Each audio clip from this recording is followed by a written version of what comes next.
Hello, my name is Marcus. I'm the compiler of a collection of therapy quotes entitled 1001 Windmills of the Mind, a collection of advanced self-help quotes taken from what's often called the psychodynamic or psychoanalytic perspective, which long ago, as I've said, is referred to by some, or perhaps many, as philosophical medicine or narrative medicine, helping to civilize, formulate, so that we can quote-unquote metabolize, process, accept something that's known, but it's unformulated.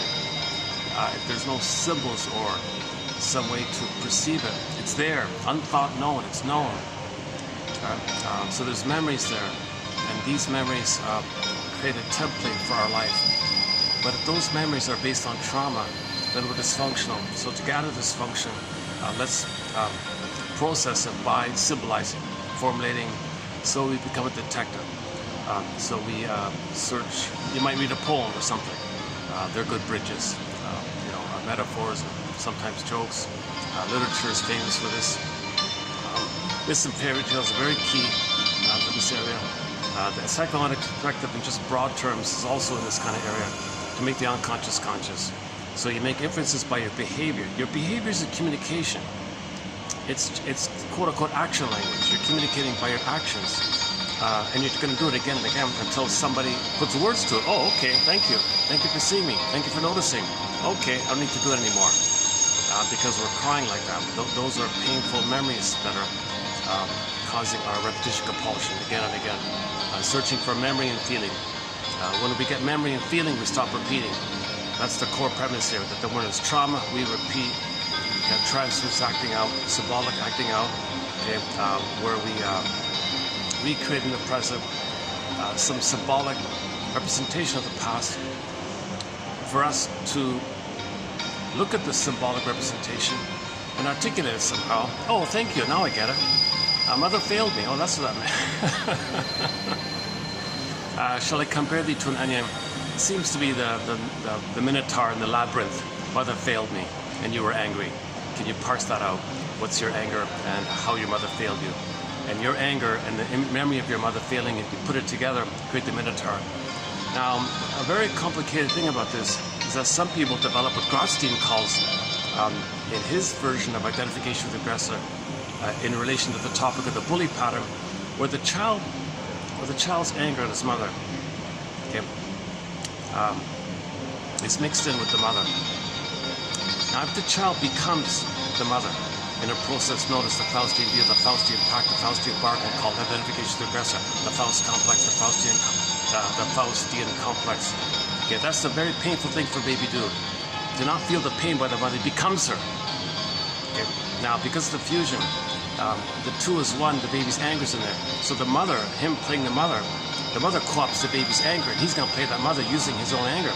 That means the person doesn't have any assertion or kind of personal rights or something towards the mother, because he's become the mother, infused and co-opted the baby's aggression, and the baby had to identify with the mother. But the deal is,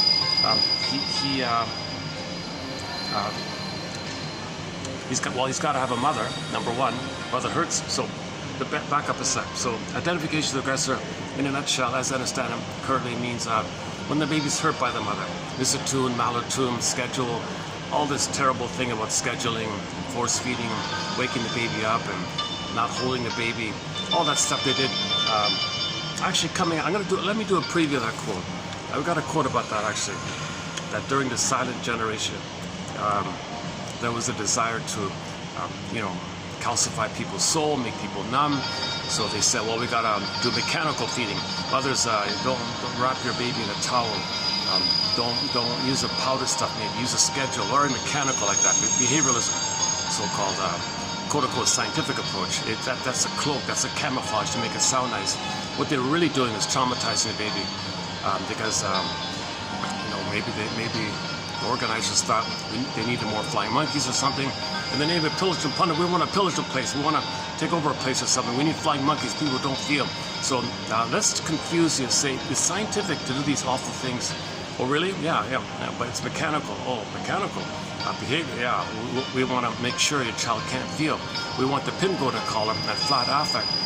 We've got to sell a soul like that. So if mothers are doing that in the silent if children who were born during that silent generation time or prior, obviously, experienced that phenomenon, you know, what they did was they become the mother. They become the aggressor. Mother, this is too much painful. No, but the book said I have to trauma. The book says I have to do these things.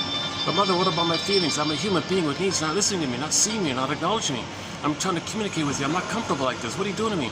No, the schedule says I feed you this time, and I'm angry and I rough handle you. No, mother, please hold me softly and smoothly and gently.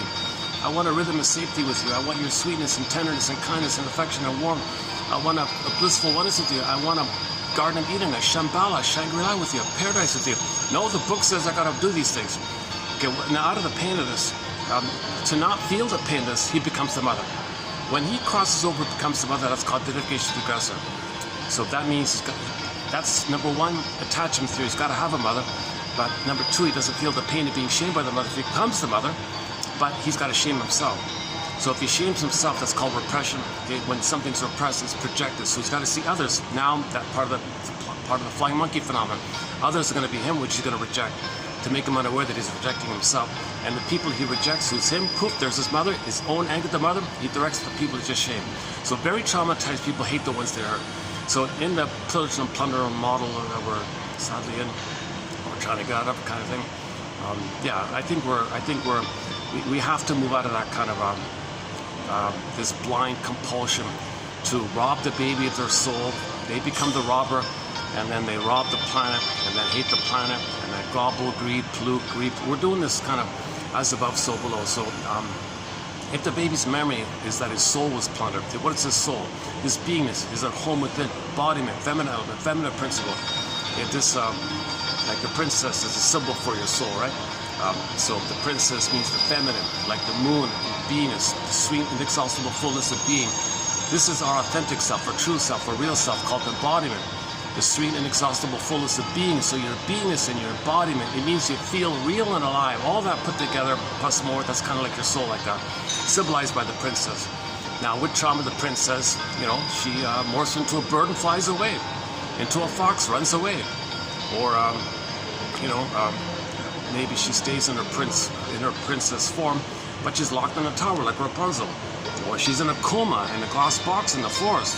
Or the earth opens up and she gets pulled down, deep down in repression. And there's other versions I can take.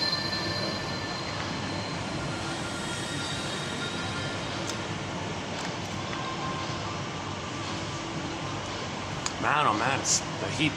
Yeah, I think this is day 3 of the return of the heat. I set up outside, and even with the breeze, I couldn't do it. I went to another venue. I got to figure out some kind of new venue where I can do these. With the heat full back in, and things there seems to be busier now. So there may be a few little hiccups here and there, but I want to keep getting the quotes up. So by the way, this will be part 7 of 7 on a special video run that we're currently doing on the topic of passive aggressiveness. This has been a very enlightening past stretch of material, passive aggressiveness, and this video will conclude it with part 7. And about 3 years ago, we did a 3-video special part, mainly focused on the book by a guy named Scott Wetzler, and his book Living with a Passive Aggressive Man, featured in a news segment on the 2020 news program. He's in there for 15 minutes on YouTube. You can find it. If you can, you'll find it on his channel. Boy, the caffeine is really strong today, huh? Okay. I noticed when some places the caffeine might be a little stronger, or maybe I'm more wound up from bouncing around a little bit. I'm not sure what it is now. But if I take caffeine, I have a bit of a burst for like 2 hours, and then I kind of crash. But if I have juice, I can go continuously and feel calm. So that's sort of okay. Never mind about the drinks. Okay, so let's, what was our opening premise here? So the opening premise,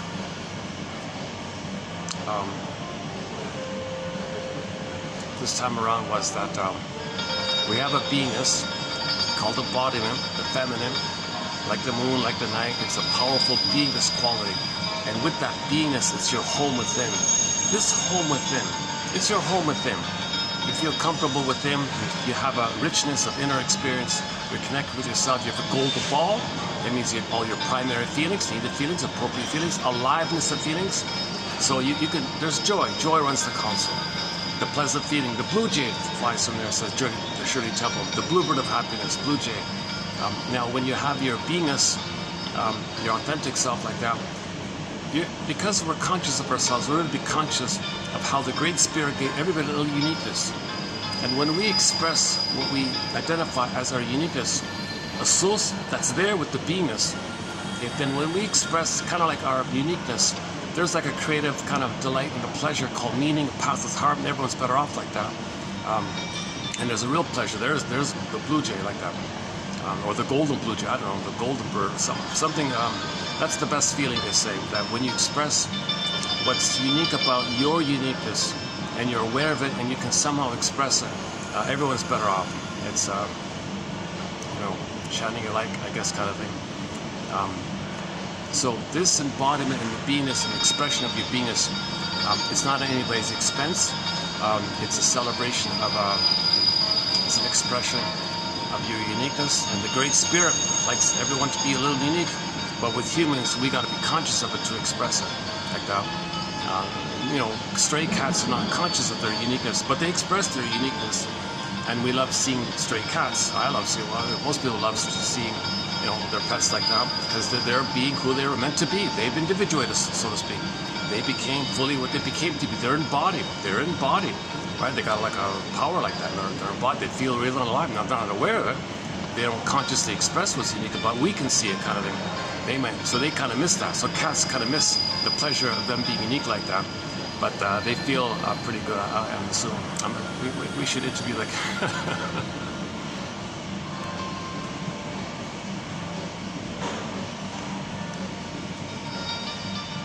See, humans have a cortex, so if we're aware that our beingness is frozen, petrified, turned to stone, numb, emotional catatonia, aphimolexia, no feelings for your words, alexithymia, no words for your feelings.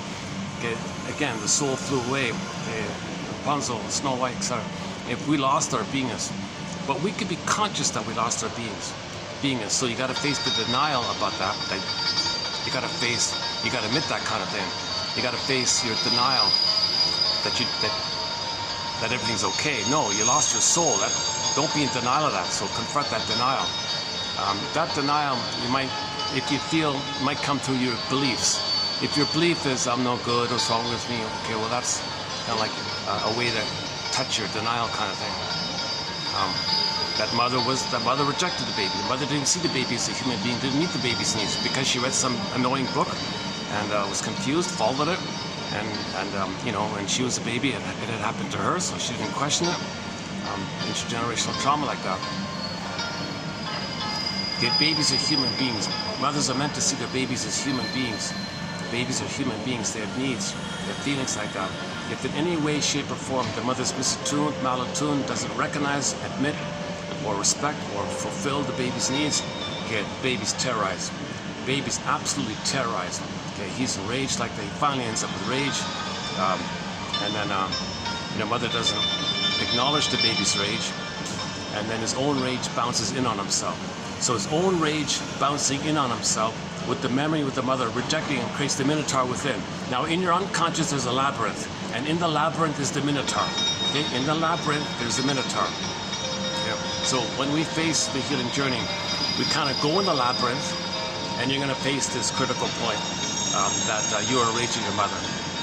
Now, here's the really labyrinth in the labyrinth. In some cases, with the bully pattern, for example, or what Garcia calls the Minotaur personality, if the child did cross over in the Faustian deal, here's the really complicated thing. So let's pause on that moment and just add in let's back up a bit and add in the theory here. So the theory about identification to aggressor is, pick up from before, if the baby's in pain with the mother, the only way to not feel the pain is to become the mother. That's the Faustian deal. Okay, so it somehow allows him the sense that he can shame himself, he can reject himself, because he did it. So all babies think they make things happen. They're the king and a god. They make everything happen. It's their only identity called narcissist. They make everything happen. They're a king and a god. They're a magician. They got to make something happen. They got to do something. They cause everything. They make everything. The magical thing. They do everything. They think they're the universal, the center of the universe. So brother's hurting him, and he's so passive like that. Well, it's going to absorb up. It's going to absorb into that what mother's doing, he's doing it. Identification together. So now he's shaming himself. That's the Faustian deal. He's got his identity, but he's got to shame himself. Okay, that's part A. So, well, first of all, he doesn't feel the pain, and he's not going to be aware of the pain. 2, he gets his identity. He preserves some crumb or remnant of his agency that he makes everything happen. It's delusional stuff. But no baby's a king or a god, but he starts off like that. And 3, he's got to be loyal.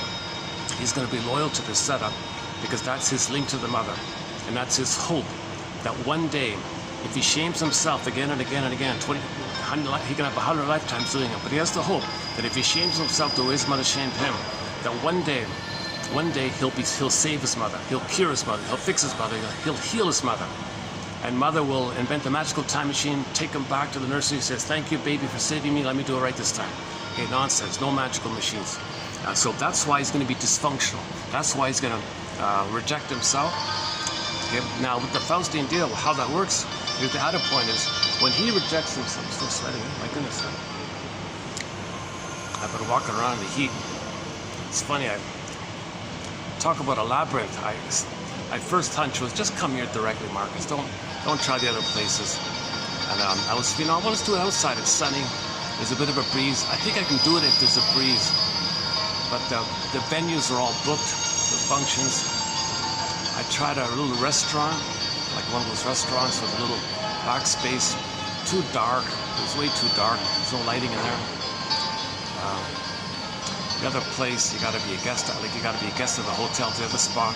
I kind of been bouncing around. The other place has this annoying copyrighted music above head. Can't use that one. So I'm back to I really should follow my first feeling. It's filling up here quickly. If they don't mind.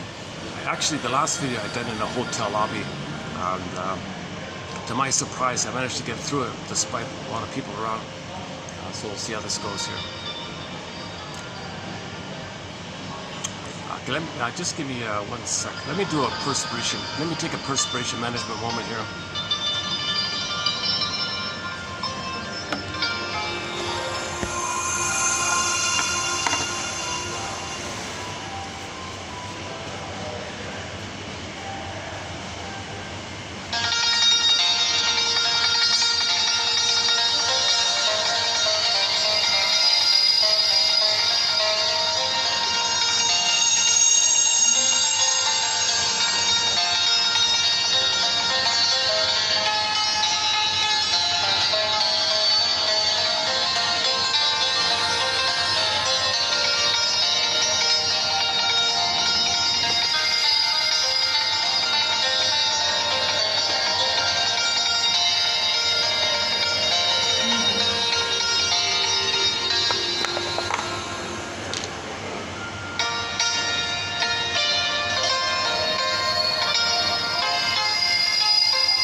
That music is from the soundtrack to a film called The Polar Bear King.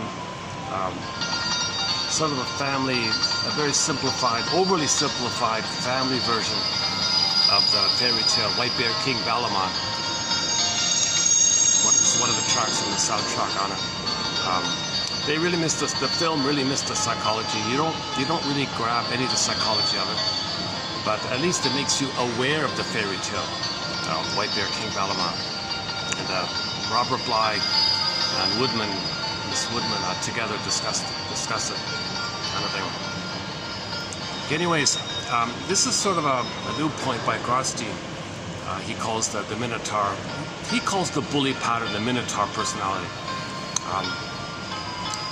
Thanks to Miss Charles, I think I get the idea of what's going on, which is as follows. So with identification with aggressor, the child sense that he makes everything happen, and he's one with the mother. He's not getting loved by the mother to leave her and have his identity, his assertion, his esteem, his beingness. That's all missing. Remember, Earth opens up, the beingness gets pulled away, Snow White, Rapunzel, etc. So he's got a positive inner experience called the core fault. Mr. Blank calls it the basic fault, the geological metaphor in the Earth. Earth opens up this crack in the Earth. In the Disney film Shadow 2, you see the chasm scene in the unconscious, and the mind workers were called sarcasm. The chasm, and they were very sarcastic, very angry about, a lot of angerness about it, and they were linked to ennui on the surface. So ennui in the film was very sarcastic, right? So it can lead to ennui eventually.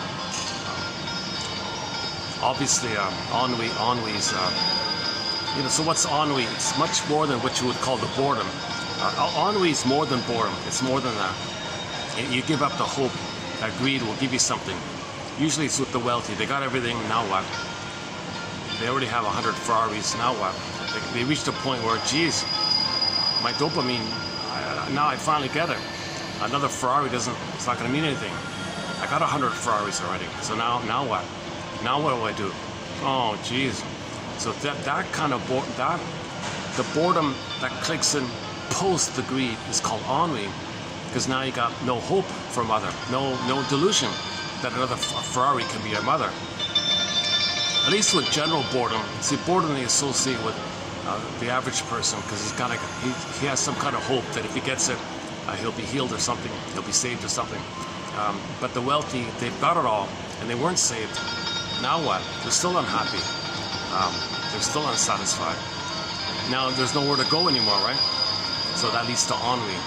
Now they're going to be sarcastic, filled with envy and sarcasm. They become like the wicked queen in Snow White, or any kind of a harmful character.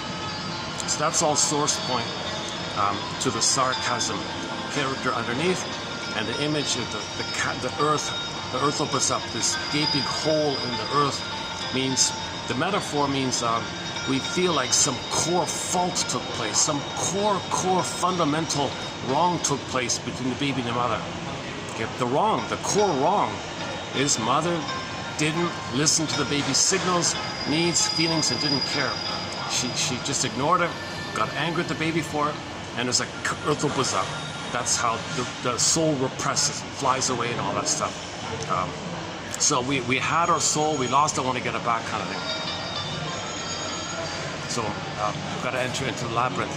Now the image of the labyrinth, it's not bad, because it's very popular actually, because there's a gap between your beingness, the princess. You're disconnected from it. You feel alienated from yourself. That's your real self, your authentic self. You feel alienated or estranged. Like, where is it, kind of? Where's my feeling of aliveness? Where's my ability to mourn? If you can't mourn, that's complicated grief. You become a curmudgeon. Who wants to become a bitter curmudgeon? Always angry and bitter all your life. So we're looking for our princess, right? Our beingness. So the metaphor is the beingness is somewhere in the unconscious. We're aware that we don't have it. So our unconscious in the forest, over there somewhere in the forest, and we're aware of it. On one side, that's the conscious and the unconscious. Now in between is the labyrinth. Or in the unconscious is the labyrinth, let's say. So when you go to the unconscious, there's the labyrinth. So the labyrinth, okay,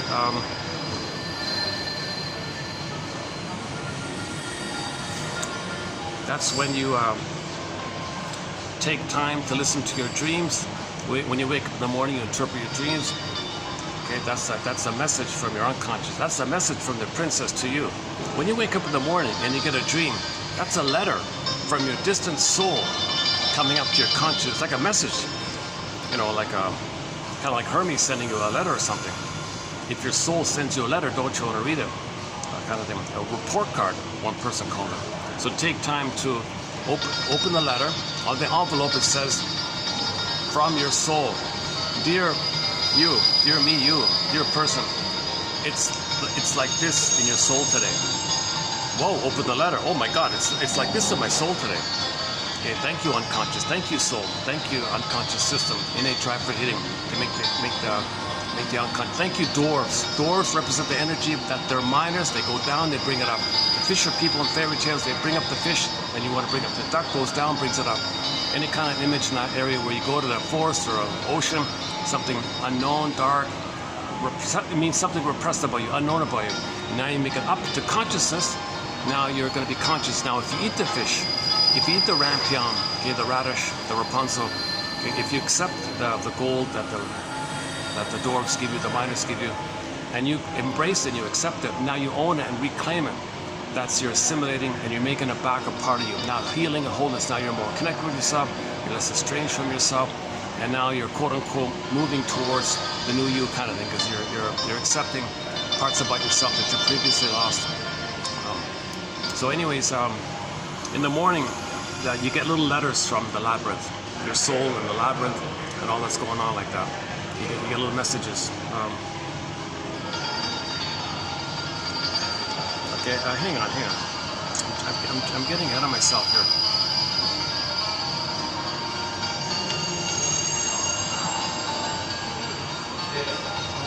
Let me stay on the main thread here. Okay, I'll come back to the labyrinth.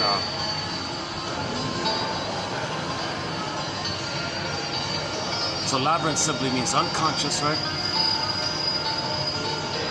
And we have to be like Perseus. Theseus. There's different versions and variations, same idea. In the Theseus one, he goes in the labyrinth, he's got some kind of guide, the thread, right? Something supports him. So these quotes, okay, are kind of like giving us some kind of support, some kind of thread. So you go mindfully. So you read these quotes slowly, mindfully. So when you go in the labyrinth, when you're trying to identify your patterns, try to be mindful. That's why you to develop the practice of that. You interpret your dreams, you free associate, look at your patterns, and take time to recognize that there are things going on within you that need to be felt, or said, or lived, or grieved. Pay attention to these things, both in yourself and in the people in your life. Pay attention to the authentic self. Okay, so move in the labyrinth, move mindfully, rather than becoming lost in it. For example, in the version with Perseus in the Medusa's cave, as Perseus descended into Medusa's cave, he walked backward, holding the sword of discrimination. Okay? He walked backward. So when Perseus enters into the cave, the unconscious, labyrinth, another version, cave, okay, dark, shadow, unknown. Okay? The labyrinth is unknown. The cave is unknown. Okay? So mindfulness. So in the labyrinth one, you got conscious awareness of your practice, the thread like that, something guiding you, maybe a therapist helping you or a friend helping you, reminding you, pointing things out, confronting you, noticing your blind spots, clarifying little things. He doesn't walk in with you holding your hand, nothing like that. He doesn't show you how to go. He just maybe points out something. Did you notice that? Did you notice that? Maybe this, maybe this. I wonder about this. He might be like a bit of a Columbo. Seems to me part of you is hesitant here. Did you notice that? That's like the thread idea. So another version is Perseus. Okay, so Theseus and the Minotaur, same idea. Perseus and Medusa, okay, or Medusa, right? So Perseus was being mindful, because when he in the myth got to the cave like that, he walked backward. Imagine that. So that's a pretty good image. He gets to the cave, doesn't go straight in. He walks backward, holding the sword of discrimination. That sword.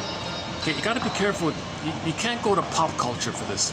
In pop culture, when they make a film of a fairy tale or a myth, they're applying the archaic aggressiveness that caused the loss of our soul. So if you're inspired by that, your soul gets worse. You see, it's perverted. People don't want you to heal, right? They want you to not heal, because if you're not healed, you don't know what's going on. Easy to control, more flying monkeys, pillars of plunder. So most films have nothing to do with healing. It's very rare to find a helpful fairy tale or myth presented on film.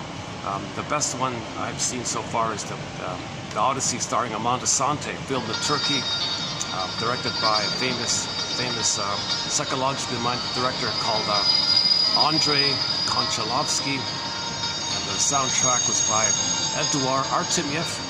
He just passed away a couple of years ago, and yesterday I closed up with one of his songs called Calypso from the soundtrack. That one there, the Odyssey, it's an international production. You got the Hallmark people in there, the Jim Henson and the Muppets people in there. Okay, filmed in Turkey. You got directors and actors and actresses from all around the world, kind of thing. It was a real great international production, because that's the monomyth. That's the core image. That's one clear image of getting back our soul. Okay, Penelope's far away, but Odysseus is far away because he was narcissistic. He was a he-man, whatever, and you didn't care about his feelings. So they put him into underworld. Okay, they put him into the underworld, and he saw Sisyphus. Odysseus looked at Sisyphus's face, saw that it was his face. So he's doing something over and over again. Yeah, that kind of feels right. Then he sees Jocasta, his mother. Mother, what are you doing down here? Well, mother heard him, and he hurts himself. That's him being Agamemnon, betraying the feminine. He betrays the feminine, round and round. Axiom, okay, the suffering wheel. Okay, the weaning trauma. Tantalus reaches for the cherry, the wind blows the branch away. Weaning trauma. That causes a lot of this problem. Okay, and then the pecking feeling, round and round, repetition, compulsion, axiom wheel. He's suffering like this, right? And mother's there, he's doing it to himself, he's treating himself to his mother tree, and all this, all shame. So the hell is a metaphor for the emotion of shame. So when he faces his shame, he's getting in touch with, why does he feel shame? Well, he feels shame because the mother didn't treat him as a human being.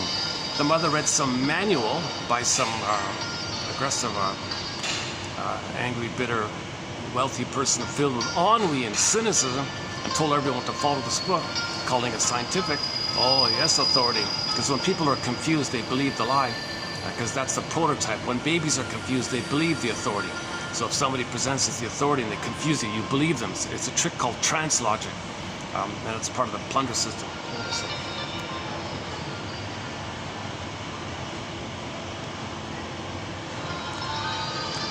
I'd like to find a way to smoothly tie in the various theories. It gets a little choppy like that. I have anxiety, my disclaimer. I have not been analyzed. You see my anxiety. I bounce around a bit. Is it ADHD? I don't know. I just saw this morning a woman, just some fluffy news item.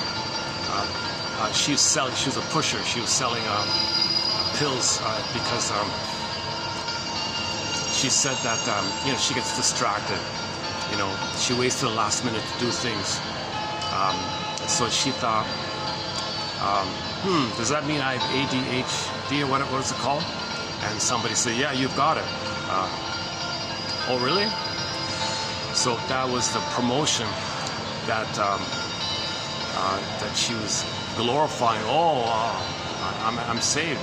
It's not trauma. You mean it's not trauma? It's not psychological trauma. My mother didn't hurt me. That's why I'm projecting so much, and I'm reacting with a lot of painful memories, and I'm anxious because everything in the world reminds me of the painful moment. I'm trying to process the trauma, so I don't have to look at psychology. I don't have to identify that my mother failed me. I don't have to identify my mother failed me. No. It's just very simple. Just take this little pill. It'll calm you down, and forget about that stuff. Oh, really?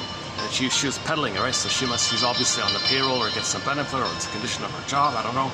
So she said these little things she was describing. That she said, I got it because sometimes I don't want to do the laundry, and then I delay it, and I forget, and then do something else. Well, I've got ADHD. Take a pill. Like just a little thing like that. You're going to give up so easily? You're going to betray your soul like that? It just made me think about myself. I'm a little fidgety myself, and maybe there's there's always like a little truth to it, but you don't want to give up the journey. You don't want to. You want to stay with the thread in the labyrinth. So when she's questioning herself, she gave up the thread, and the Minotaur gobbled her up. So that woman, that journalist who gave up the thread and said, "Give me the pill," that's the Minotaur. That's the Death Mother, they call it. Okay, that's the Minotaur. Gobbles her up like that. So she kind of gave up, and she's now dependent on this brain chemistry thing. And Jesus Christ, the goal is to get back your feminine element. You don't need to alter your brain chemistry if you have your soul and your beingness. If you have your soul and your beingness, that's a serene feeling. The blue jay, you feel pleasant. That's what you want. You don't need tricks. You don't need to stimulate and poke parts of your brain to flood you with, or stuff like that. Get into. So you want your beingness. So that woman gave up. That journalist gave up very quickly, I thought. Jesus Christ. So in the labyrinth, you got a in the one version with the thread. Okay, maintain the mindfulness of the guide. The guide is these quotes. Okay, learning about psychoeducation, psychoanalysis. That's a bit of a guide like that. Read these interpretations. So read Masterson, Karen Horney, Edmund Burglar, Melanie Klein, William Faber, Margaret Mahler, okay, James Gossing, Thomas Ogden, Althea Horner, Arthur Janoff, and all the hundreds of authors I believe in our collection here. Just see which ones that click and go like that. That's going to be a thread. When that clicks, there's like a little thread, and just stay like that, right?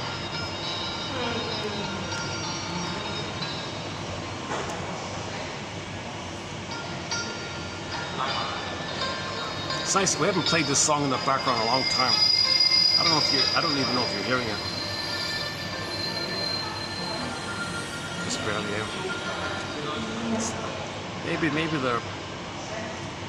Maybe I can find a better copy of it.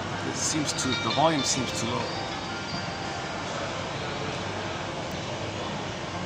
Okay, and this is a new one here about I just found this book by the Harrises. A couple there. They focus on the Medea and the Medusa and all that. So again, in the other version, and they quote Marion Woodman a fair bit. So I think they're onto something. So in the Perseus one,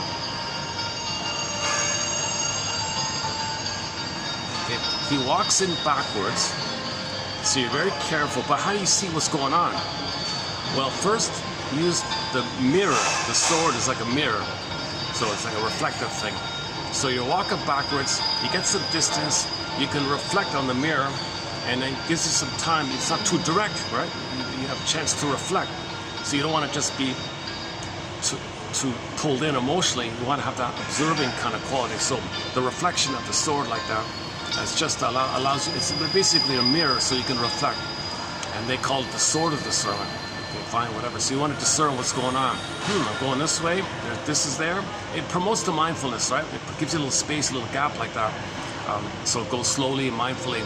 So the guy walking backwards into the Medusa cave, and then looking at the sword as a mirror to see what's behind him, walking backwards like that.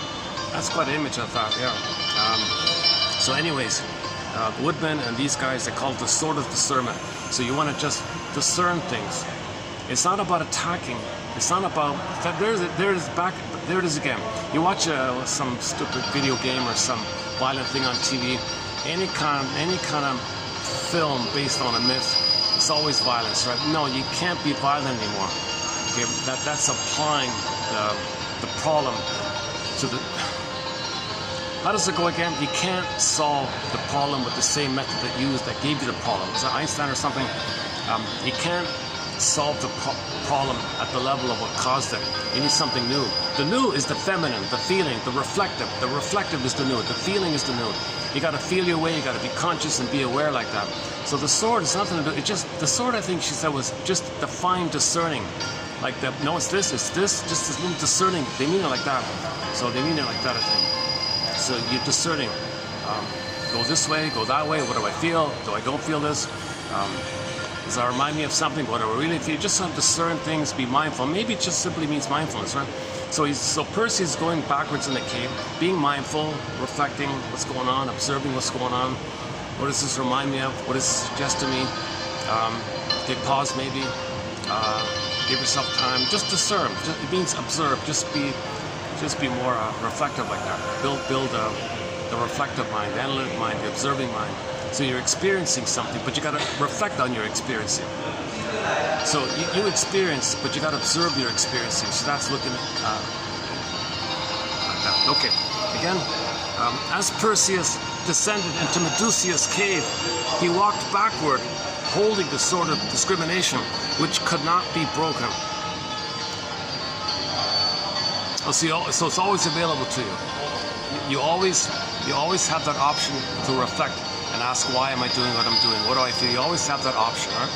That's never broken. You can always say, I wonder, what's going on? That's always available to any person. Why? What's going on here? How come? That vocabulary is available to anybody, anytime. What's going on here? What's going on?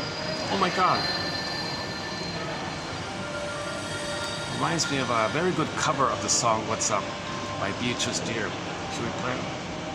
He was guided by the reflections in the shield Athena gave him. So Athena and the power of nature, the innate drive for healing, the earth, source of the power. The innate drive for healing can be symbolized like a helpful goddess. The innate drive for healing. Okay, you personify a created character to represent the innate drive for healing. The innate drive for healing. So it could be a helpful character. So Athena is one version of it.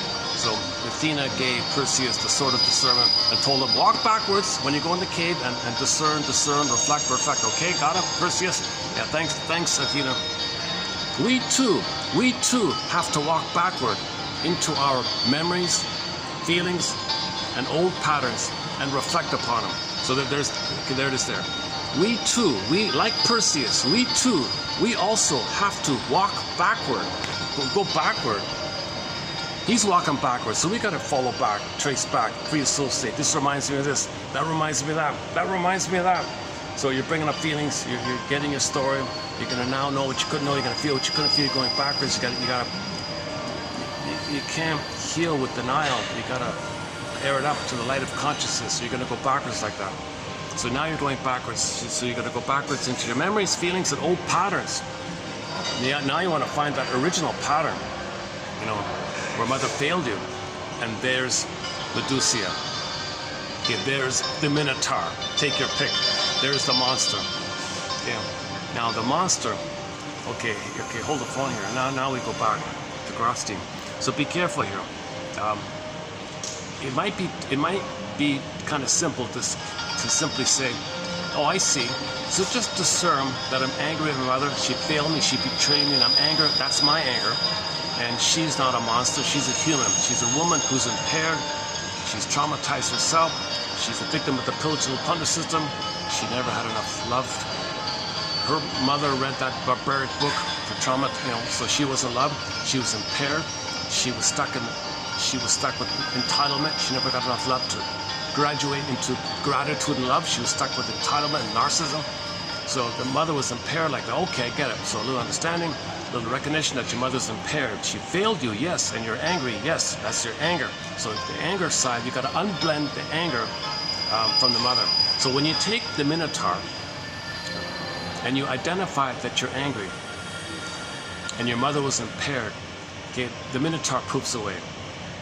There's no Minotaur. You didn't attack the Minotaur. There's no fighting with the Minotaur. You don't wrestle with the Minotaur. I mean, you might wrestle with yourself in this effort or something, but you don't. Don't apply the first half of life, narcissistic greed and fighting with everyone who's your mother, like with your. You gotta shine the light of consciousness, the reflective light of consciousness. It's different like that. So. Okay, that might be the luckiest option, I guess, for a person. Just to parse out, I was angry at my mother. I had no loving mother, and I was angry. I can't believe it. She failed me. She betrayed me. Now, what was my mother? She's not a monster. She's a human being. She's a human being. She's a woman. She's a human who's impaired. She's impaired. She's traumatized. She has arrested development, stunted development, developmental arrest. She never got enough love to graduate out of that place. She didn't do any kind of reflecting. She never walked into her cave. She never did any kind of labyrinth work or cave work. She was too busy and all that. So she was the best she could, I guess. Okay, played Bruce Springsteen's song Independence Day as sung in Toronto. But listen to the introduction he gives about that one. It opens up with fathers and sons, that one there. Listen to what Springsteen says in the introduction part of that song. The song's fine, I'm talking about the intro part, about seeing the two sides of your parents. Yes, they hurt you, but they tried. They're people. They had hopes and dreams. They didn't pan out.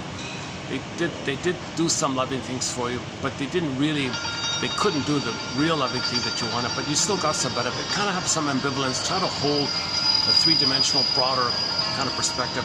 Find the both end of your parents. See the humanness of your parents. Rosanna, dear child, the more I learned of my mother's story, the more of a person she became. So once you see your mother as a person, not a monster or demon or a goddess or a demon, not a minotaur or goddess, okay, once you see your mother as a person, okay, so the more you learn her story, the more of a person she becomes. The more you can see your mother as a wounded person, okay, a frightened, scared, traumatized baby, screaming, frozen in an adult body, and terrorized like this, feels entitled and rage, and has excuses and developed coping strategies, unaware of it, in denial, okay, and has patterns repeating. She's never had a chance to reflect on herself, and she's just in a compulsion or something to repeat the disappointment on her, but she treats others the way she was treated in her attempt to know the story that she was mistreated, so she mistreats the child in an attempt to remember that she was mistreated. She doesn't know that she's doing it, so she's in a compulsion to find her story, but she never fully did it. So you got to see your mother in this conflicted kind of mold as a wounded person in a conflicted modality. Okay, that's seeing her as a human like that, and then and the reality of your anger like that. Then maybe it parts. Then now you can move forward. The Minotaur poofs away, and you can go on with your journey, kind of thing. And that's the key one. If you get, that's kind of like the core one. If you get past that one, the rest is smoother sailing, I guess. And then finally, okay, Theseus got the mind of a person in that fairy tale. Okay, when we say that Theseus married the princess, that means the person with that psyche, with this dream like that, with this myth within, the myth within, in the myth within the mind. Okay, what the part of you that marries the princess, that means the person with that psyche is going to be embodied. You're going to be embodied. So in your dream life, in your unconscious life, when within you, the hero within you, it does all that, and you're going to be random, and the imagery is, you're going to marry the princess. That means the person with that dream is going to be embodied. Get it? Oh my goodness. Hold on a sec here. Jesus. Oh my God. This is a very gruesome.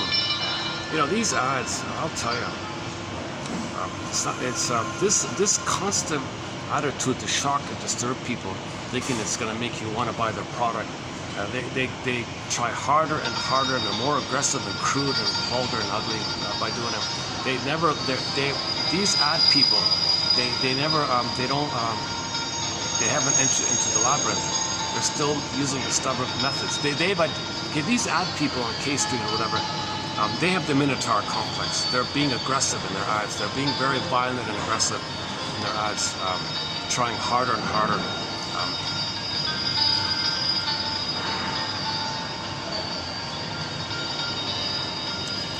So that the backdrop is scare them, shock them, disturb them, and they'll buy the product. Why? Why? Because you want to click in very deeply. They're very aggressive. They want to deeply click in your subconscious, in your unconscious, that all babies believe the mother when the mother hurts them. That's how the baby survives. He denies that she's hurting him, splits it off, and believes the mother. The more hurt the baby is, the more betrayed and failed the mother is, the more the baby needs her, idolizes her, worships her. So that's called trance logic. When you're afraid and confused, you believe. So that's co-opted, right?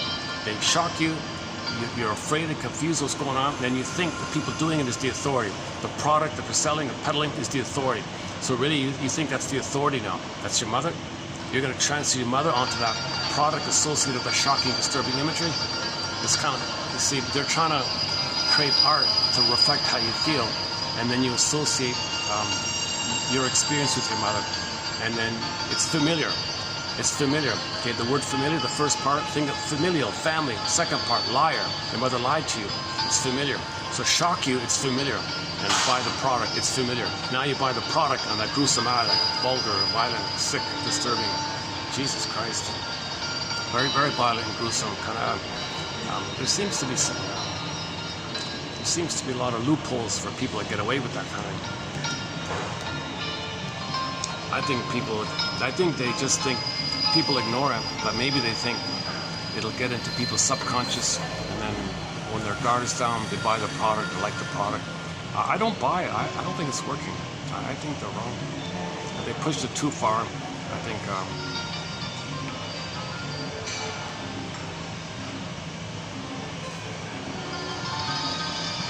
see, people doing this are not aware. They're trying to communicate the trauma that was inflicted on them. So if they shock you, they want to say, I was shocked. Okay, so the advertisers who shock you, they're trying to communicate that they were shocked and terrorized and in fear with the mother. They don't remember. Some people, yeah. So if the baby's put on a torture board and they get that barbaric CIRC, fill in the blank procedure, that's a very violent, bloody, gruesome, cruel, sadistic, mean, vicious thing to do with a little baby. Tender, vulnerable baby, removed from the mother and inflict that cruel violence on him. Then people who experience that, if they want to communicate the suffering of that, they want to communicate and know for them, so they call projective identification, coax others, prod us to feel it, so others can know how we felt, and they want to communicate how they felt. So I think a lot of people making these violent ads are trying to say, I didn't like the CIRC procedure inflicted on me, and I was terrorized. I want empathy. I want empathy. Help. I want empathy. I want to heal. I gotta metabolize this. I gotta communicate it. Can somebody articulate it for me? Can someone talk about it? No one talks about the barbaric CIRC thing, right? It's part of the plunder system. Okay, so in order to plunder, you hurt babies and you hurt others, and then now the 20% live off the 80 kind of thing. In order to do that, okay, let's not go down that path. I kind of went down that path a couple of times recently already. Once you start that path about the pillage and the plunder being a reflection of the inner state, so as above, so below. Our behavior outwardly is a reflection of the inner state. If in the inner state, if in the memories, if the baby felt plundered and pillaged, mother was a robber baron, stole his home, they were poverty like that, he becomes her, then the behavior outwardly will reflect the inner. Repetition, compulsion. The earth and everyone on it is going to be like innocent. He's going to rob it the way he was robbed, and they hate it the way his mother hated the baby, because the mother thought the baby was the mother. First the baby was her, then the baby was her mother. So she shamed the baby and hates the baby. He becomes her, shames others, and hates others. Mother plundered his home, they plunder other people's homes. And the most traumatized are the most traumatized. 80-20 rule, it seems to fit, right? More or less, 80-20 rule. So the most traumatized okay, are doing it to the 80% like that. Now, it's nothing to do with melanin. I don't buy this idea. It's funny, I just saw some scientist guy in Italy or something talk about the pineal gland, that when babies are traumatized, it'll whack and calcify the pineal gland. The pineal gland. So imagine a pine cone from the pine tree, those beautiful pine cones. You know, this pine cone, nice smell, pine smell. You can hold, so it's like this big in your hand, like the pine cone, but shrink it down to the size of a pea. So now you got this little pea-sized pine cone-shaped gland called the pineal gland. It's in them somewhere inside like that, and it's the master. It regulates other glands. It's kind of like the captain of the gland system in yourself. But if the captain's whack, everyone else is confused inside, and the effect he thinks it might make people angry or something. I gotta confess, I think we should be open to theories because it might lead to better theories. Some theories are just springboards to better theories. Sometimes you need a wrong theory to lead you to the right theory, you know. So, or I don't know, right? Just question mind like that. Psychoanalysis tries to be open with all theories like that. They don't brush it off right away. They want to discern. Well, you know, we want to understand why we're in this. Why some people feel an immense sense of entitlement to give others poverty. Let the 80% hand over the stuff. Okay. Why would that dynamic take place? Well, the 20% experienced that with their mother. Mother plundered them, gave them emotional poverty. She felt entitled, didn't care, felt like the wicked queen. Then, too much pain, you become her. Your anger at her is given to her, and you become her, and therefore you no longer have your own anger at your mother available to you. You don't have your own self-assertion to express your no to the mother. All that anger towards the mother is given to her, and you become her, and your mother co-opts your anger, and now you're the mother, and you lost yourself. And there's an immense rage like that. That's the bully pattern, the Minotaur personality pattern. So that's what Grotstein was kind of getting, and Miss Charles and Marilyn Charles and Grotstein were kind of getting at. So that's sort of a bit of an update on our topic on the bully pattern. So we have 62 chapters, topics. So let's backtrack a bit, yeah. Okay, this one with Perseus. This is a totally new one for me. It comes from the Harris book here. So I just found it this morning, and haven't had a chance to read it. But we'll update this one about Perseus in Medusa's cave. But the most important message, I guess, you're not fighting with your mother. I mean, you're not, Jesus Christ. Your attitude is understanding, reflection, understanding, reflection, understanding, reflection. That's the hero's work. That's the courageous hero's work. Understanding, reflection, understanding, free association, reflection. Putting words to what is it, wonder, wanderlust. Well, I'm looking forward to Pavlov's dog. They have an upcoming song coming out called Wanderlust, not wander, wanderlust. Wanderlust. So now in the wonder mode. You know, first half of life might be like the wander, but mindless wandering or something. Now we've got to wonder, the wonder.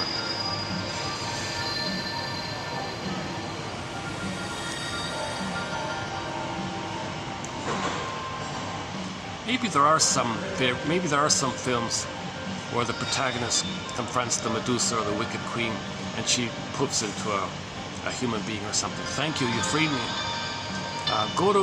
For example, go to Kirikou and the Sorceress.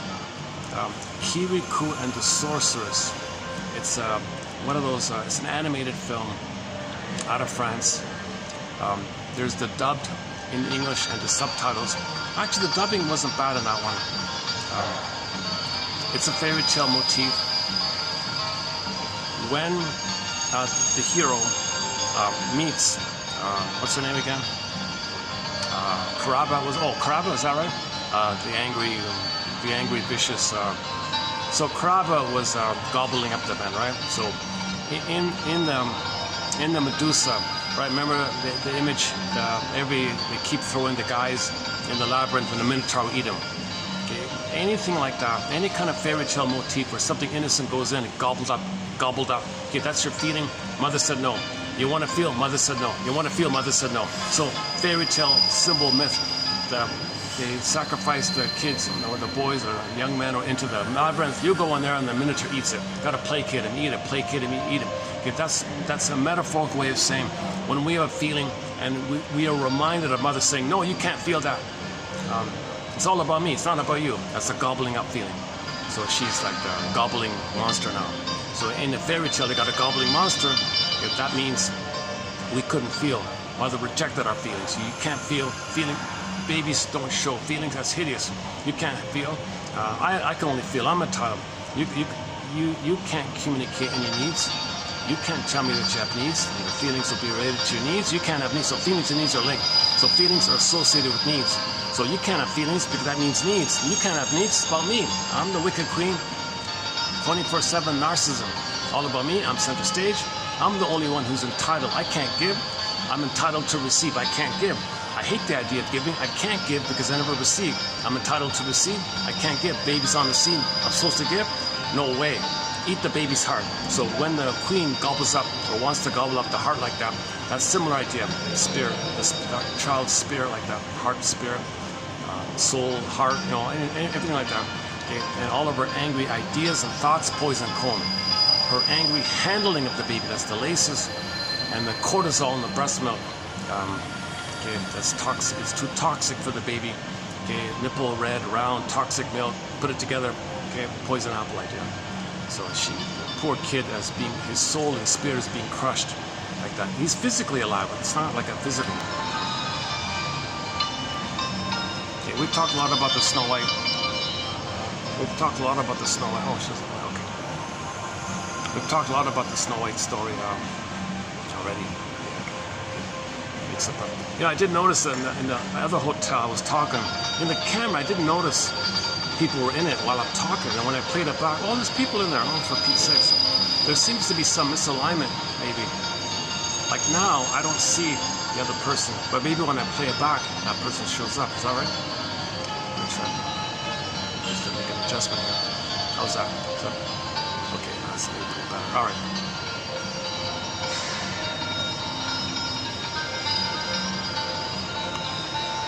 We discussed numerous myths and fairy tales. The Odyssey is a major one. A little bit about Orestia. Iron John, of course. And a lot of the famous ones.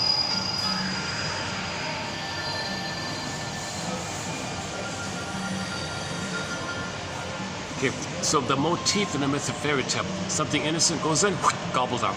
It's the same motif. Baby had a feeling, mother, I need to connect with you.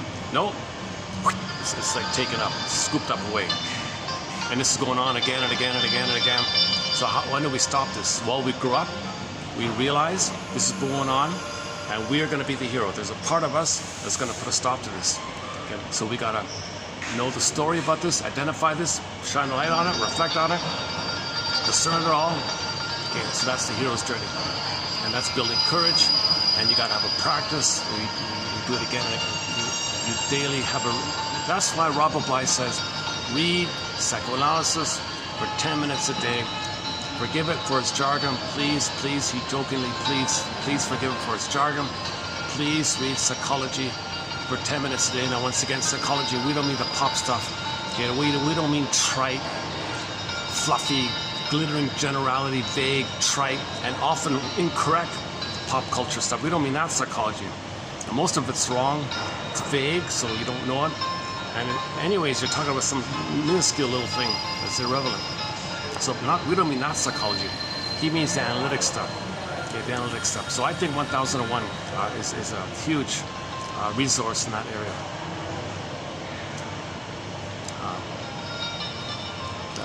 It seems to be that if you read 10 quotes, so we post 10 each time, if you read 10 quotes, one will click.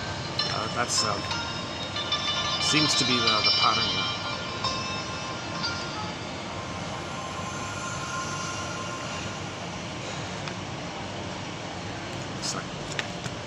Let me do another perspiration management. I'm still sweating, can you believe it?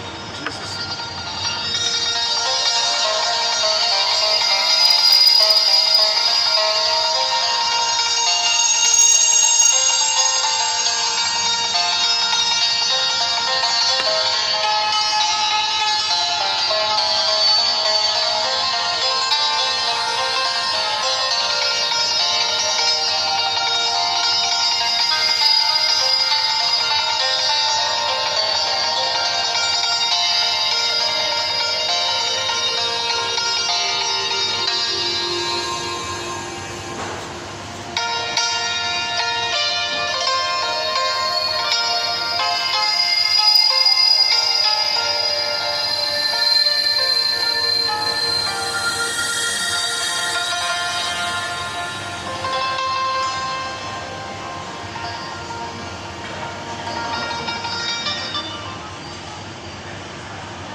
again, that's what Robert Bly does. He reads a poem, a little stutter, and again, and then the second time is better. Again, as Perseus descended into Medusaeus' cave, he walked. It could be Medusaeus, it could be the Minotaur, any kind of monster image. Again, the monster image is a condensation of your mother, fused because there's no time in the brain, in the unconscious, no time. So how do you convey the time? How do you convey the timelessness that two things are happening at the same time? At the same time, you got a mother who's hurting you, and you're enraged at her. At the same time, it's going to blur up, and you get the image. And this image can take thousands of forms. The guy with the horns. Okay, actually, the Minotaur is like that. The guy with the horns. And the other point yesterday, look, I was. I want to work more on this Chimera idea. Chimera idea. The band Delirium has an album called Chimera, is that right? So any kind of character in the music theory that's half and half, that means your humanness didn't fully develop. Okay, so your potential for your full humanity didn't develop. So they would show you like a mermaid. Okay, that's your the princess, but she couldn't fully be a human. So there's the fish part, that's the mermaid, right? And you see in the Odyssey, you see the mermaids called the sirens, alluring people in, you know. So that's like the mother crushing the baby. She wasn't human to the baby, right? The mother allures the baby. The baby has a hope, like the sirens. Hope, hope. Come here, come here. Baby's drawn to the beautiful, aesthetic mother breast, right? That's the siren kind of thing. And what happens in the Odyssey? Okay, they all crash. Okay, a great hope fell. You heard no noise. The wreckage was within. Oh, cunning tale that led no wisdom. So any mother who would be promising to a baby, or the baby would naturally feel unpromising, she allows that and then crushes it. Is she really fully a human mother in her psychology? No, she's not. She's partway there, but she's kind of in the animal realm where she's not like that. So they would make a mermaid or something. And a lot of these, like the Minotaur one, it's half and half human, half animal. So that the mother wasn't fully human. So in the developmental side, from the child's end, he couldn't develop. There's the half and half, and the mother has a half and half. So you got the two halves and halves, mermaid and the Minotaur. I peeked at that book this morning quickly. Oh, forget it. Give me a break. I saw a lot of references to the book, a lot of positive reviews for it. So I was looking forward to it. So before coming out, let me take a quick peek at that book. Oh my God! I just give me a break.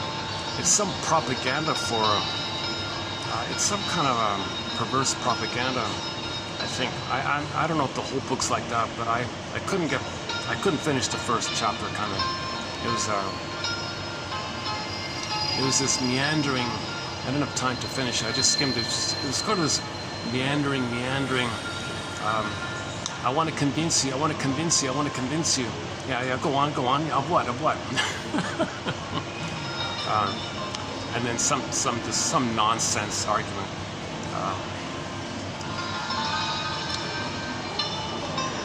Makes me think that people who praise the book, there's something going on there. I'll look at it again later.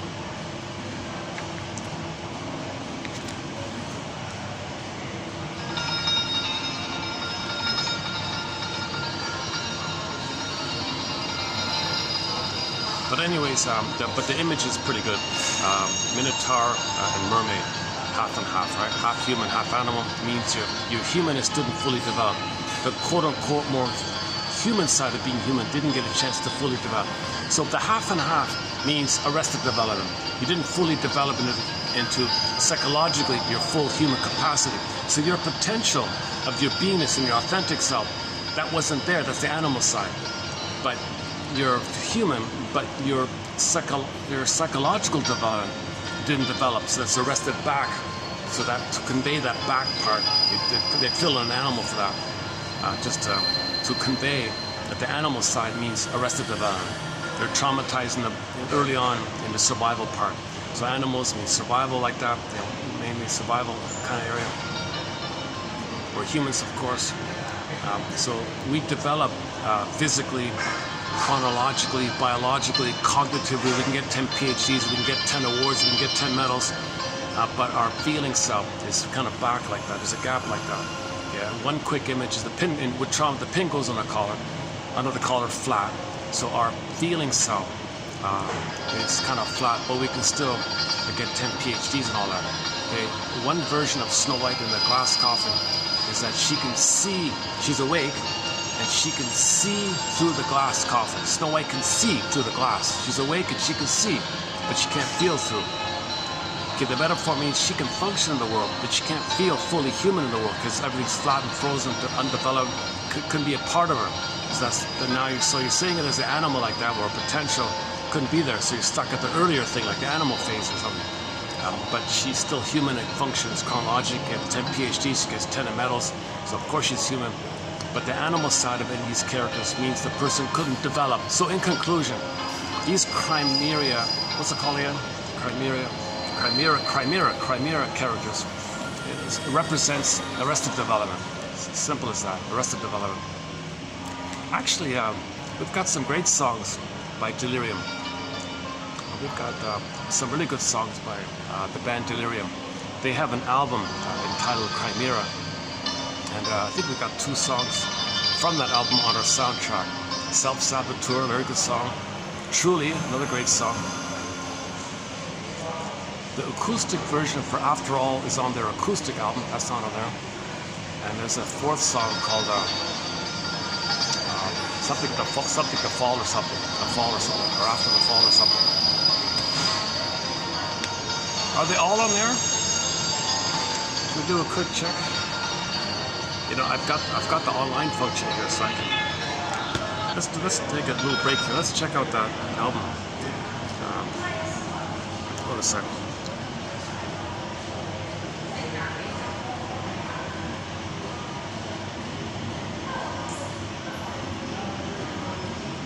Where are we here? Well, I just discovered a new comedian. She's not bad.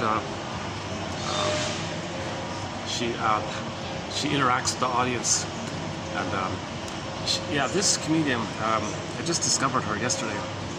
She's doing what the actor Henry Winkler did with the alter ego, the Fonz. She's doing the exact same thing. Okay, she created a condensation character, her alter ego of being a seductress, of being Marilyn Monroe, of being Betty Davis. She created a composite character of all the famous, beautiful kind of women like that, put it together and created an alter ego, and she plays that, and she's fully in it, like the actor is fully in the Fonz character, like that. So she has that ability to indulge in the power of everything disowned about you. Okay? Your grandiosity, your ability to say what you want to say.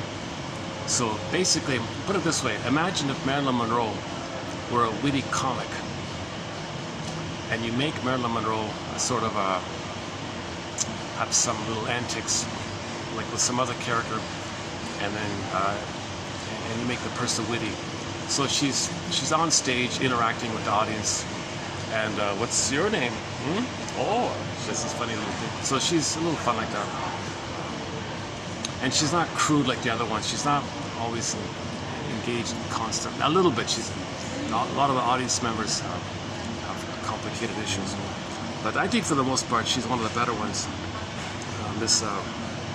Well, let me know her a little more before I talk about her. Let's dig up the Delirium. Where are we here? Delirium. Delirium. Here we go. Delirium.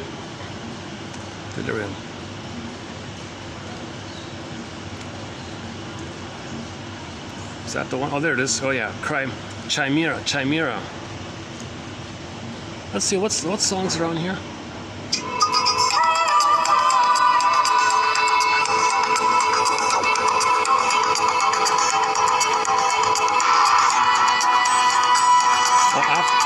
Oh, there's After All, not that one, not that one, no. Oh, the ads. Oh, hang on. These annoying ads. Some of these ads are really, really crude, aren't they? My goodness.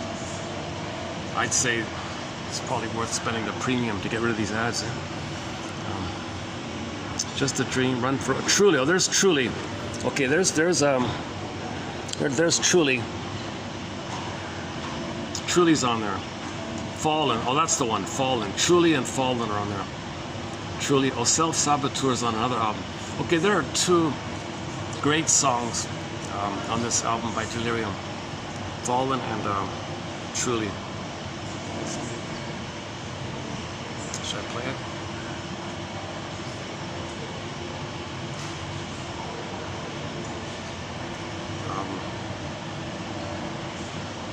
Okay, let me wait till the guests behind me. When they move, I'll play one of the songs by Delirium.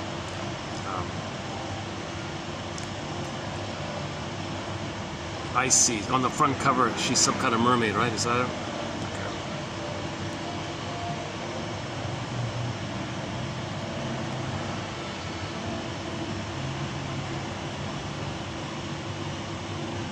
Now let's play Truly. Yeah, Truly's a good. If we're gonna play, let's play Truly. Let's play Truly. Okay, later on. Let's see.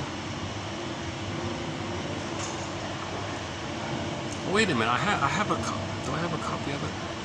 Hang on a second.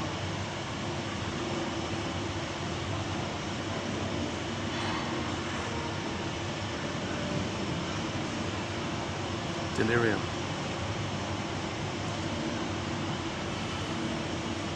A lot of great songs on here, my goodness, yeah. All great songs. There's Self-Saboteur. True, I do have Truly here. Yeah, okay. Okay, we have Truly here. Okay, let's forget about the online one. The ads will pop up. Okay, we'll play Truly later on. Truly. But definitely play Self-Saboteur. Again, as Perseus descended into Medusaeus' cave, he walked backward, holding the sword of discernment, which couldn't be broken. He was guided by the reflections in the shield. Athena gave him, oh, the shield. Oh, I see. Perseus also had a shield, and the shield was the reflecting. Okay, see, you would see, oh, I see. The shield would be the like the mirror. And the sword is like, well, is it this? Is this? It's your thing. It's in your mind. Is it this? What is it? Could it be this? Could it be this? It's your analytic mind at play, discerning. We too have to walk backward into our memories, feelings, old scripts, old patterns, and reflect upon them. Okay, so now you're in the labyrinth. To move into the labyrinth mindfully, rather than becoming lost in it. So mindfully, that's the thread. That's your guide. Your own mindfulness is the guide. Or the example I read was when the therapist points things out to you. Oh, hang on, it's not here. Oh, wait, here it is. The analyst does not lead his client by the hand through the labyrinth. Right? The analyst does not lead his client by the hand. So he just blindly follows. No, he doesn't do that. But he's around. Okay, he's sort of present. And what he does is he clarifies things for you. I noticed this. I noticed that. Could it be that? I wonder. What do you think? Okay. Now, if he's got a real blind spot, he might confront him. Yeah. So why would you do that? And in whatever interpretations of his fears, those kind of things, interpretations, clarifications, confrontations, transfers, interpretations, clarifying comments or tentative comments, those kind of things are a little bit guiding him a little bit, but he's got to get the answer to those questions and go from his answers. So he's the hero. He's got to be the hero. So that's one way of thinking about the guide, the therapist being the guide. So the therapist is typically the Ariande, right?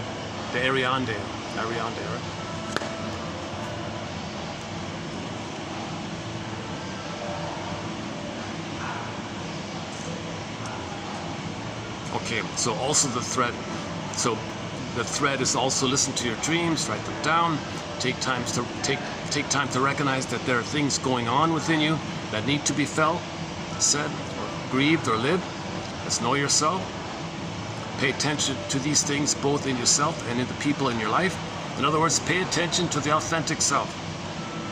So if you're paying attention to your authentic self, that's the thread, that's the guide.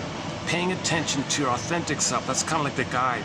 Stay with your authentic self, and that's your guide like that. That's one way to think about it, I guess. Okay, next one. Stepmothers in fairy tales frequently suggest the absence of the good enough mother and the presence of a cold, narcissistic mother. So in a fairy tale, when they say the mother died at birth and the father married a stepmother, okay, no, it's the same woman. In the uterus, mother was good, probably, but at birth, betrayal, mother's a wicked queen. Okay, so the stepmother means your mother is narcissistic. If you're born to a woman who has an NPD or any stinger personality pattern, passive-aggressive narcissist, waif narcissist, clinging bind narcissist, voyeur narcissist, turtle narcissist, or like a Donna Juana narcissist, or just an entitled kind of thing, or a bully type, or an Iago type, whatever version it takes. Okay, that means from the baby's eyes, at the moment of birth, the mother's the wicked queen, the wicked stepmother. It's not a separate person. But it feels to the baby like there's two people. Good mother in uterus, poof, at birth, bad mother. It feels like that, but no, it's the same one person. Okay, it's okay. All right, let's go.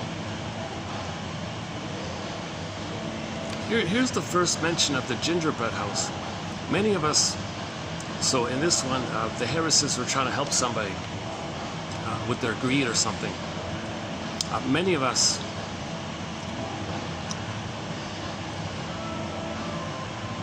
success without fulfillment seems to be a common denominator in our society. So a lot of people have money, right? 20% are wealthy. Right? Where are we now? Many of us walk, so the client was wealthy but unsatisfied, so they gave the fairy tale of the gingerbread house. Many of us walk easily into the witch's gingerbread house. After all, feeding on materialism and thinking that having enough money could make everyone in your life happy is an easy temptation. Easy temptation, right? Maybe it's the casino, the blinking lights, so exciting temptation. You're gonna find happiness in the gingerbread? Seriously? Many of us are still stuck with this idea, with this false belief, or many of us are still stuck in that house. Many of us are stuck in the gingerbread house. Many of us are still stuck in the gingerbread house, i.e. the belief that the gingerbread is going to nourish you or something. But made by the witch, remember? The fairy tale helped him realize that even though he had all the material things he needed, he was an emotionally abandoned child. He was an emotionally abandoned child. So if you're drawn to things like casinos or something, or wine, or drinking or smoking, the translation, that's trauma. You were abandoned in one way or another. Either passive-aggressively, your mother withdrew. That's an aggressive thing to do. Baby, you have needs, I withdraw. That's passive-aggressive. Or she's overly aggressive or passive-aggressive. They're both aggressive. The abandonment is the passive-aggressive because her anger is expressed by not being there. Withholding. She doesn't love. That's that passive way of being aggressive, called passive-aggressive, our topic today. Or the overt way. Like the wicked queen with the comb and all this other stuff. Actually, the poison apple is passive-aggressive because no one can see it. Yeah, see, look at that, eh? No one can blame the mother. The mother can never be called out for being angry if there's cortisol in the breast milk. It's hidden, but the baby's suffering. That's a passive aggressor, right? The aggression is being done covertly, hiddenly, obliquely. You can't call it out, but the aggression is there. It's sneaky like that, right? Now, if you see the mother rough handling the baby, that's the aggression. Now, her angry thoughts, that I guess that'd be passive. If the baby's affected by mother's bad attitude, but she doesn't vocalize the bad attitude, then I guess from the baby's point of view, that's mother's passive aggression. The mother's not making eye statements, right? Or if the mother shouts at the baby, that would be overt aggression. Okay, so the gingerbread house, I gotta check out that one.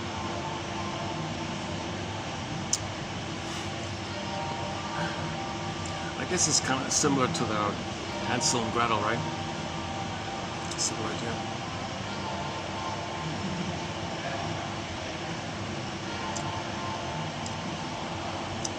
Back to Grotstein. Grotstein says, don't you think we're spending too much time with the Oedipus story?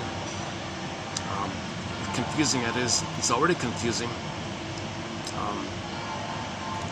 Wouldn't it be at least a little more helpful to focus more on the labyrinth? Theseus, Ariadne, and the Minotaur. You see, things like the Minotaur, you see, that moves towards healing. So if we tell people, don't study these fairy tales, don't study these myths analytically, focus on something like later on, where it's hidden, or the problem with the mother is blamed on the father, and you're all confused, you're dealing with the father, but really what you did was transfer the problem with the mother to the father, and you're fighting with the father kind of thing. The father's being blamed for what the mother failed to do, and you're protecting the mother. So that's a little trick like that. So people promote the Oedipus myth, maybe, but actually what's really going on is Oedipus's mother is Jocasta. Jocasta wanted to gobble up the son. She wanted to use the son. So there's the quote-unquote marriage like that, and the father's out of it. The father being out of it just means he's out of it. The son didn't cause that. So in the Twilight Zone shadow play, the father was out of it because maybe he felt helpless and powerless to protect this child. So he said, fine, wife, take him. You want to marry him, you want to gobble him up, leave me alone. So in the shadow Twilight Zone, the son had a dream confronting the father. Father, you weren't around for me. You didn't protect me. Did I do something wrong? So he was trying to bring this issue up, right? So that's the sense that the father said. The child thought that he was guilty from the father's eyes. No, the father just felt helpless to protect the kid. So these kind of things, like the Twilight Zone, confronting the father, we're protecting the mother. See, if you protect the mother, okay, then you plunder the planet. See, we're still in plunder mode. Whenever we criticize people, how dare you say my mother failed me, betrayed me, she makes the best chicken soup in the world or something. My mother's a goddess. Whoa. You see, that's reaction formation, that's psychic splitting. Okay, goddess demon like that. And people go to buildings to perpetuate that.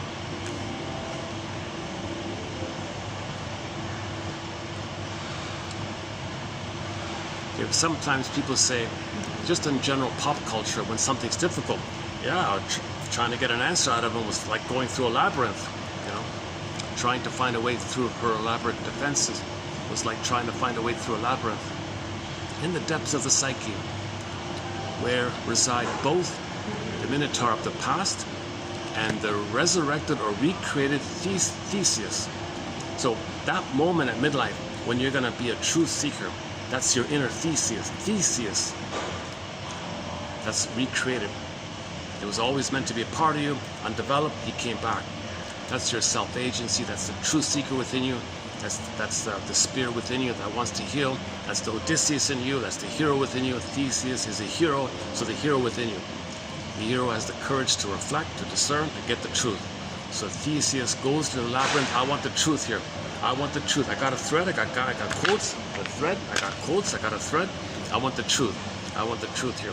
So, you know, maybe before he gets to the Minotaur, he faces one section of the labyrinth where there's another sub-labyrinth in the main labyrinth called the guilt complex.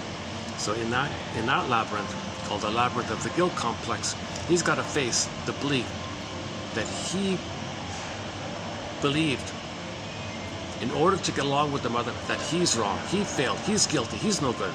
So babies develop this belief to minimize the pain, to get along with their mother, because A, mother didn't see him as a human being. Mother, you're not treating me like a human being. Am I defective? Am I no good, like the shame like that? That means I did something wrong. Oh my God. And plus, mother, now I'm feeling pain. Did I do something wrong? On top of being, in your eyes, not worthy of your love? Defective, so defective, guilt, and I'm in pain. Are you punishing me? Shame? So guilt and shame are together. Mother, wait a minute. Let me fix her. Let me cure her. Let me save her. Can the baby save her? No. Guilty. That's the inner voice. Did you save the mother? No. Did you save the mother? No. Always guilty, guilty. So you got to face this dynamic called the unconscious guilt complex. The labyrinth of the guilt complex is a is like a department within the main labyrinth. You got to face one of those ones. Then you get through that labyrinth. Now you got another labyrinth within the main labyrinth. Okay. This could be like the someday stuff. I have the belief that someday, if I eat enough cookies, I'll get mother's sweetness in the past. You got to face this labyrinth. You got to discern it. Wait a minute. Cookies. Why am I eating cookies if I'm not physically hungry? And why do I want this kind of trick of the brain to send me serotonin? Oh, it means I didn't get safety serotonin with my mother. So you got to discern like that. So so if you're not aware of that, you might think that one day, if I eat enough cookies, I'll get mother's sweetness back in the nursery. So you got to face these kind of someday things. Well, same thing with the fluids. Okay, the breast milk. No wine is breast milk. Nothing like that. Same thing with material.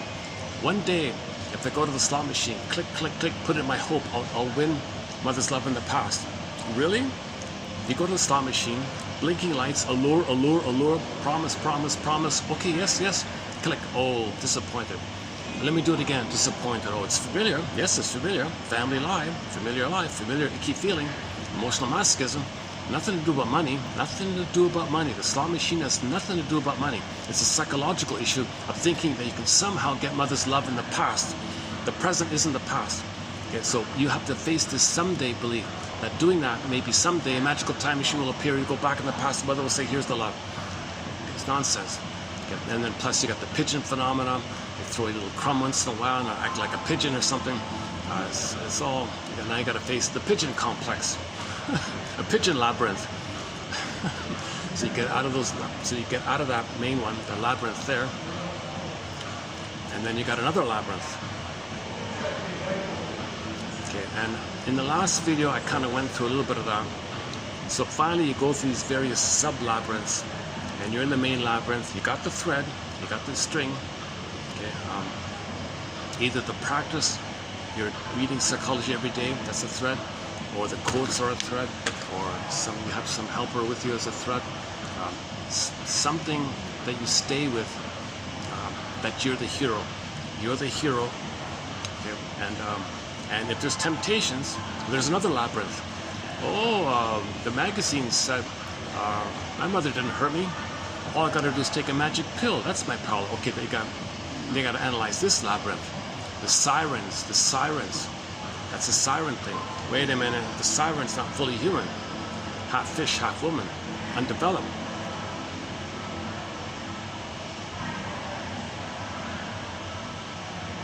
That's me. I'm feeling like the mermaid. I'm undeveloped.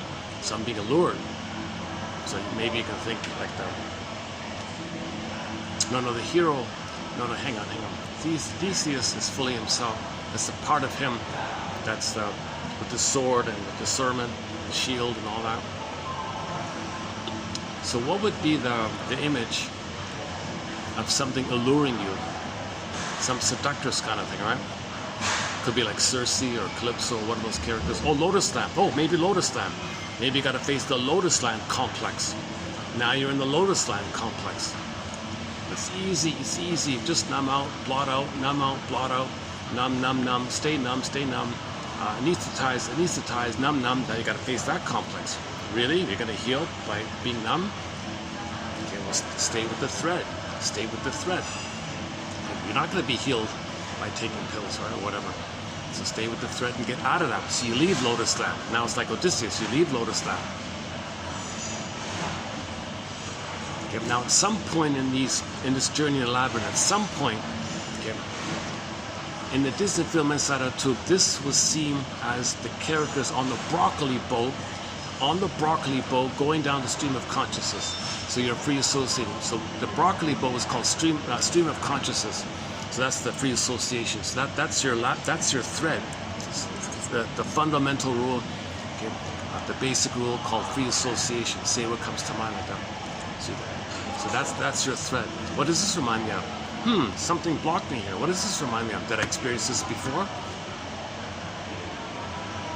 So that's your kind of thread. It's called free association is a thread.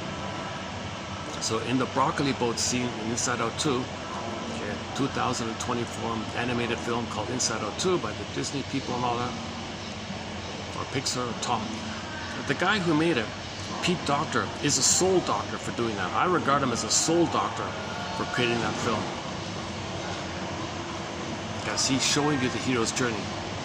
When the characters jump on the broccoli boat, that's the same as Theseus. Okay, we're on this Odysseus. We're on this journey like that. Now, what keeps you on the boat is called free association. Reading quotes 10 minutes a day, or some kind of practice of mindfulness, or something that makes you conscious. Okay, dark conscious, minors up. Okay, rampions up. Okay, so you identify your projections, your judgments about others. Well, how is that about? Probably could it be about you? Oh, okay. Now you take it. You accept something you don't want to know about yourself. You say others have it, so you own your projection. That's eating the fish or the rampion. So that can be like a practice, owning your projections, withdrawing your projections. Projection is the means of bringing repressed material to consciousness. Okay, and so on. Okay, and then you know, the Calypso one is kind of like the Calypso labyrinth is like the temptation to just don't grow up, stay like a child. So you got to get out of it. I got to face mortality. I got to face reality. I got to face the reality that I was hurt. Can I accept my life? Can I accept that I was hurt? Can I accept that I was hurt? And I feel tempted to not want to face that? Can I accept that I'm hurt with the rest of development? And it's just easier to stay like a child? So you got to get out of Calypso land, right?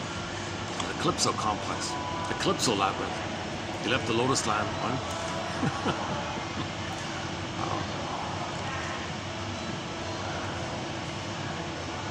The Lestagonian projection might be the Lestagonian one.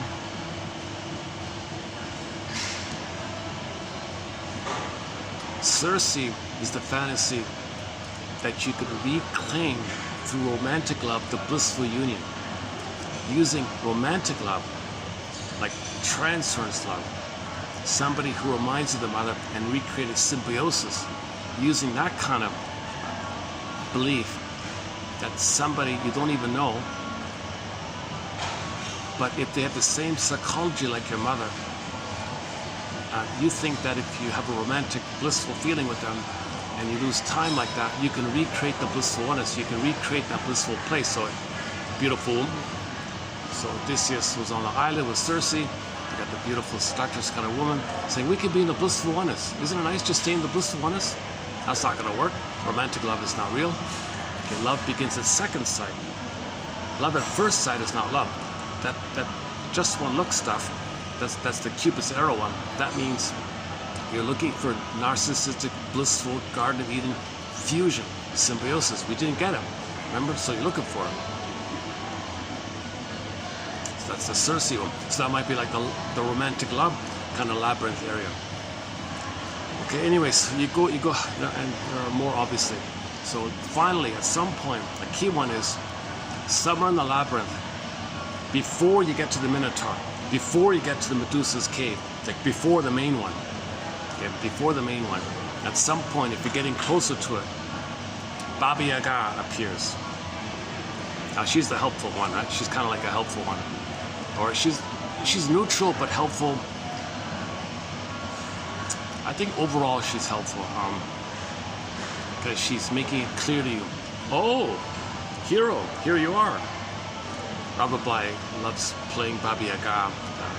He makes a lot of jokes about it. Okay, fine, here we go. Here's a new one here. What's your name, sir? Theseus? Oh, hi there, Theseus. We haven't had anybody here in a while. So you want to go forward, do you? You want to move towards getting your soul back? You're going to confront something very dangerous. Well, I'm here to protect you a little bit. What do I got to do, Baba Yaga? Can you show me both and thinking? Because if you only have jungleism thinking, adversarial thinking, oppositional thinking, you're going to be like an arcade, like you saw some crude video game, you're going to be violent. If you think in those kind of terms, no, I'm not going to let you pass. Can you show some three-dimensional, vertical thinking about you and your mother? Can you show the spirit of seeing the two sides of a story? Every story has two sides. Can you find the third side of the coin that holds the other two sides of the coin? It's not either or, it's both and. Can you show me signs of your willingness to advance your willingness to see the reality that your mother's not a goddess or demon, and you're not some special delusional chosen nonsense or some defective, always no good failure? That there's something human going on here. And the human, like a diamond, has various facets, and can you hold it all? Okay, that's like, so in Inside Out 2, that's the image where Riley was facing the either or, am I this, am I that, am I this, am I that, it's kind of flipping like that, and then you saw the group hug, meaning holding the two, and then a new sense of self came. So that's the idea of developing a both and mind, a perspective that's inclusive, a perspective that understands people's motivations. People are wounded, people are traumatized, people are impaired. We're all members of the same family, we're all members of the earth community, human family, we're all traumatized, we're homotraumicus. Can you see that we're all homotraumicus? And everyone loves or cries for love? And can you see that when people cry for love, it's very coded?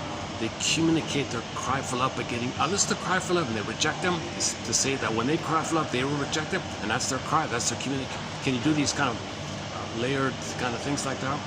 Not just some simplistic either or, you know. People have needs and feelings, and they're hurt, and they're traumatized, they're crying, they're communicating. Can you show me some kind of both and kind of thing? So that's a key one there with Baba Yaga, right? The both and. Okay, go to our quotes from the classic TV show Route 66, $25.99. The fifth one down about the third side of the coin. That's a good one. Some of the best quotes in our collection come from that show, Route 66. I tried to play the theme song, it's copyrighted now. I tried to play Have Will Travel, the ballad of Paladin. Paladin, Paladin, where do you roam? Also copyrighted. So many great songs are copyrighted. There are like 90% of the songs I want to play, I can't play. Ziana Zain, I can't play any Ziana Zain. She's our main musical voice here, or one of our main musical voices, Ziana Zain. We've got 12 songs, actually more than that, on our soundtrack.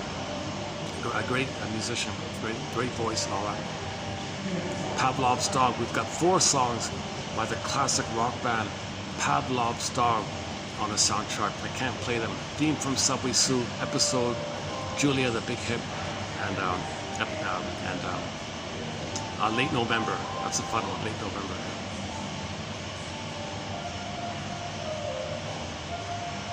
Okay, we're doing okay. Yeah, luckily once in a while there's a bit of a lull.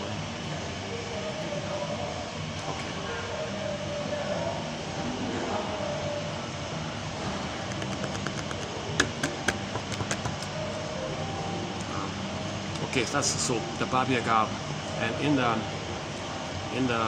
in the fairy tale, when the first Baba Yaga says, okay, good, I'll let you pass. Then there's another Baba Yaga. Another one? Yeah, she's my sister. Oh, another Baba Yaga comes. And she'll have another kind of, oh, you want to face the Minotaur, right? You want to face the core truth. You want to face that primal, Rothstein calls it the object of confrontation, the core thing you got to face, right? Oh, okay, well, the sister says, I'm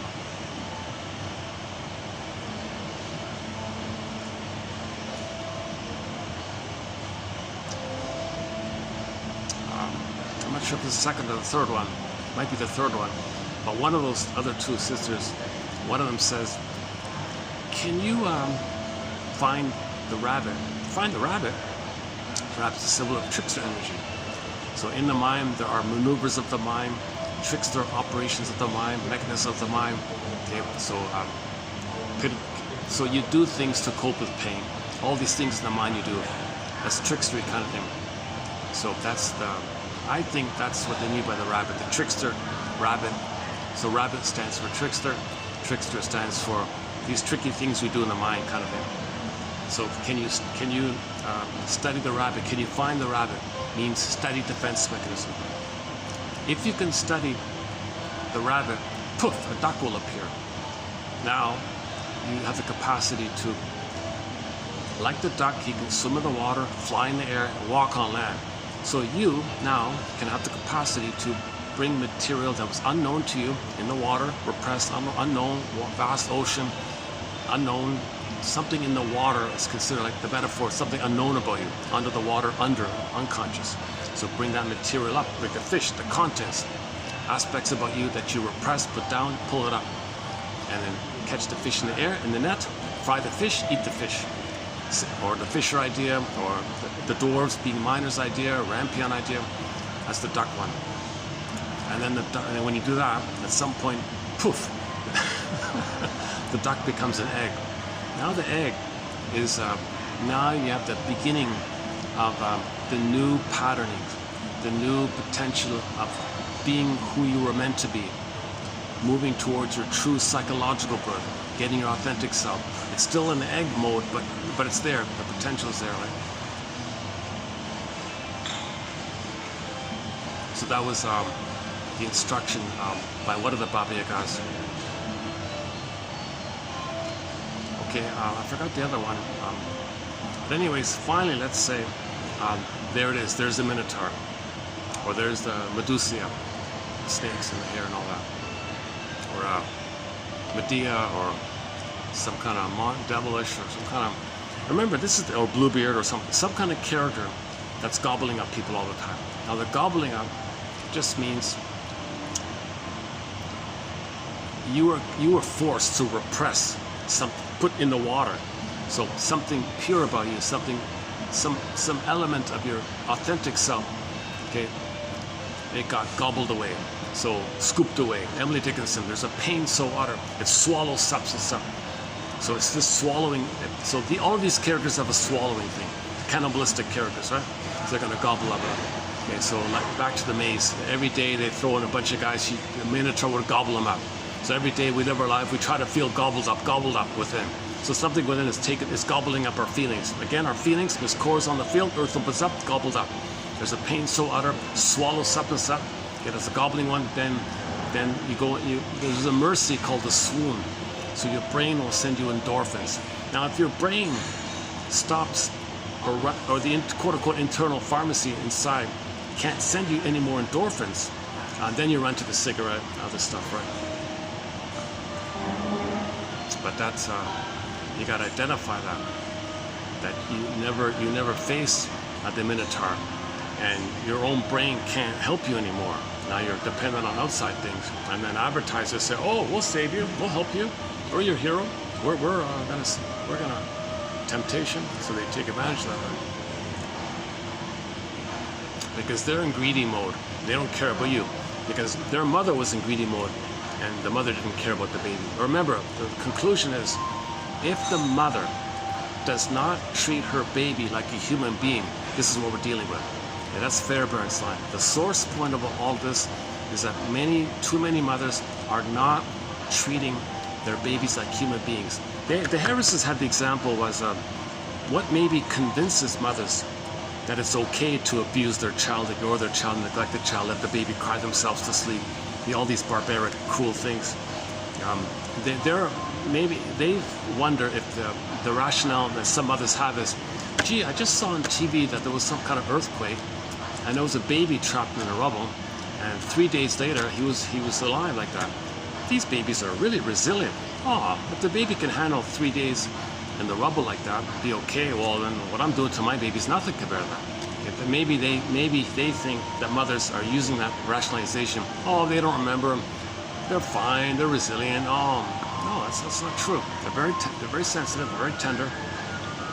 I mean, that kid in the rubble, he's gonna have lifelong fears of abandonment, fears of engulfment, fears of intimacy, claustrophobia maybe.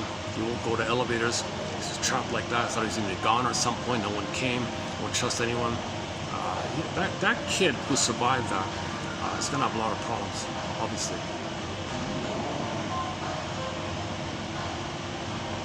The mother can minimize the child's suffering if she can develop a sweet rapport with the child. She probably can't undo the trauma, but the child has some alternative positive memories that can be the thread in his mind for his future. So he has a source of support in his mind if the mother's loving. But if the mother finds the baby and ignores them and abuses them still, that kid is nothing, right? He'll develop ennui. And then he'll be cynical and sarcastic, like, yeah, go spread rumors, who cares? He'll go that way. So in that way, okay, back to the Minotaur. Okay, back to the Minotaur, Gratstein's point about the Minotaur personality. I want to be able to articulate this myself. So we said at the beginning of this video that ideally what would happen is when you finally face the Minotaur,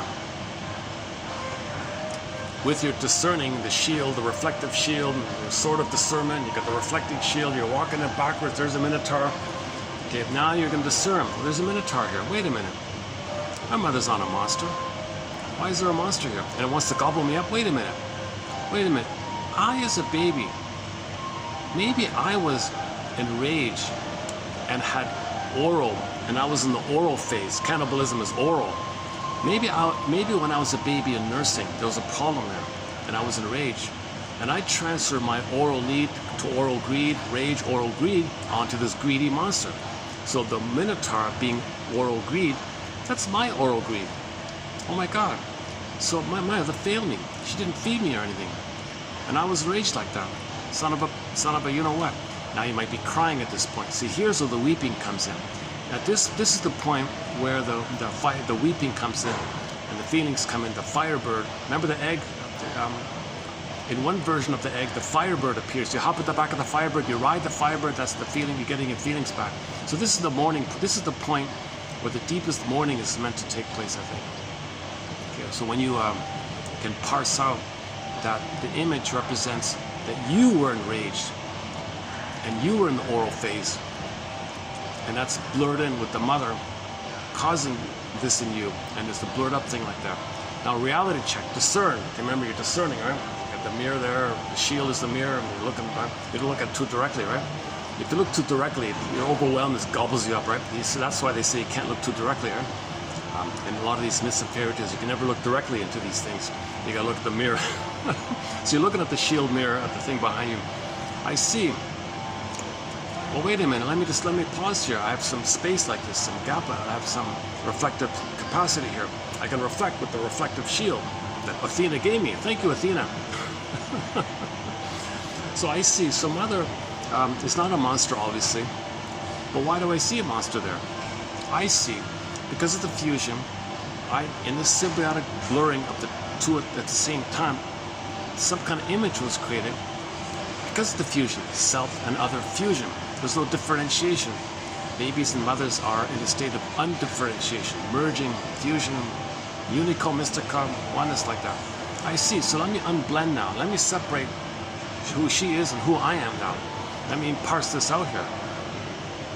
I see. So mother didn't feed me. She gave me weaning trauma. She read some obnoxious, cruel book that she followed it, and she didn't have the feelings to question it because she was hurt and all that. I see. Okay. Greatest hurt of all. Mother failed me. That's real sad news. I didn't know my mother failed me. I didn't know my mother was so frozen inside with her feelings. I didn't know that stuff. I see. So she's actually just a woman. She's not a monster. Okay. And I was enraged by it. So separate the parse out. Mother's a woman and you're enraged. Your mother failed you and you're enraged. Separate it like that. Then the minotaur goes away. You own your feelings. That's the mourning. That's the firebird. And the mother's a person. And she can take a back seat and drink tea or something. She doesn't bother you anymore. The ghost is laid to rest kind of thing. So there's no effect there anymore. Now you can move through. So she'll just, doesn't matter how they show up, but you can pass now. You can pass now, right? That's a key one. If you can pass, that's like the hump. When you get over that, that's like the center middle of the cave or the labyrinth. And now you got over that middle part. That's the hardest part, right? To mourn that your mother didn't love you. That's the hardest part. That's the Minotaur. That's the Medusa. That's the wicked witch queen monster, Beelzebub, Amadeus, Amadeus, Ahriman, Dark Angel, Lucifer, Savior. Oh my God. All those terms are the same thing. Mythology, same stuff. This psychology can be expressed in thousands of ways. It's the same core psychology. Myths and fairy tales are metaphors for psychology. Okay. Now, the reason people sometimes like to use the devil one is because the EVIL in that word, okay, is because the child's LIVE was reversed. And the character represents that. So the character is a symbol of your own rage at your mother rebounding in on itself. It's destructive. Once your gobbling mode, that's because you couldn't live mode. Your live mode was blocked and the letters reversed, rebounding aggression, EVIL is destructive. So the Minotaur is destructive. So the Minotaur is the guy with the horns, literally like the bull thing and all that stuff. Now, a defense against mourning, the weakest thing to do is to worship this bull. And you hear that sometimes, oh, I worship, he's amazing. Oh my God, that's so sad. That's really so sad. Because that means you don't have any assertion for yourself once you worship the guy with the horns or whatever. You have no self-identity, no self-assertion, no self-beingness, and you're really confused. It's a perverted thing. The shrinks call it perversion of thought, psychological insight. It's this kind of perverted thing going on. So back to the bully pattern or the Minotaur personality. See, be careful about being impressed with bullies and all that. You might think they're saying no. No. They can't say no. They're the mother who co-opted the child's potential to say no. And the mother has it, and they become the mother. They have no self anymore. The more they're like the bully, the less of the self they have, because the more of the mother they are. Mother complex, Minotaur complex. Yeah, Minotaur personality calls it. Bully pattern means Minotaur complex, mother complex. Mother complex means bully pattern, okay, and Minotaur. So the Minotaur complex or the Minotaur personality is synonymous with the mother complex.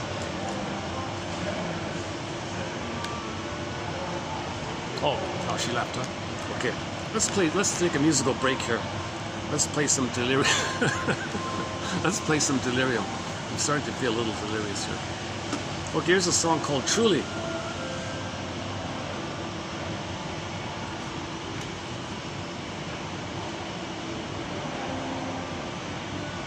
Are we getting it? Oh, hang on a sec. Volume.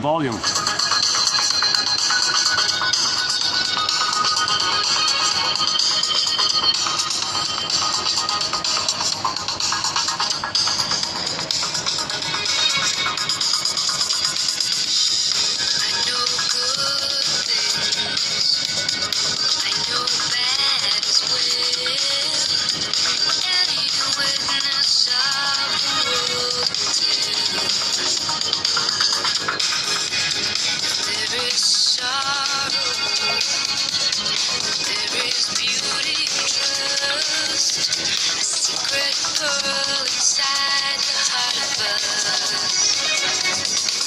So foolish, there is light that I wanna see.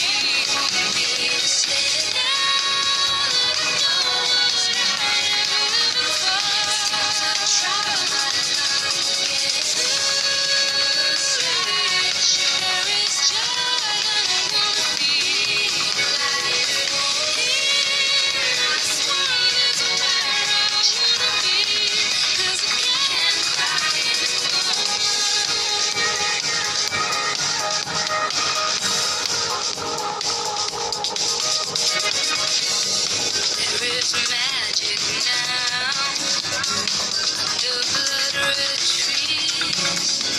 Oh, sky will see mystery.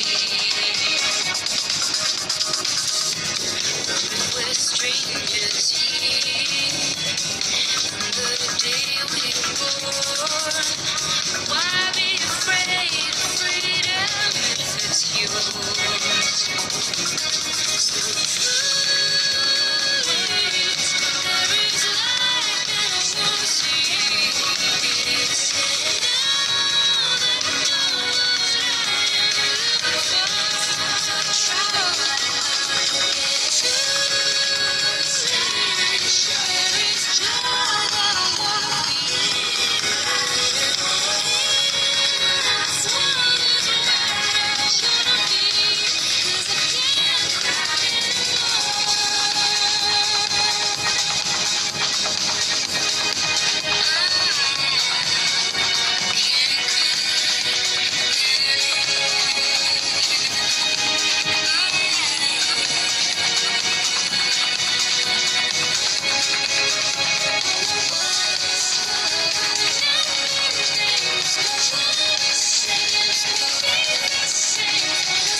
Let's bring up that instrumental from the Polar Bear King. Hold on a second. It's called Minner something. Minner, what's it called again? It begins with an M. Minner, Menena, Fra, Osterland. Osterland.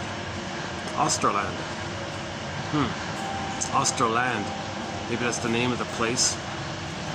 Something of this land. The polar bear of this land, maybe? Okay, here we go.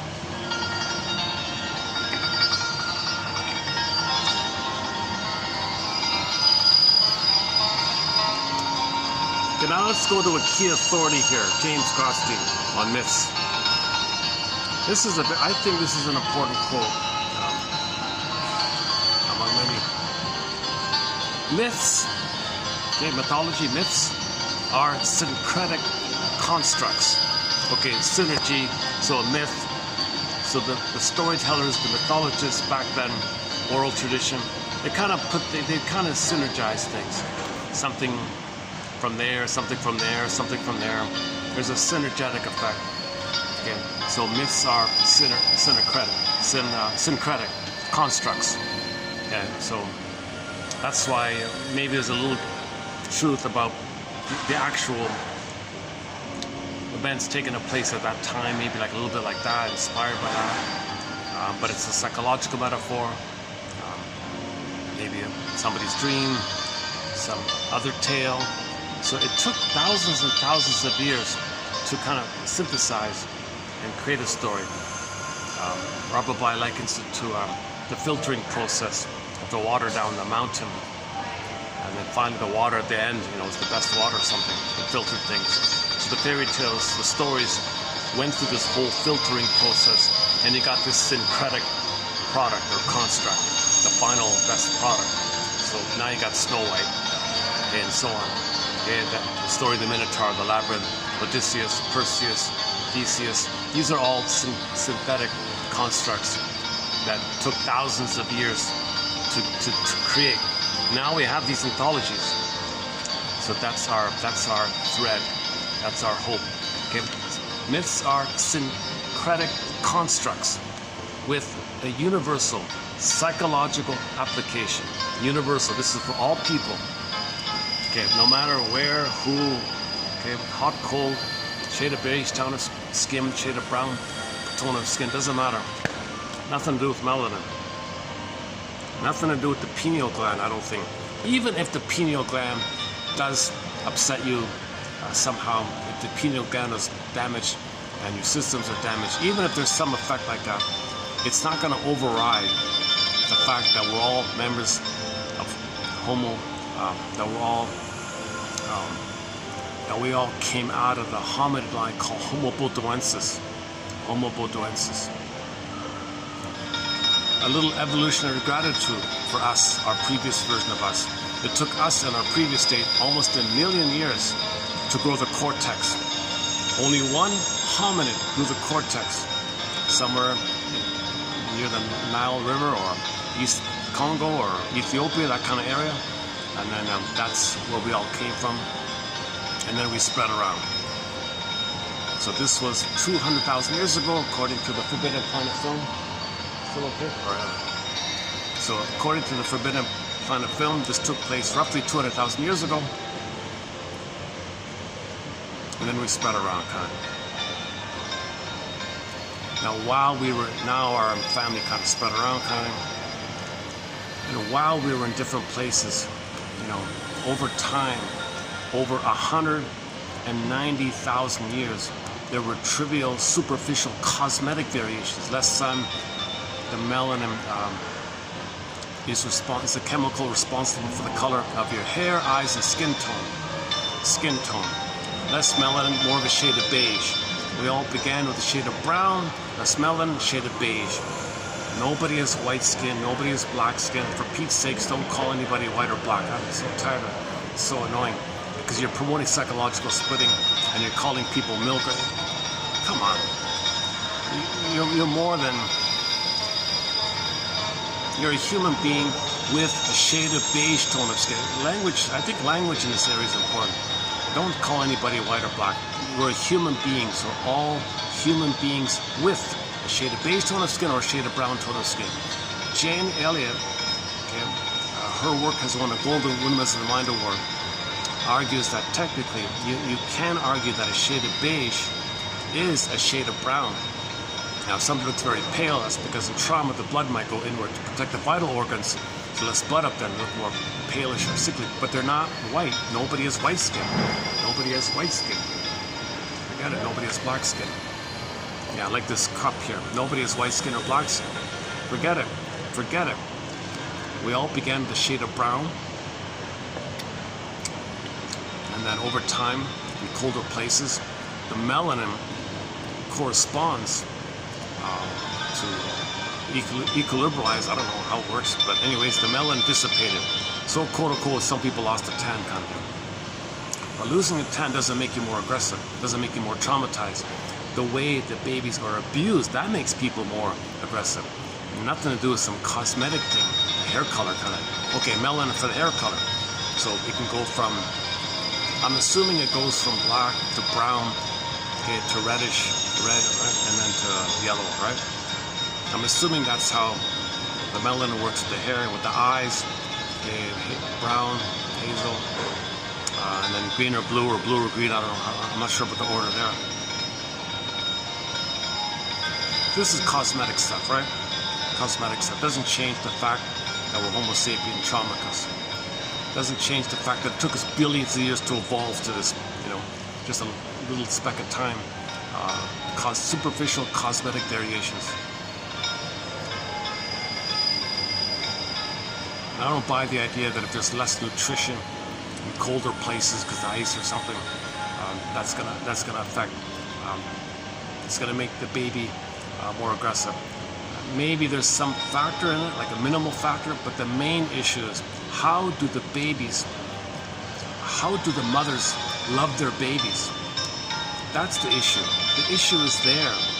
See, that's the issue. That's the Minotaur in the labyrinth. And people don't want to, like Baba Yaga says, oh, such a long time to find somebody here.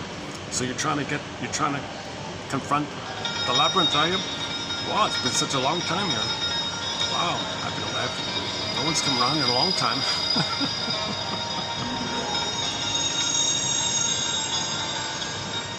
And what leads you astray is the pop culture nonsense.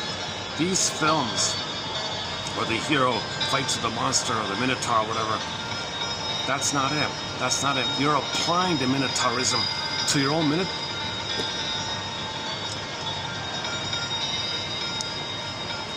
You know, if you take these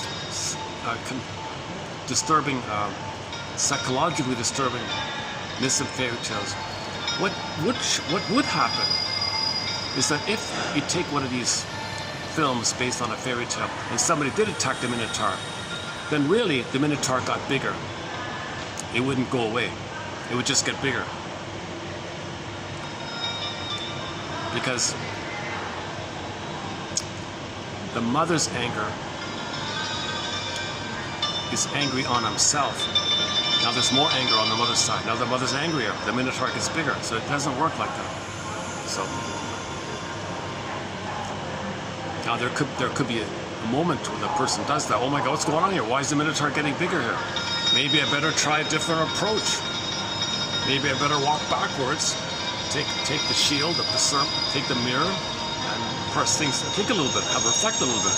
Don't apply your barbaric logic in the second half of life. The second half of life is getting back your feelings. You can't be violent in that kind of area. So that's the confusion of pop culture like that. With some crumbs of exceptions. Okay, Kirikou and the Sorceress.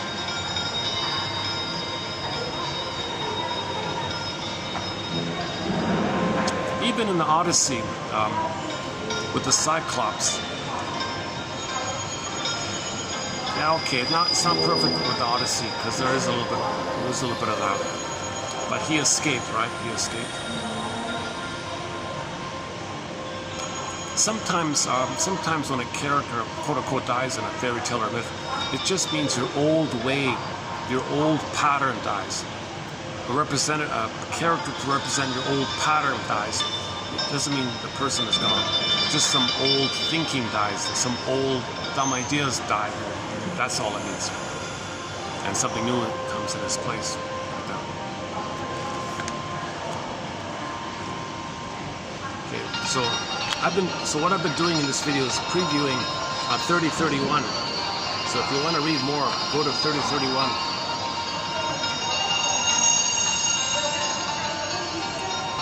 The heresies have a very good quote on projection. I'll save that. So everything about you don't know, it's the shadow. And so contents are in there. Something inside the shadow you see onto others, that's projection. So they're kind of associated. Projection is something within the shadow. Shadow means the general idea of everything about you don't know. All of that together is the shadow self, the secret self, the second self, the double self. It's like the one who walks with you, who's not like you, who is you. Someone's living my life. I know nothing about him. literature, it's the motif of the double self, the secret self. Okay? It's much more than the alter ego, I think. Although the alter ego does embrace some aspects of within your shadow. So you take some bits in your shadow and create a character. It's kind of like a bridgeway to your double self. It's not all of you, right? So that comedian, like that, or simply the actor Henry Winkler playing the Fonz, that's not all of his shadow. There's just some parts within the shadow. He created the Fonz character. Now he acts all important and fearless and all that stuff. Mostly it's narcissism, right? Magical thinking, snaps his fingers and the girls come running, snaps his fingers and he fixes the jukebox, snaps his fingers and all the crickets that were bothering him in the forest stop cricketing or making chirping sounds, like magical thinking. So that's the childlike stuff.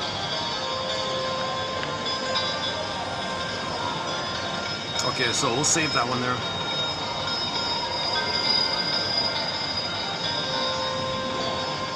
Oh, here's the one. Okay, myths are syncretic constructs. Myths are synthetic constructs. Oh boy. So again, the synergy and conus, bring it all together, kind of. Myths are syncretic constructs with a universal psychological application. So it's for everybody. Everybody. We're Homo traumicus. So roughly 10,000 years ago, we became Homo traumicus. And then we created myths and fairy tales. Why? Well, to help us mediate and organize the chaos. The trauma needs the trauma. We got to organize and mediate and organize, okay, the chaos, i.e., the pristine unformation. The pristine unformation. Nothing's formulated. The pristine unformation. I.e., what do you mean? Well, the as yet unmentalized aspects of our awareness, unprocessed, unrecognized, unseen, unidentified, unmentalized, put in your mind. It's unreal. So the trauma is the pure, pristine soul fragmentation, and there's no ability to know it. That's the as yet unmetabolized, unprocessed aspects of our awareness. Myths help to organize and construct mythms. Okay, mythms. So just like some segment within the myth, right? Like the sub-labyrinth within the main labyrinth might be like a mythm, I guess, or some part of the myth. A mythm. So myths help us to organize and construct mythms about this chaos, about this trauma. Remember, we're Homo traumicus. I think when the shrinks say chaos, order out of chaos, the trauma is the chaos, chaos, and it creates some kind of order. Okay, I'm no good, mother's good. I'll be the mother. Psyche splitting. Mother's a monster? No, she's a goddess. So that's order out of chaos. Like that. And it makes a person dysfunction, because if you freeze it like that, you're seeing the world through this traumatic place. And you're not living your life, because you have to freeze your soul in response to that. Part of the order out of chaos is to exile your soul. Now think about that. Your mother hurt you, so you sent your soul away. Now if you become her, then your soul is going to be even further away, because your soul is afraid of you, because you become the mother who's attacking you. And you are her, repetition compulsion, she attacks you. You are her, that means you attack your soul flew away by the mother, and now you're acting like the mother, your soul goes further and further away. Go I know not whither, and bring back I know not what. Go across the thrice times 27.7 divided by this and that, times potential exponential this, divided by this. Go to the 17th millionth ocean, cross the 79 divided by 7 Milky Way, go to this other galaxy, go to this place, go to... Okay, just meaning we don't know where it is. It's just lost like that. So it's always going further away. The more you act like your mother, the more your soul goes away. All the more reason to unblend from her and forgive her by understanding her. Understanding leads to forgiveness. You got to understand her. Saved by understanding. That's discerning bit. Discerning. Okay, so that's building the reflective mind. Building the reflective mind. Okay, that's the shield Athena gives us.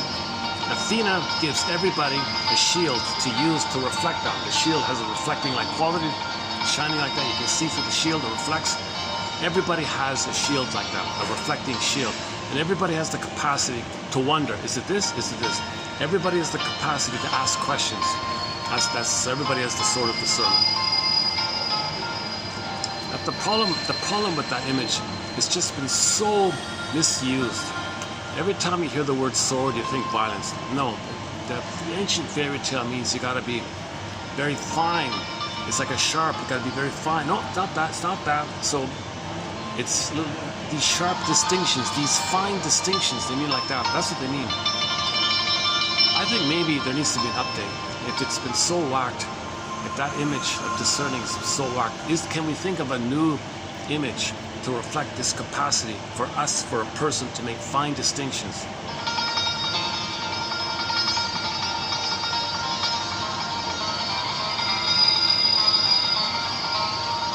Maybe a feather, you know, a little bit there, a little bit there. Find this, maybe the sort of the feather of discernment, the feather of discernment, these gentle, fine distinctions. What about the feather to imply the gentleness of it all?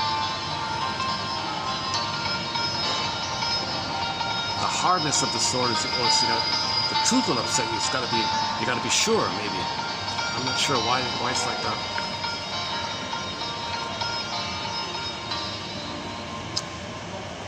Okay, myths help to organize and construct mythms, patterns about this chaos so as to prepare the unmentalized elements for symbolic transformation. So we create a myth as a bridgeway waiting for us to put words to it. The myth is the metaphor for the trauma. Now we've got the metaphor. Now we've got a chance to put words. Right? So that's why a lot of people read a fairy tale and the question is, what in the fairy tale piqued your interest? Where do you see yourself in this fairy tale? What charges you up? Like, what's the most interesting thing about this fairy tale? And you identify a scene. Yeah, that thing about that. Yeah, that's interesting. Okay, go on. Free associate from that. Treat it like a dream. Treat it like a dream. A fairy tale is like a dream. You're interested in that part of the fairy tale. It's kind of like waking up, getting a dream. You free associate from the dream you remember. Well, the fairy tale is like a dream. Soul stories, soul stories. So something of interest in the fairy tale. Take that image, take that sequence, take that scene, and free associate from it. Go elaborate it. Go on. Why? Okay, caught your attention, right? How is that like you, or how do you relate to it, or what thoughts spring to mind here? What does it remind you of? How is it that you identify with this character?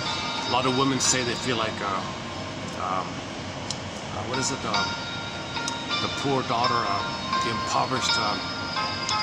What is it? What's that one again?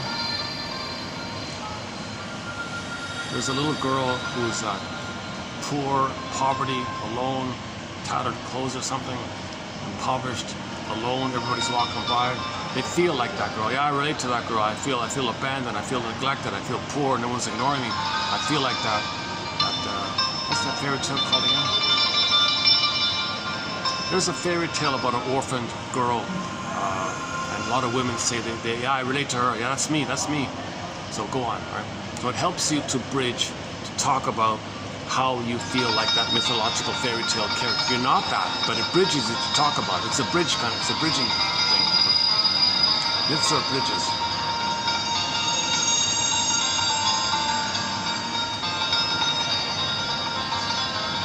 Okay, so finally, interpreting myths and fairy tales like dreams, well, it'll help you.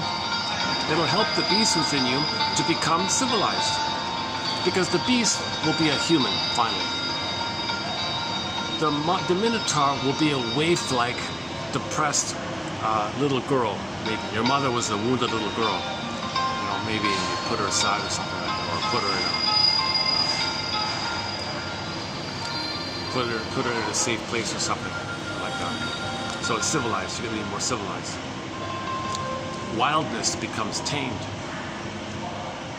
So you're no longer dealing with all your ragey or mother, things are civilized and more tamed, right? And what you couldn't know becomes thinkable. The insane becomes thinkable. Now you can think about it. Aha, now I can put words to it. Rumpelstiltskin, I can find some words. Rumpelstiltskin, I've got some words here. It's thinkable, I can think it. We want to be able to think it. We want to now be able to think what we couldn't know back then. Setting it up so we can feel what we couldn't have felt back then. That's the full assimilation, right? Full acceptance of the trauma. We couldn't accept the trauma. Now we want to accept the trauma. Now we're older, now we've got resources, and we want to accept the trauma. We want to accept the trauma. So the ghost is laid to rest and we can live in the present, enjoy the present. All of the joy for which you pray is 100 tears away. Sings Von the Shepherd, the singer. Further, since myths are syncretic, they have myriad applications and should not be concretized. Okay, so never think that any myth or fairy tale is an actual concrete real thing. You don't look outside the window and on a motorcycle you see I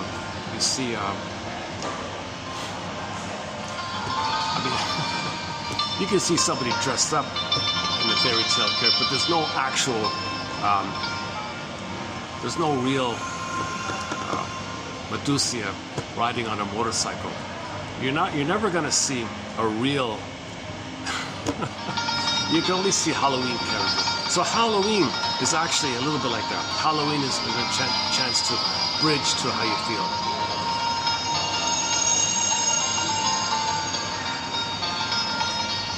But don't identify with it, right? Don't identify with it. It's something that's a part of you, but don't be it, right? If you want to identify with a character, then on Halloween, be Theseus, be Perseus, be Odysseus, be like the hero side. If you want to identify with her, not like a infantile, I can do anything. One.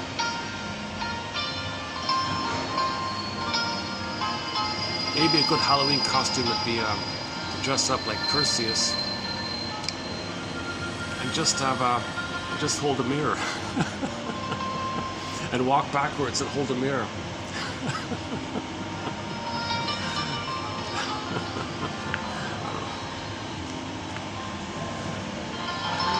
Yeah, we need some new characters. I mean, new costume. The costume people need to make some. Where are we here? Since myths emerged originally from the oral tradition, before it was written down. Before the Grimms wrote it down, it was all the grandmothers would tell it, pass it down. And that passing down was the filtering, because the grandmothers wouldn't relate to something, audience didn't respond to it, so that part got taken out. She tried something else, they liked that got passed on, that kept. So there was this whole kind of update, kind of like constant updates. So, since myths and fairy tales emerged from the oral tradition, they are subject to narrative thematic variations.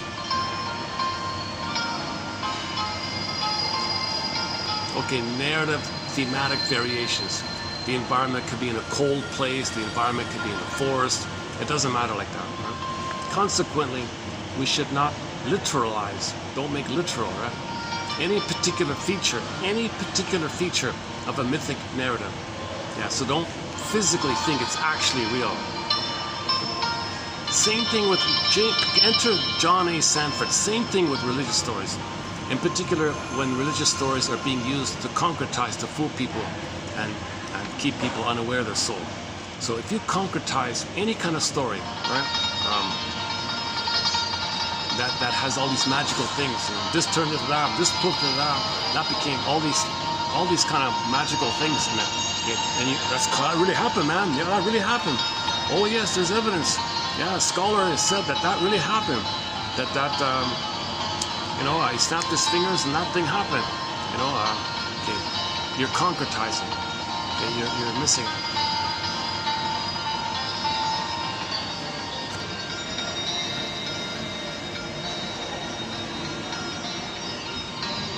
Remember, myths and fairy tales reflect primary process mentation, primary process thinking. Okay, the child's mind, before verbalization, before symbolization, before language, is pre-verbal. In that primary mentation, okay, there's no time, and things can flip-flop and shape-shift. No contradiction, no sense of proper place. That's why you wake up in the morning from the primary, and in the conscious, secondary, you got a glimpse of the primary, came to the conscious for your recognition. So what was in the primary? In the primary, they scanned around your whole life, took a bit from childhood, something on TV yesterday, something from a month ago, something your friend said, you heard your friend say from someone else, I don't know, whatever. It puts it all together into one little sequence. And you wake up and there it is.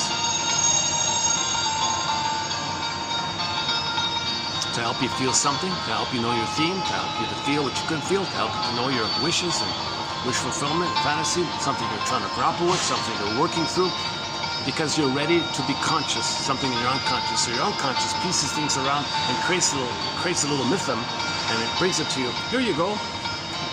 Here you go, conscious you.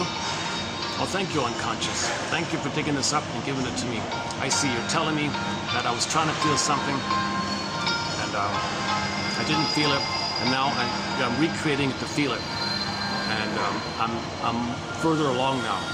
I'm further along because I read these quotes. So, for example, if you read some quotes on passive aggressiveness, let's say you read our quotes here, the 100 plus quotes on the topic of passive aggressiveness, and now you're a little more aware of it. That means you're going to feel more. So you sleep at night, and suddenly you get a dream of some character you never dreamt about before, maybe never even thought about him for decades or something. But in actuality, that person is very passive aggressive. You didn't know it at the time. Now you have the knowledge that'll trigger that. And now you're going to face the struggle that you should have had. It's coming up now. And with your knowledge, you're going to resist things. And you're feeling the tug of it and the hurt of it. It's coming up now. So now you know, oh my God, that person's passive aggressive. And I felt pulled in like a soft pillow, but there were thorns there. Why did I get fooled like that? Why did I fall for this sugar-coated hostility? Oh my God. You know, and it's a bad feeling to not to feel hurt by the aggressor and then repress it. And now you're conscious.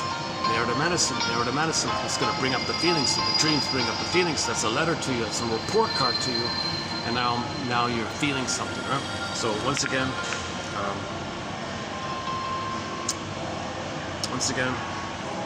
take time to recognize that there are things going on within you that need to be felt or said or lived or grieved. Pay attention to these things, both in yourself and in the people in your life. Pay attention to your authentic self. So your authentic self, decades ago, you couldn't deal with that. You didn't know, you were fooled by the passive-aggressive person. Because passive-aggressive people do things in such a hidden way, you don't really notice it, right? But now with the quotes, you realize why they're doing that. Now you can face it. Now you know why they did that. So passive-aggressive people cannot overtly be aggressive. They cannot even know that they're angry because mother told them it's anger is forbidden. But the child, remember the child's anger, the holy man rebounds in? It's got to go sneakily on the side. The anger's got to come out, right? If the child doesn't have a penis to make an eye statement, and the mother forbids the child from being like aggressive, overt aggressive or something, it's going to come out covertly, called passive aggressive. Nothing. Passive just means kind of like hidden like that. It's not being passive. It's just the phrase isn't too clear. It's simultaneously. He's angry, but he expresses it kind of sneakily, quietly, passive. You mean like that? You could say like the leakage of the quiet, covert leakage of your anger. Anger. I don't know. We need a better term for it.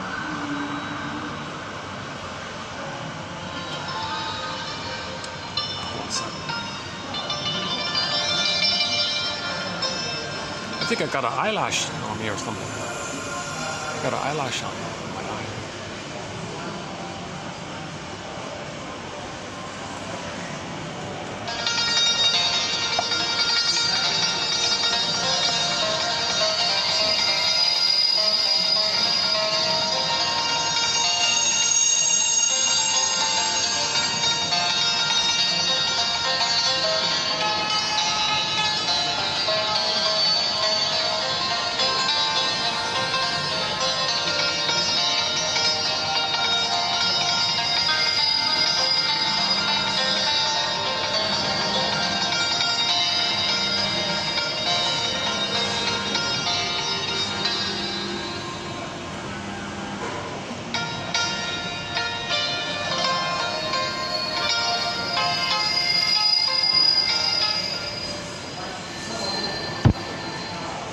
Okay, again, James Gottstein. Myths are syncretic constructs with a universal psychological application. Actually, there's a guy named Alan Chinnan in his 30s and all that.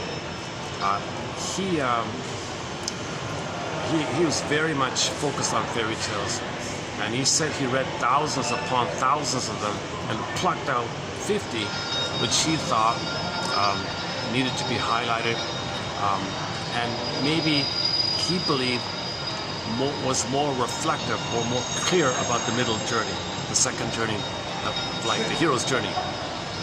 All fairy tales are productions of the dream, but he thought maybe some were maybe like more helpful for people at midlife. So he plucked out 50 tales, 50 plus tales, and put them in 4 collections. Once Upon a Midlife, In the Ever After, Beyond the Hero, and Beyond the Princess. That 4th one, Beyond the Princess, he renamed it called Waking the World, kind of thing. I thought, why'd you do that? Well, women, you know, when they get their beingness, they find their voice, they wake up and others hear them, they wake up everybody because they're saying something. Maybe it's just trying to, you know, give a woman a boost or something.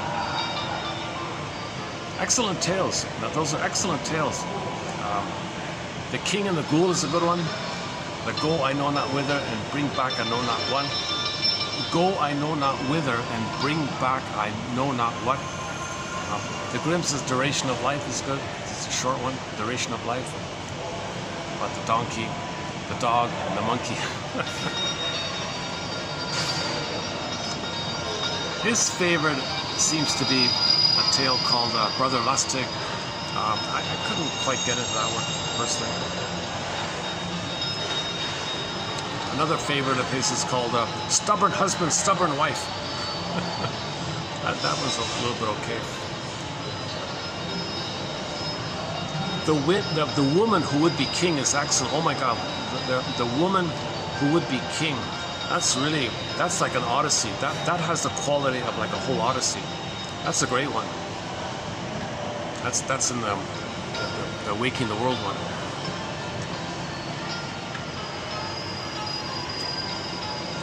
He tried to make his own one that kind of fell apart. I think he missed it. That's okay. And the Beyond the Hero one, the last one, he invented one. He tried to invent one. Didn't catch on. Nice try. It took 10,000 years for storytellers to come up with this.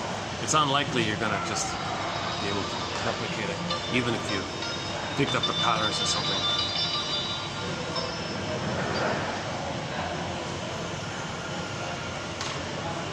He was in his early 30s when he did it, so his commentary on it's kind of limited. But the actual specific tales are really good.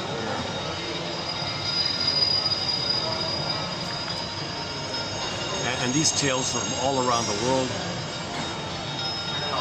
universal application. You can take, it's the same psychological patterns. In the myths and in the fairy tales, they're all code for psychological inner dynamics. They're true on the inside, not on the outside. Not on the outside. Any magical thing like that on the outside, no, they're true on the inside. They're metaphors for inner dynamics. They're symbols. Myths and fairy tales are symbolic. Symbols are not real, but you see them, so you can talk about it. It's like the bridgeway thing. You can see it, the bridge, so you can see it, so you can put words to it. So the symbol is like a bridge to the words. We got to find the words part. But they're true on the inside. But in the inside, it's invisible. We don't see this stuff. How do we put words to mother failed me and I was angry? Okay. And this happened at the same time when there was no time. How do I put words to that? Well, first create a symbol.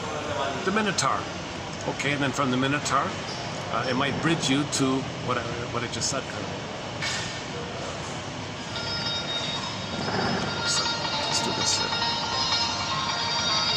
It's really filling up in here, right? Oh, it's Friday today, right? Yeah. Let's check the time here. How are we doing here? What time is it?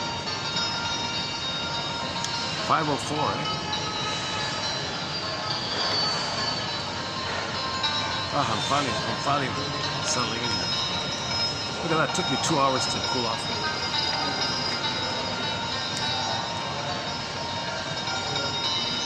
Myths are syncretic constructs with a universal psychological application which help mediate and organize the chaos. Bracket, pristine, quote, formation, unquote.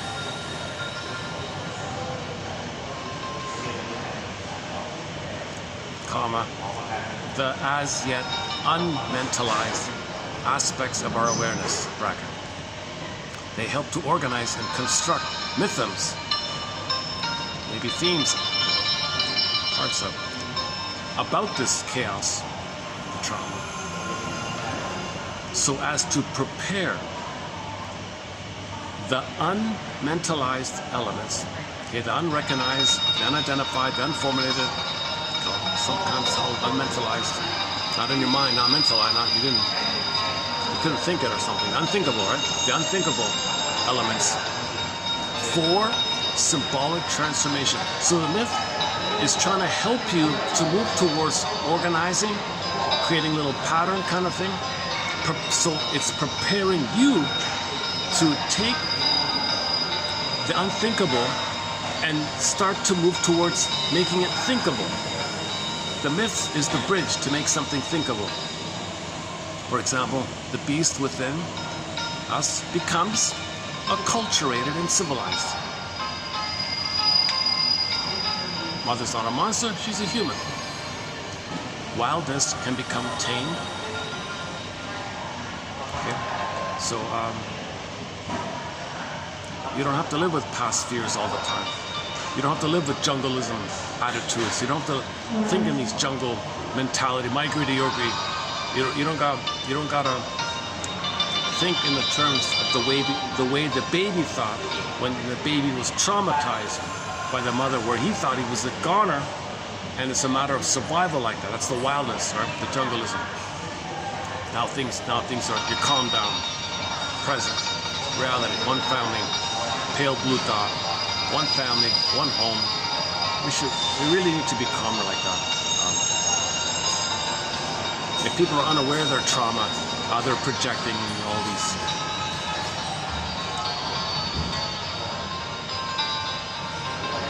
And finally, so that things can become thinkable.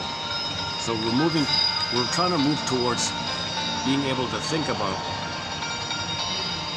make something unthinkable, thinkable, right? Make something unthinkable, thinkable. It's unthinkable that the mother failed me, betrayed me. She's like the wicked queen. It's unthinkable. I can't think that. I can't think my mother failed me. She betrayed me. I can't think that. Oh yes, yes. Now that's the hero's journey. You're a hero. You're a hero if you can say, my mother failed me. You got to make it thinkable. Now, not out of deliberate, conscious maliciousness. If the mother did hurt the baby maliciously, okay, that's because she was trying to communicate that that's what happened to her. So you're trying to make it thinkable like that. So if she didn't want the kid, she's trying to say that her mother didn't want her. So you have to try to make it thinkable. Since myths are syncretic, they have myriads of applications and should not be concretized. Since myths emerged from the oral tradition, they are subject to narrative thematic variations. So in the colder places, there might be snow around or something, right? In the hotter places, there might be forests or something. Like in the song here, the Polar Bear King. That's up in Norway or something, right? Or wherever, somewhere like that. Well, the same theme described in Norway, okay, the same psychology, okay, in another narrative place, oral tradition, could be the cave under the water, I don't know, the cave somewhere where there's no snow, whatever. A desert, maybe a desert. Guy goes to the center of the desert, and there's a monster. Whatever, same stuff. So in other words, do not literalize any particular feature of a fairy tale or a mythic narrative.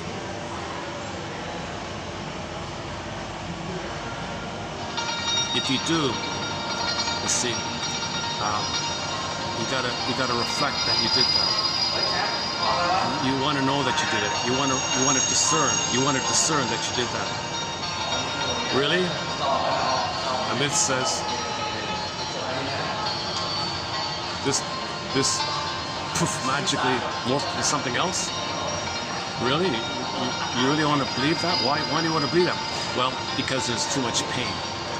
You believe fantastical things and try to concretize it because of the pain. That means you feel a lot of pain. And believing things that are wild helps to numb the pain. And the pain makes it so that if you believe fantastical things, the example was the alien one, right? People, oh, there's aliens up there. Oh, watch out, the aliens. Okay, well, that means from the baby's point of view, when the mother hurt him, the baby thought the mother was an alien. And the baby felt alienated from his mother. And the mother was a stranger to the baby. When the mother is a stranger to the baby, okay, the bond is broken, the paradise is broken, and he throws up his soul. The mother can't establish the attunement. Okay, the baby's enraged at this thing. This thing he creates can be like an alien. It can take any form. The Minotaur can be an alien. You could take the labyrinth and there's an alien in it. It doesn't matter. You can do a space version. You could do a space version of the labyrinth, and in the space version, there's some kind of alien that gobbles up people. It's the same idea. These labyrinths, these fantastical labyrinths can be done in science fiction form. It's the same idea.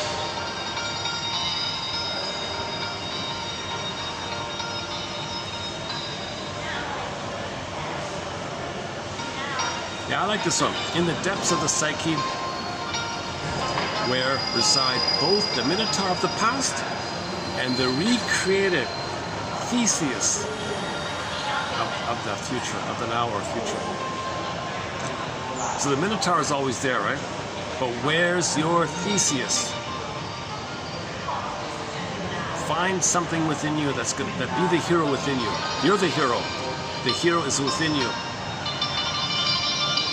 That's Theseus. Or any one of these other ones.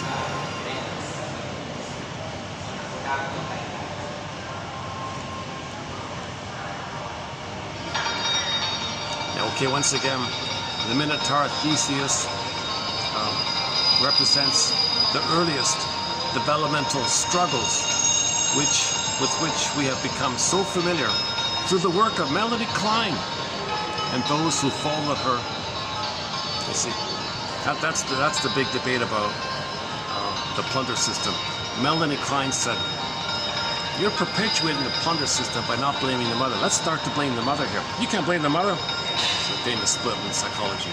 So the Melanie Klein is closer to the truth. Melanie Klein is closer to the Theseus. Those other ones, you don't even know them. You don't even know who they are anymore.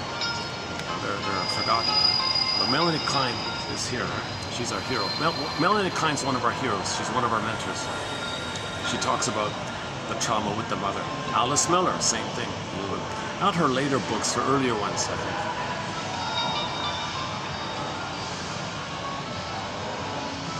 Object relations theory. All of object relations theory is about the truer side.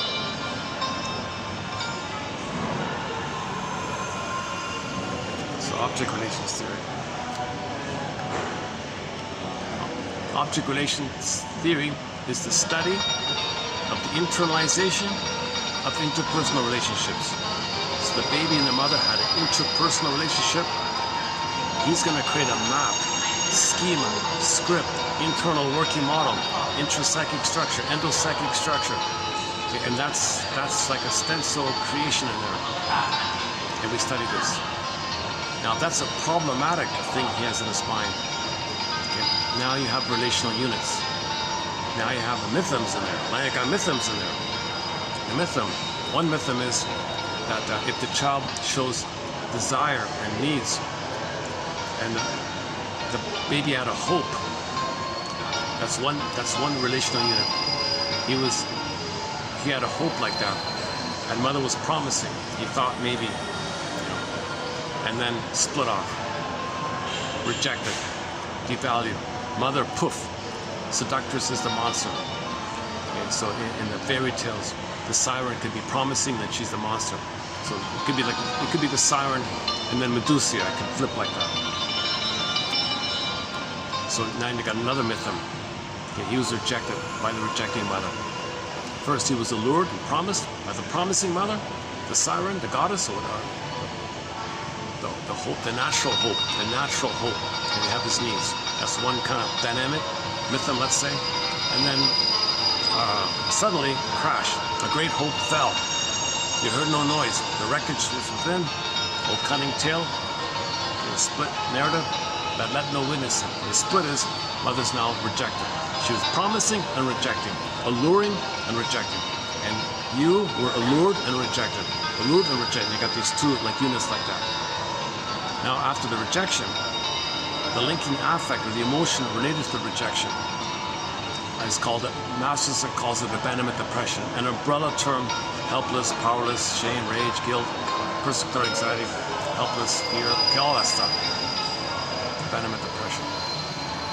Abandonment syndrome, abandonment complex, abandonment neurosis, whatever you want to call it. The linking emotion with the hope one is the excitement. You're excited. Mother's going to love me. Mother's going to be there for me. Excited. Baby's excited. Mother's seen it as exciting, and you feel excited. Crash. Okay, that's one unit in the mind. A mythum in the mind. So, seductress, and you're seduced or something. But reality, most of the time when the mother is seen as promising, she's going to be rejecting. Now you got the rejecting, the critical mother, the minotaur mother,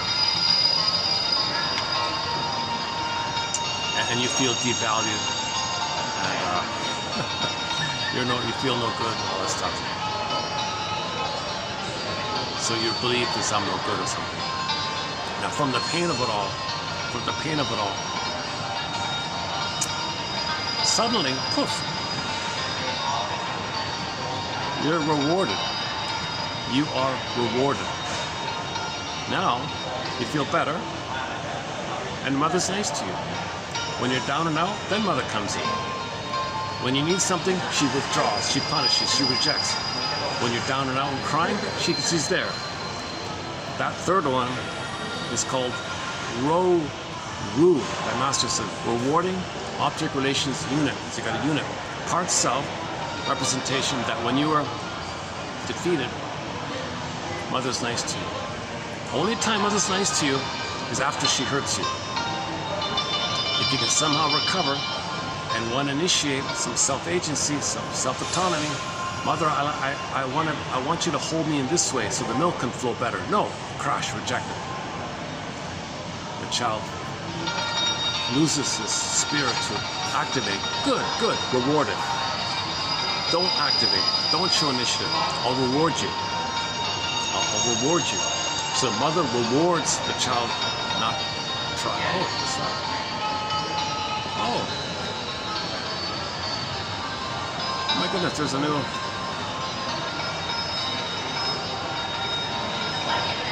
They got a new camera system. Just noticed they got a new camera system around here.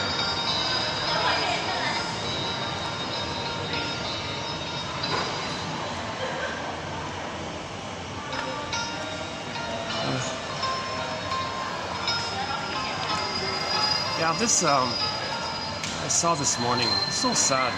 Whenever I don't talk about current events, but I've noticed this when organizations or government departments or large companies and all that, they don't have internal practices for security. They'll farm out somebody and don't care what they do. And those characters can really do some nasty things, and the employer doesn't care. So it's a news item about, I don't know the full story. So there was some little argument somewhere on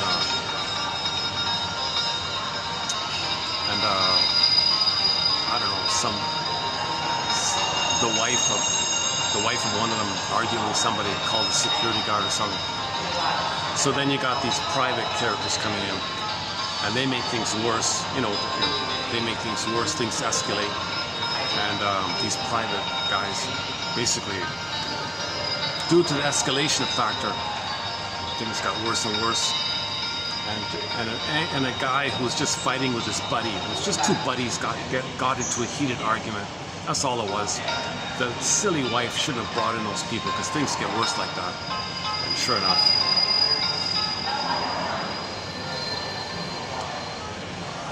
And of course, these characters seem to have some protection or immunity or something like that. But outside that assignment,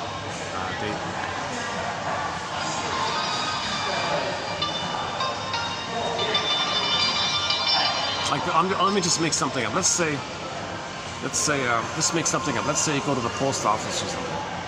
I'm just making this up. That's like a government department, right? The post office.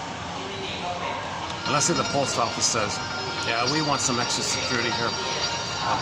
We don't want to hire our own security member and train him and give him some guidance, and he'll be under our direction like that. Let's just farm it out to some whoever. So you got the whoever comes in, and there's a blind eye to their behavior, and things get worse.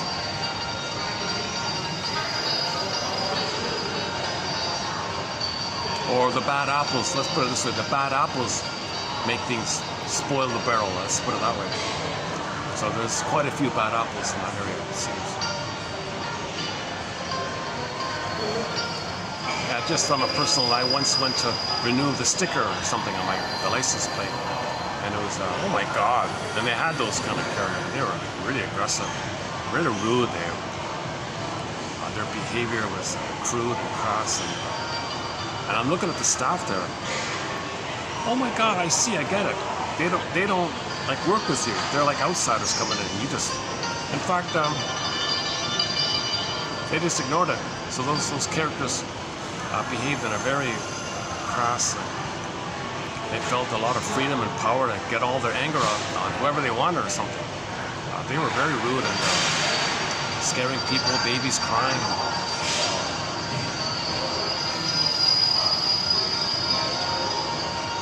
Totally unnecessary. So there's a lot of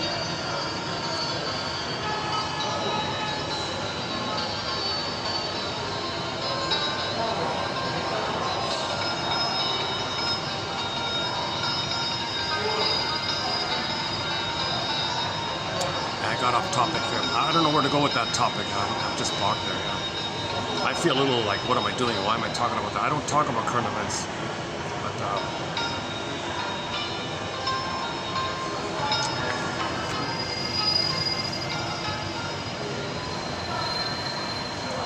But people who enjoy the bully behavior, you see, they might be wishing to be overly aggressive. They might be passive aggressive and enjoy the aggressive behavior as a proxy or vicarious expression of their wish to express their anger.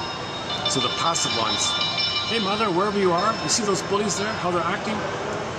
That's like me. I want it to be like that. I want it to be like that towards you. You stamped it down on me, and here it is there. I like it. I love it. Look at that. So, see, again, back to the Minotaur personality. Jesus Christ. The bully personality has a very twisted thing going on, and people are confused by it.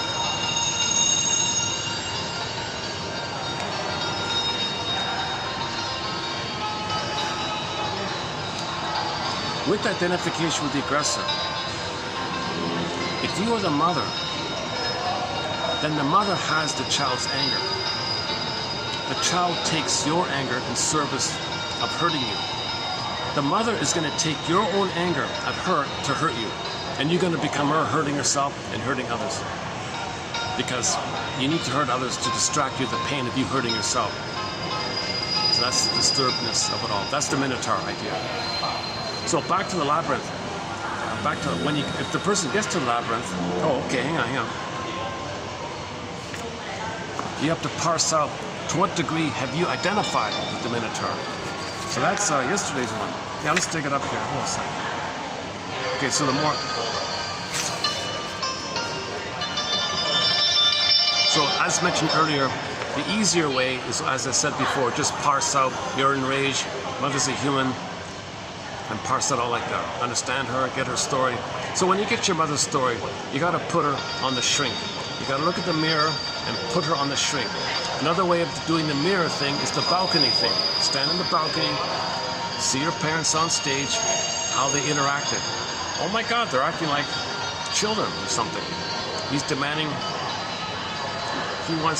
she wants him to take care of her.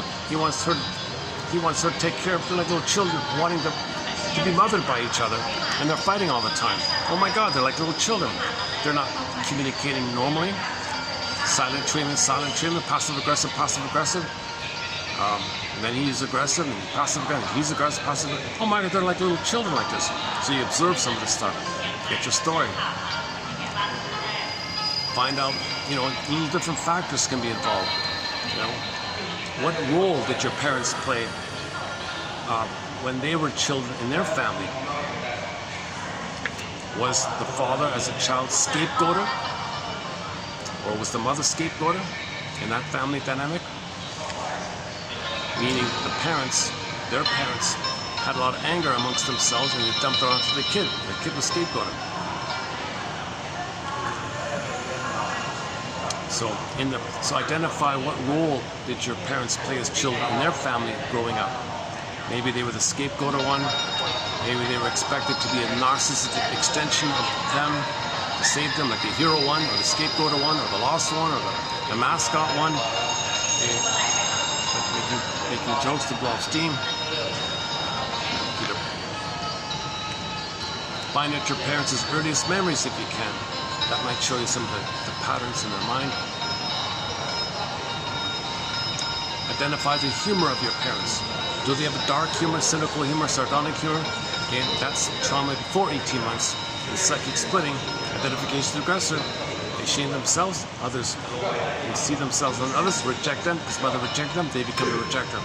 You get some relief by that, called schadenfreude. So is your parents' humor dark? Okay, that's trauma before 18 months. Or just identify their pattern. What kind of narcissist might your parents be? Or maybe one of them's the bully. Maybe one of them is Iago. Or maybe one is the more helpful, codependent one, the childlike, positive one, meaning they think they're no good, and they think they want to save the partner, thinking if they save the partner, they can save the mother and resume development. Meanwhile, the partner doesn't care about that. All they want to do is see their soul onto the partner, shame them, and then hate them. Because in identification of the aggressor, to get your anger out at your mother, first you got to find someone to play you to shame. Then poof, there's primary imitation, poof, the magical one. There's your mother, and now you open the door, your anger at your mother goes to the other, your own partner. So identify some of these rabbit trickster. That's the rabbit, back to the rabbit. You got to study the rabbit here. You got to study the tricksterism of the rabbit. Study the rabbit. Okay, so the rabbit's a teacher, i.e., we study defense mechanisms. That's the symbol for studying defense mechanism is the rabbit one. Bear rabbit or trickster rabbit, whatever.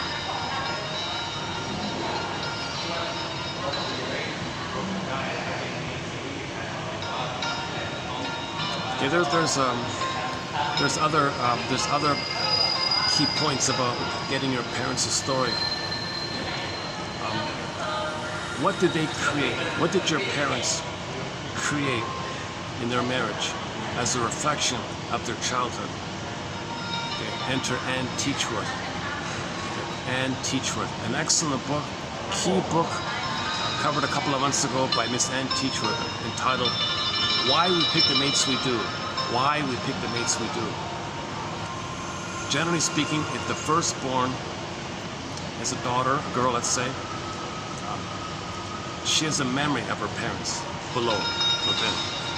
She's gonna maybe identify herself with one of those parents, grow up and play one of those parents, and find a partner to play the other parent, and recreate it in the present a reflection of her template, and pick up the battle of one of the parents trying to get their needs met.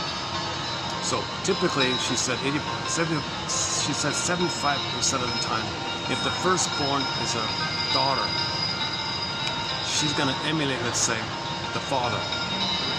Okay, so she'll play like the father. Now she's got to find a man to play her mother. So she recreated in her marriage a continuation of the freezing of the problem with the parents. She plays the father's side, and her husband plays the mother's side. And she, playing the father, is going to try to get her father's needs met through the substitute of the recreation that her partner is the mother, just like the father, her father's wife was her mother. So, in other words, she's going to marry her mother. She'll find a man, she'll play the father role, find a man to play the mother role, and recreate the past. As above, so below. The outer is a reflection of the memories inside. As above, so below. So she recreates the marriage, in other words, where she picks up where the parents are struggling. She'll play one parent. You got to find someone to play the other parent and pick up with the battle like that. And if they're battling, that reflects the unmet needs of your parents. Key point like that. If the firstborn is a boy, there's a 75% chance, she said, that he will mimic after the mother, let's say, play the mother's side, and look for a woman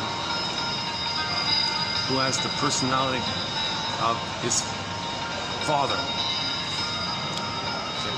So he's going to marry a woman with the same personality like his father. He plays the mother role, finds a woman to play the father role, and continue those unmet needs of your parents. So that's something to think about. If it's the second born in the family, it'll be flipped. Whatever the third is, the fourth will be flipped, and so on. She says the flipping idea, she theorizes, because in genetics you got the opposites like that. But a key point is, she had the example of one woman was not aware of this, right? And she didn't like her mother. She said to herself, I would never want to be married to a man like my mother. No way, no way. But the truth is, she could only be attracted to a man like her mother. Because she's playing the father, and she's got the template. That's the template, that's the script, that's the model she's going with. That's her unfinished, excited hope. She can't leave that. That's her loyalty, that's her attachment, that's her sense of her life and all that. Who she is and her needs, unmet needs like that. So she should be bored with anything else. It's gotta be a man just like her mother, because she's playing the father. So sure enough, she's attracted to a fellow. You're the one, love at first sight and all that stuff. They get married. A little while later, oh my God, you're just like my mother. How did that happen? I clearly did not want to be with a man just like my mother. And here you are, a copy of her. You're like a carbon copy of her. How did that happen? So the story was she left, took a break, second marriage, same thing. What the hell? Again, third, oh my God, she did it again. Fourth, oh my God, she did it again. Please help. Please help. So she went to Miss Teachworth and she explained this to her, and she said, oh my God, why didn't somebody tell me this earlier? Now that I'm conscious, things are different like that. If you're not conscious, you got the compulsion to recreate the it's a template, like the power of the template. It's called psychic determinism, psychological puppet mastery. It's driving you like that. You see and recreate and filter and see everything based on that frozenness. That frozenness is unfinished business. It's unresolved. It's pain. You want to get out of the pain, so you want to pick up like that.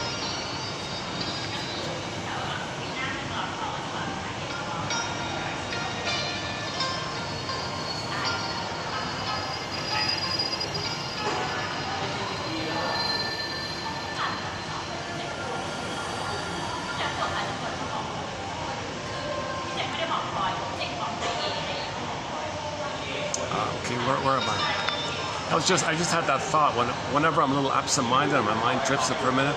That thought I saw tomorrow, is that ADHD? Do I have that? You know? Let's say theoretically, I might fit. I thought maybe I might have a little Asperger's or something. I thought, like I don't focus. Maybe, like in school, I kind of daydreamed the whole time. So is that Asperger's or something? I don't know. I'm embarrassed to admit this, but she said she had a bad habit of being impatient when people are talking, and she would fidget or interrupt or something. She couldn't just sit and listen. And I gotta confess, sometimes that happens to me. I feel it too. But whatever somebody's got, whatever somebody has, you gotta keep it on the personality side. 99% of our issues is trauma. It's not some organic, genetic, organic, kind of weird, come on. 0.00%, whatever. Listen to John E. Sarno. Look up John E. Sarno. He's accessible. He's a clear speaker and all that. About the guy with the back. So he focuses on psychosomatics. That your anger at your mother goes to your body, you get a somatic problem. 99% of your somatic problems are your rage at the mother. But your rage at the mother was blocked, rebounding in. That's the image of the howling man who went in, and like the monk said, the body can only bear so much, so you look for excuse to find some other to think is your mother, to get your anger out. That's one theory on prejudice. If somebody outside appears to be unfamiliar, that click. When the baby viewed his mother or her mother as an alien or stranger, scary stuff, flash frozen, unresolved, template. So somebody in the present being unfamiliar, I don't know you, who are you? Different dress, different language, click, irrational fear. You're feeling the triggering up of the emotion back in the past. So ironically, having prejudice you can discern, you can be Perseus with the shield that Athena gave you and the sword of discernment. And if there's prejudice, oh my God, I can discern here. I can parse out. This person's traumatized, looking for a job, nothing to do with my mother in the nursery. My mother hurt me. And the idea of that mind of that person being a little unfamiliar, that means to me as a baby, mother was a huge stranger to me, and I was very scared of my mother. And this irrational fear you're putting onto the benign person in the present, and things get complicated like that. But so there's two main ways. First, you find someone who's you, and then poof, there's your mother, and you express your anger at the mother. Or simply someone's unknown to you, and directly there's your mother. That's Cupid has another batch of arrows. The hopeful one and the mother who hurt you one. They're pretty loud inside, right? Maybe I should change spots.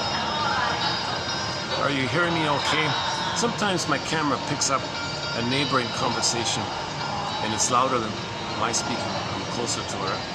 My phone is a little weird like that. Let me see.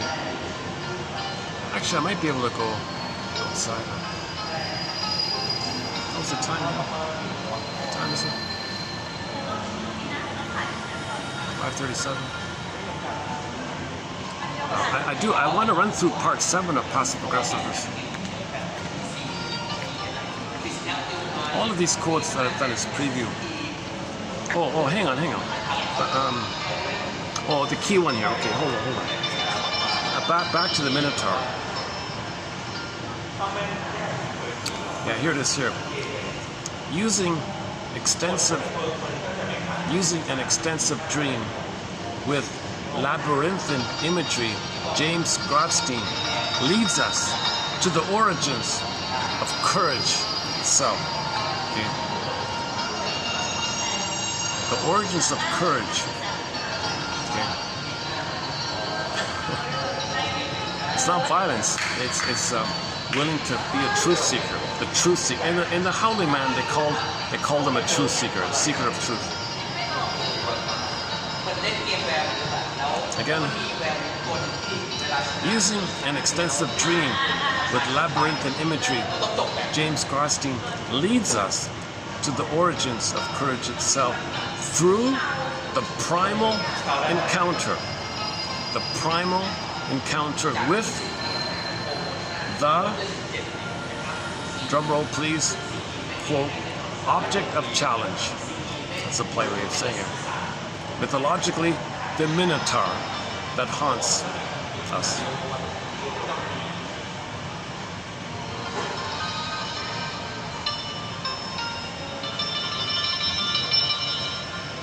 Where's that one from, Charles? Hang on.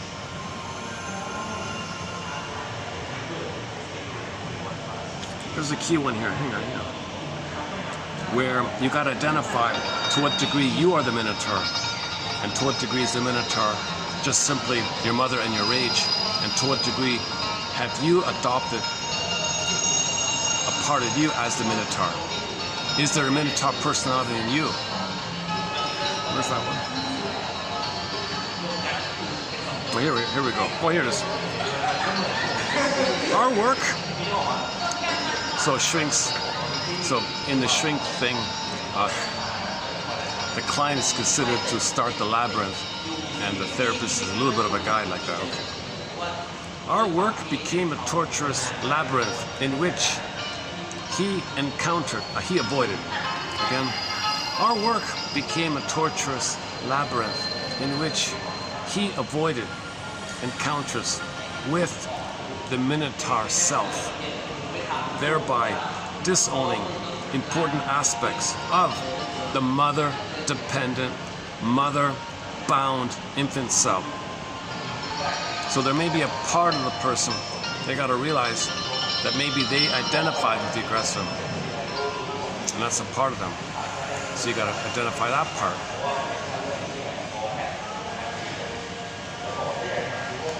Now, if you fully identify with the aggressor, then that's this one here. The Minotaur personality, or simply the bully personality, clinically, we sometimes encounter clients who, rather than attempt to confront this, actually identify with it. You're supposed to confront this issue, have your own feelings about how you really felt with your mother. That's the healthy thing. But maybe some people think, wait a minute, I don't bother with that. I just become the mother. She can take my anger. I'm her, and my anger can be co-opted by her, but I'll be her. Twisted, sick stuff. That's why the bully, that's why they're like less fully, that's why the image, they've rejected the human development, and that's why the Minotaur is half bull, half man like that. And you're so enraged at this arrangement, so you're always looking to blow off steam. Bullies are always looking for a chance to blow off steam. They're looking around, scanning, where can I blow off steam? They're always looking for an excuse or something. So they're always like the one-eyed cyclops, the narrow focus, blow off steam, angry at everybody. They're going to be angry at everybody because they got so much anger like this by doing this. Okay? They're angry that they had to be the mother who failed them. Their own potential anger at the mother.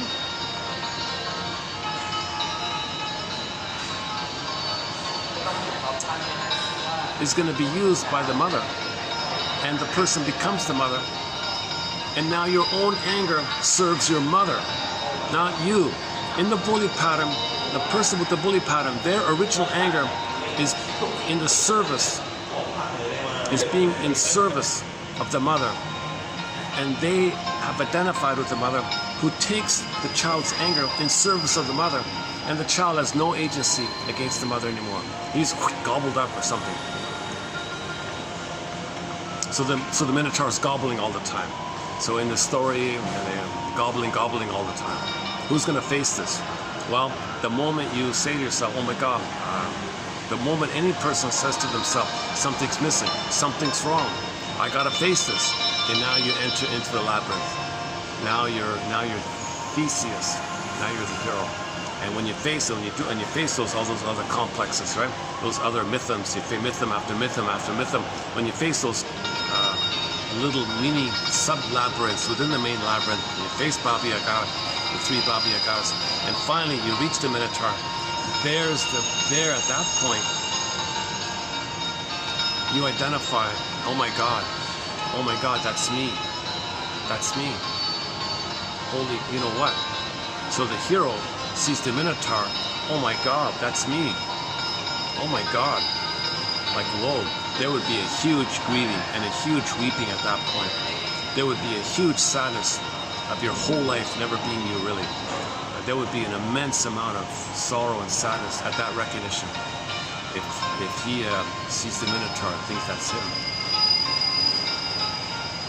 Now he has got to do it. Now he's got to. Now in the second half of the labyrinth, he's going to unblend. He's going to unblend and identify himself as separate from the mother. Now he's got that separating task called asymmetry. So this Charles has a thing about the practice of asymmetry. The present's the present, the past the past. But if the present's still the past, that's symmetry. Okay, that's a separate. Okay, left over here. Oh, good, they left, huh? I was just about to leave.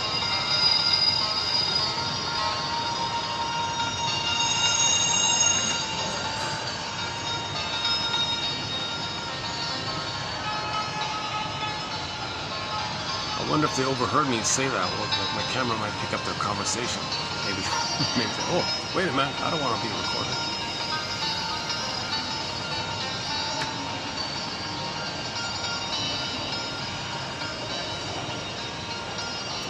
The labyrinth and the Minotaur represent the unconscious, which harbors. Okay, all your memories. Internal objects, object relations theory, created in the course of development that must be sought. So find the labyrinth, explore, confront, and diffuse. So the Minotaur will be diffused. The Minotaur will poof into a waif-like woman or something like that, or a sad woman or something. Or a scared girl or something, I don't know. It'll be some human form. Whatever it is, the Minotaur is going to poof into some human form, fully human form. Damaged, maybe, but it'll be human. You got to get it to the human place, then you get somewhere.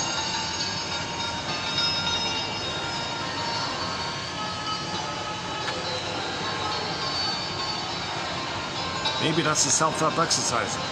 To get pictures of your parents as little children. Maybe that helps.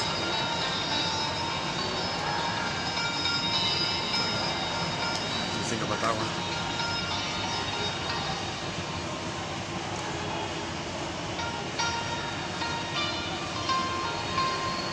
Yeah, okay, that's about it now. Okay, let's do part 7. Let me zip through this because I've done this numerous times already. So I've done the past 6 videos, and 2 are done in 2 parts. So actually 8 videos. It was all on passive, well, mostly on passive aggressiveness. Plus I did a preview of a few videos. So I've really reached the end of this topic on passive aggressive for this time around. So sugar-coated hostility. Okay, so let me just see if I can quickly provide a snapshot of it.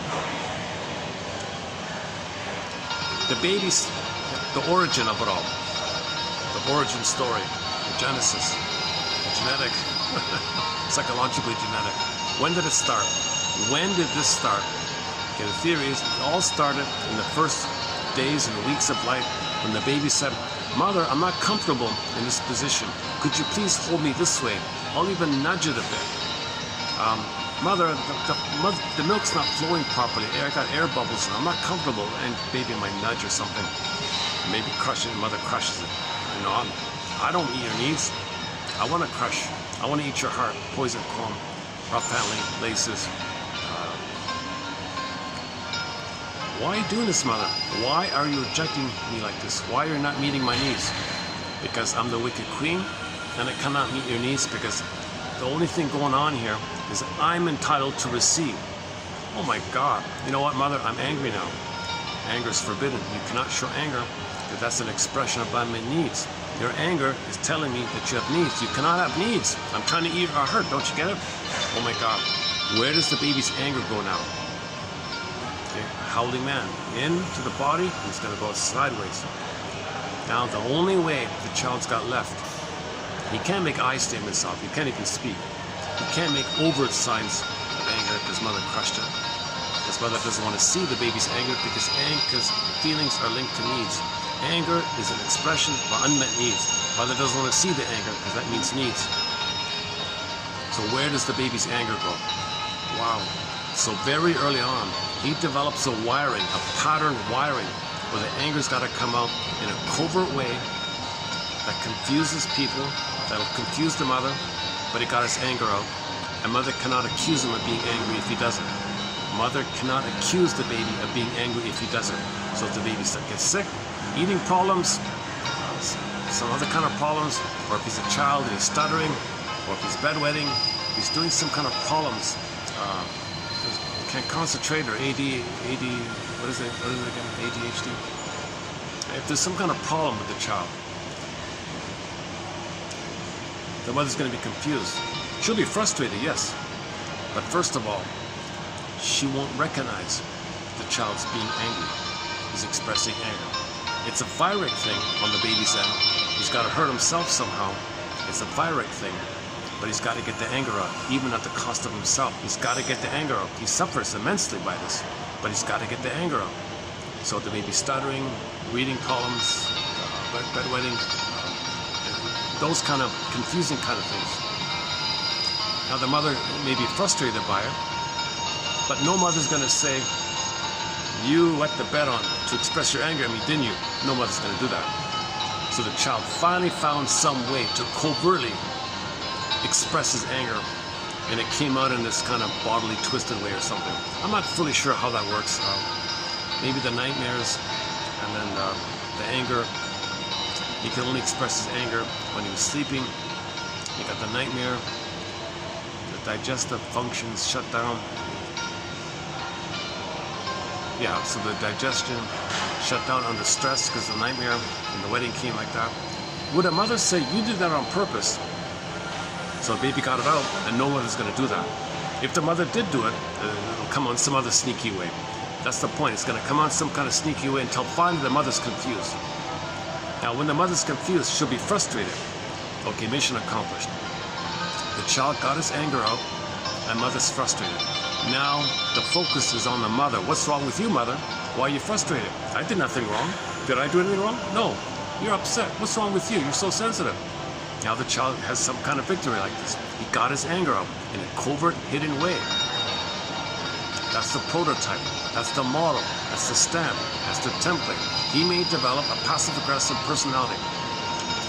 Passive-aggressive personality narcissism, probably. So it'll be second nature for him to do little tiny, inexpressible, exhaustive, annoying little things on others, drip by drip on others. No one can call him out on it. He's got full immunity, fully hidden, fully covert, fully oblique. No one can, everyone's confused, just like the mother was. They feel these little digs, all the drip by drip thing. Oh, hold on a second. Somebody's gonna... Well, the waiter's taking a photo of a happy couple here. Hopefully I'm not in. Should I get out? Well, let me make sure I'm not in it. Hold on a second.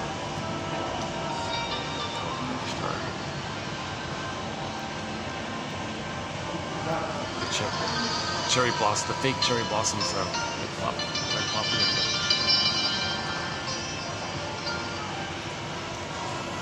That's nice. Huh? They're an older couple, maybe in their 60s, on their third honeymoon.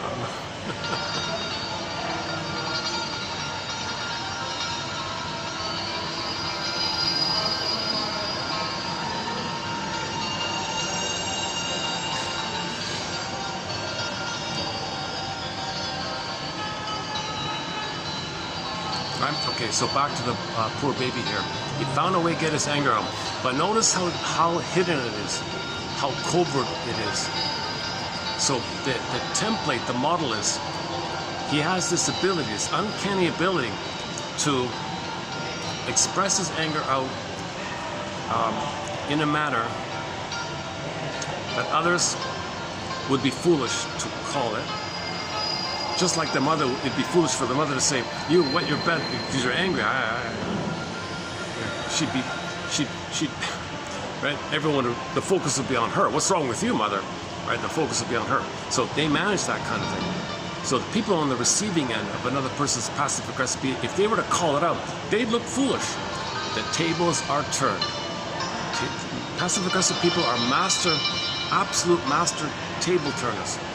Now, the targeted person who got frustrated and annoyed by the passive-aggressive person's behavior, lateness, dawdling, deliberate inefficiency, not following through, making mistakes, pretending you misplaced it, procrastination, taking too long to do something, not doing it properly, but they do these things in a way where they look good. They didn't do anything wrong. Now, if you call them out on something, immediately the tables are turned. Over such a little thing, you're upset? You're so sensitive. What's wrong with you? You're so upset over such a little thing? I was late by 1 minute, and you think I did that on purpose to make you angry? Are you crazy? What you said?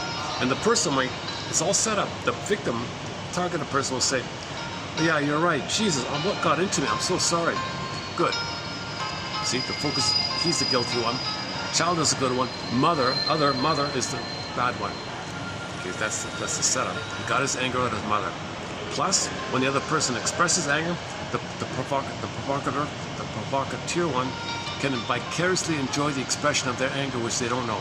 Now the other person is a proxy expression of their anger, whereby they can vicariously or voyeuristically enjoy the anger being expressed by the person. Now the person doing this doesn't know they're angry. Remember, they're not allowed to know that they're angry. They're not allowed to know that they're angry. But nevertheless, they love the power. They enjoy the process of annoying others, seeing them lose their cool. They got to apologize. They get punished. They're wrong. And the person doing it is innocent, is an angel. So that's passive-aggressive behavior. And many of the common techniques they engage in are things that you wouldn't want to name because it make you look like the fool. Tables turn. So, for example, if somebody's kind of tends to be procrastinates all the time, doesn't return the email all the time, and you get frustrated, then the reply is, "Why are you so sensitive? I'm busy here. Can't you see I'm busy? What's wrong with you? You know I got to do these other things here." So they turn it somehow. "Yeah, but you said you'd agree." "Yeah, of course, I'm agreeing."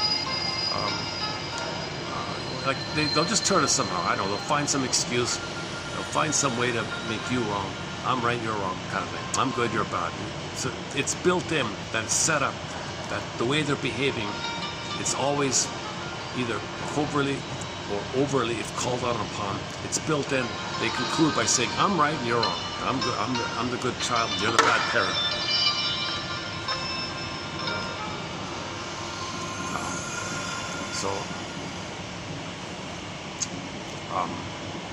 So they don't know that they're angry doing this, but they enjoy making others angry. And they may be very surprised, but they enjoy it. "Oh, you're so angry, but I like it." I'm surprised. Actually, I am surprised. Sometimes they are surprised. Sometimes they're not surprised, but they enjoy the process of getting their anger out. No one can call them out on it, so they're not going to be punished. Because remember, Mother said, you cannot show anger. So they didn't show anger, but they got it out. And others are going to be angry. So that can be an enduring pattern. Typically, okay, the one line is, they will appear nice, good child, I agree, I will cooperate, I will do what I say I'm going to do. They're soft, like a soft pillow, and they look very nice and sweet like that. Simultaneously, they covertly will not cooperate, will not follow through, will not do it. Why? Because any expectation or request by anybody out there is going to trigger the mother, and they want to battle with the mother, so they're not going to cooperate in their ongoing attempt to battle with the mother. Isn't it bittersweet? You're still fighting with your mother like that? Twilight Zone would say. So they interpret any expectation on their end. Okay. So how about we meet at 5? Oh, okay, sure, yeah, no problem. no way, they're not going to do it. They'll be late, make you wait or something. So they will never do what anybody else wants, really, because that's the pain of doing what mother wanted all the time. And all they have is anger at the mother, so they cannot do what others want. If they finally have to do something, it'll be inefficient, it'll be with problems, it'll be designed to be ineffective, because other people want it to be done properly. All right, if I have to do it, I'll do it improperly. At least I have some kind of way to get my anger out. If it's supposed to be at 5, well, I'll be here at 5:05. I got to get some voice somehow of anger out of you, and you're my mother. So they see everybody's mother, and they can say no to everybody, but they cannot openly show. Remember, they can't be overtly aggressive. Their aggression and hate has got to be done often by what they don't do. One of the mottos is, you'll know a passive-aggressive person by what they don't do. Now, some passive-aggressive people can, a percentage of them, I don't know what percentage, a percentage of passive-aggressive people can at times be overtly aggressive. And then they go back to the main passive-aggressive one. They got such a quick, hot temper like that. Well, maybe all their passive-aggressive tricks didn't work, they got called out, then they get overly aggressive like that. Maybe blurted it out or something. But the general pattern is they're afraid to show aggression openly or aggressively. Sugar-coated hostility. One metaphor is the down pillow, the nice soft down pillow filled with thorns. They're soft on the outside, but you'll be pricked on when you'll feel the pricks. So they want to pull you in because they want a chance to get their anger out. They need attention. They want others to prick at them, thinking, okay, poof, tar baby.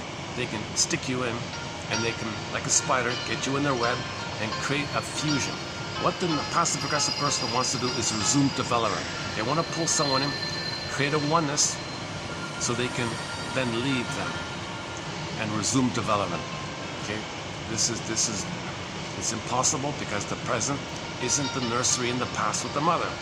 Nobody in the present is your mother in the past. The present isn't the past, but they're being driven by this unconscious compulsion to pick up where the development got frozen. They want to get unfrozen or resume development. So find the oneness. That's why they want to control the mother this time. They want to control the mother in a covert way by being nice. Do the sticky tar thing. People are entangled in with the tar baby story. They're entangled in, and they control that person because they'll be addicted to them. They control that person. Now they created a oneness, and from that oneness, they hope to resume development. Now, who would be pulled into this? Who would be pulled into this? Well, anybody who also wants to develop. Anybody who also wants to resume development. The codependent, the caretaker, the pleaser, they want to resume development. So they think, oh, let me save this passive-aggressive person. They look nice, they look promising. If I'm nice to them, that means maybe I can save my mother in the past and resume development. So they get pulled in with that hope. So the codependent might not be aware of this, right?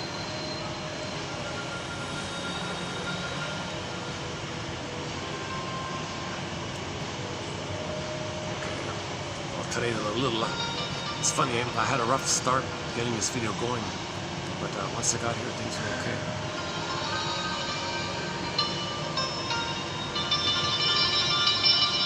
This might be the first time I've let a song just play through the whole time. I think it's the, it's a stringed, it's a metal, I think it's a harp, a traditional harp that sits on your lap, I think. I'm not sure. We have a song by the instrumentalist Aytac, A-Y-T-A-C, I think, Jan, D-O-J or G-A-N, G, I think, from Turkey. We have one of his songs on our soundtrack where you see him on YouTube playing with a harp that sits on his lap, and he plucks it like that. But it sounds very similar to nice. I don't know how well it's coming across today. I gotta find a better copy of this, a louder copy of it. The last time I played this, I don't remember it being so low in volume. Okay. Okay. Now, the over-aggressive one, their tactic is to control you, right? So they want lackeys and all that. They want to frighten people, control people, scare people. People are afraid to leave them. Good. Now they want to control people because then that's the breast. If they can control the breast, they think they have a secure base from which to find themselves. So everybody wants to resume development. Nobody wants to stay with this painful, frozen, arrested development, stunted development, developmental arrest, fixated with the thorn, this piercing thorn-like feeling, and you're stuck there. Nobody wants to be stuck there. By the way, another point worth mentioning is back to the labyrinth for a minute. Every time somebody goes into one of the sub-labyrinths and you work that through, you're freed of some energy for your journey. You're getting stronger a little bit, you see? Because a lot of your energy is bound up in that myth. So if you release unconscious guilt, for example, you'll be freer, you'll have more energy, and you can continue. And you want to build up your energy by going through all the sub-labyrinths to face the Minotaur find. You're not going to face the Minotaur directly. There's all these, like, you could say there's, every time you try to go too far, Baba Yaga will fly in. Hold the phone here, you're going too fast here, you're going too much here. You're not ready for the next one here. Let's give you a simple task here. One of the tasks is discerning the seeds. In one version, Baba Yaga gives the protagonist a mountain of seeds and says, you gotta pluck out the edible seeds and the inedible seeds. He's got a whole pile of seeds like that. I think the metaphor is similar to discerning.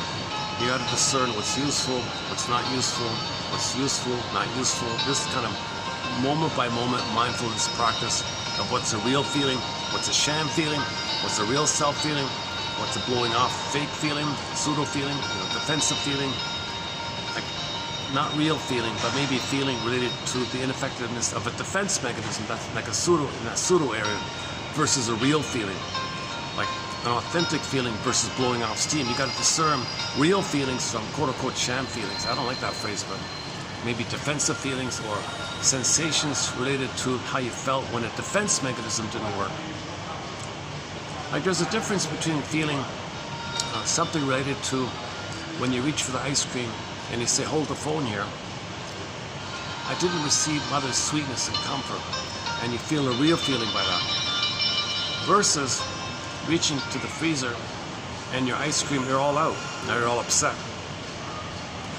That upsetness that your ice cream's not there is the quote-unquote defensive feeling associated with the defense mechanism. So that's, again, sham feeling. Oh, Jesus. Maybe synthetic is better. I don't know. Synthetic feeling, let's say. Let's just temporarily, for the time being, try synthetic feeling. Oh my God, I'm out of ice cream. Oh, damn, that damn is synthetic stuff. The anger is related to the defense mechanism of using sugar, salt, and fat to trick your brain to make you feel safe by the concentrated sugar, milk, food like that. Plus the whole exercise that you can fantasize. The pint of ice cream can fill in for the missing breast, so you can fantasize you have the oneness feeling, and to trigger the time of oneness when you were one with the mother and you got the blissful chemistry of the fantasies of when you were oneness. And the ice cream served as an ATM, addictive trigger mechanism, or an ersatz self-object. An ersatz self-object to fill in for the missing memory of a good mother. You fill in there, it triggers, that's a trigger mechanism. So the ersatz self-object is an ATM, a mechanism to bring up the old fantasies that you once upon a time you were one with the mother. Blip up those fantasies, then from the fantasies of the memories you feel good, and you needed something to do that. So the ice cream was the ATM, plus the chemistry of the sugar and all that stuff. So if you're upset because the ice cream's not there, then that's defensive feelings. That's not an authentic feeling to the true issue being your mother didn't give you sweetness. So if you feel the true feeling that your mother didn't give you sweetness, that's the authentic feeling. That's one seed. Divide the seeds, or doing discerning thing, versus you're all upset over this. So you're hysterical over you didn't get you're out of ice cream. The shop is closed. And you can't. No. Why isn't the shop open? It should be open. I gotta get my ice cream. Something like that. That's discerning the seeds. So we have to discern. Again, sort of discernment. You got to discern what's a real feeling and what's a sham feeling. So mourning and so in other words, beating the pillow and you don't know why you're beating the pillow. That's sham stuff. That's not authentic. It's not connected to any memory or feeling. Beating the pillow, unconnected or disconnected from why your mother hurt that your mother hurt you, but you got tension and you blew off steam. That's the sham stuff. So that's the synthetic. Let's call it the synthetic sham one, versus the authentic feeling that if you are angry at the mother, and then you beat the pillow, maybe in relation to the memory and the feeling, then that's more authentic one like that. But those self-help workshops, Janoff was saying, 99% of it is just a show. It's just fake stuff, right? It confuses people. It's dramatic. People think you're doing something important. Thanks for your money. See you next time, sucker. See, people who do these scams on people, that's a reflection that they were scammed by their mother. If mother scammed them, they scam others in their attempt to know that they were scammed. Now, if they don't care they're scamming others, that's for them to know that their mother didn't care that she had scammed him or her in the nursery time. So the outer reflection is a reflection of our inner state. As above, so below. So the guy who scams others, that's a reflection that his mother scammed him. Doesn't know him. Deeply repressed. The only way to know it is by observing your present behavior as a reflection of your inner state. Now, in between that, you may read a myth or something, and that might lead to that.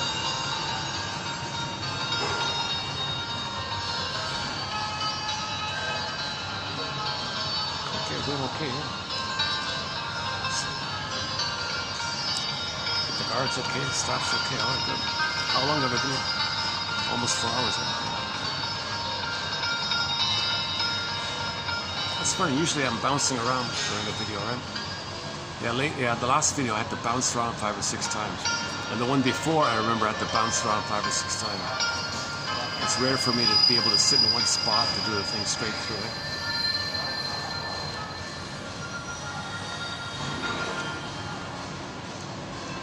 Okay, I'm not, yeah. Okay, today's videos, today's quotes. Passive-aggressive behavior is primarily a subconscious determination or motivation to do exactly opposite of what one is supposed to do. Typically, the behavior opposes what an authority figure wants. The angry individual intends to upset or anger the authority figure. So you want to anger the other person. You enjoy angering the other person. You got your anger out, and the other person got angry. Some release, some sham feeling. Okay, when the passive-aggressive person provokes the other person to be angry, and they enjoy that, that's not a real pleasure. That's a sham pleasure. That's a fake pleasure. Okay, it's not an authentic pleasure. The authentic pleasure is the beingness of the blue jay, of the beingness, expressing your authentic self, making an I statement because you have an I. That'd be an authentic one. Feeling this giddy kind of whatever. Ha ha ha, this kind of revenge-like stuff. I got him angry. How funny is that? You know, blowing off steam. That's not a real feeling. That's discerning. Can you discern the seed? Passive-aggressive people, maybe before they're conscious, they may think, oh, that's what I'm feeling. I enjoy, I like comedy, I like laughter, I've got a sense of humor. That's perverse humor, that's sick humor versus authentic humor, where everyone is better off for it versus at other people's expense, and it's not even at your own, and you're not even benefiting truly from it, because in the long run, you're empty like that.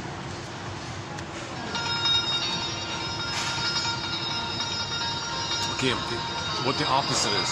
Oh, you want that? Okay, I'll do the opposite. No.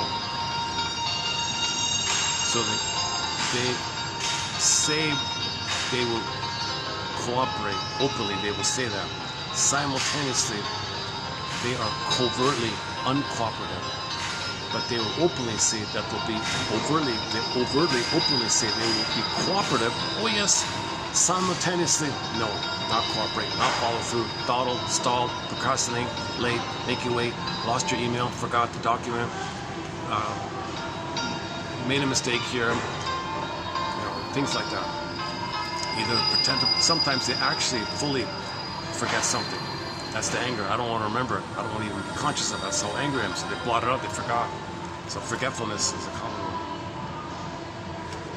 Passive-aggressive individuals learn early in their life not to openly express anger. Often they learn that they have to be a good boy or good girl. They begin to harbor resentment at constantly needing to be good and outwardly compliant in order to maintain acceptance and connection with those they depend upon for emotional and physical sustenance. They learn not to confront situations directly, but rather to achieve some measure of control through manipulation and oppositional patterns of behavior. They learn to express their anger obliquely or sideways or sneakily. Simultaneously aggressive and passive. Being in a relationship with a passive-aggressive person is like hugging a big, soft, down pillow that is full of thorns. A person has difficulty believing that the thorns are there. Yeah, so the codependent person does sweet lemons. No, there's no thorn there. It's a soft pillow. Ouch. No, I don't see it. Sweet lemons. The lemon's not sour, it's sweet. Because the codependent has a template of I'm not okay, you're okay. They deny the hurt and say that they're wrong and you're right. That's what a passive-aggressive narcissist wants. Yes, I'm right, you're no good. That makes sense. I'm no good, you're good. What a mismatch. What a delusional mismatch. The codependent thinks that if they're nice, it's a stinger. The clinger is going to marry the stinger.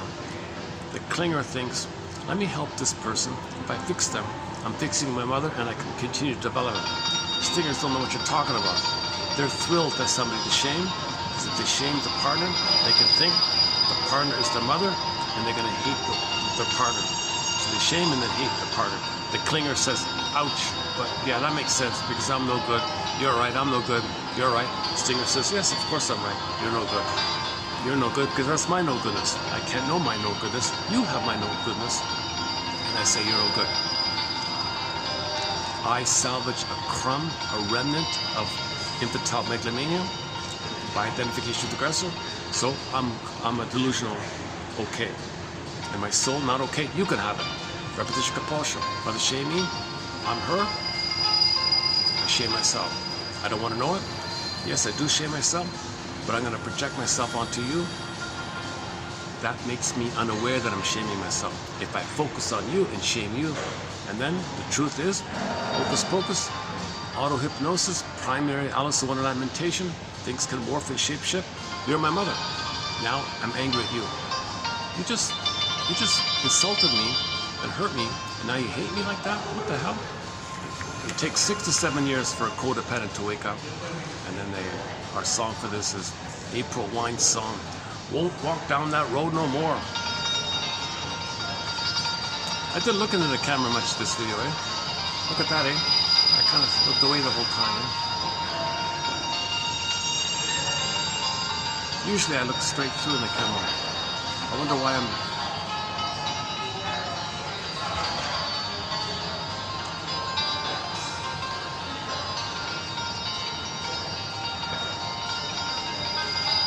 Maybe I'm a little triggered because I had these little rejections on the way doing this video. Maybe I'm feeling it.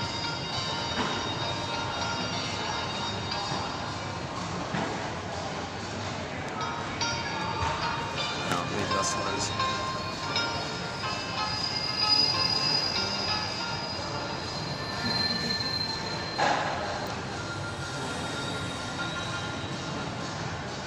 So the soft pillow by the passive-aggressive marijuana, you gotta be nice, you gotta cooperate. Be nice, be sweet. Don't show anger, be nice. Okay, soft pillow. Pillow with thorns. So again, the phrase passive-aggressiveness doesn't mean 1 minute they're passive and doing nothing and suddenly they're aggressive. It's not like a Jekyll Hyde bipolar, nothing like that. It's simultaneously. It's simultaneous.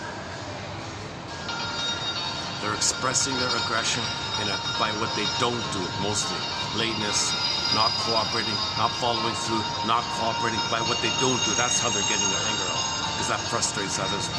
And how do you call people out on? Because if you do that, that's like if you get sick or something. See, no one's going to do that, right? No employer's going to say, oh, did you get sick or something? You're expressing your anger at me? What's wrong with you? You better see a shrink. I got sick here. I'm the victim here. I got sick. Don't you feel sorry for me? I got sick here. See, that's so they got away with that. But because you don't know if it's real sickness or psychologically induced, or because your anger at your mother on your body might weaken you and you might get sick that way. Right?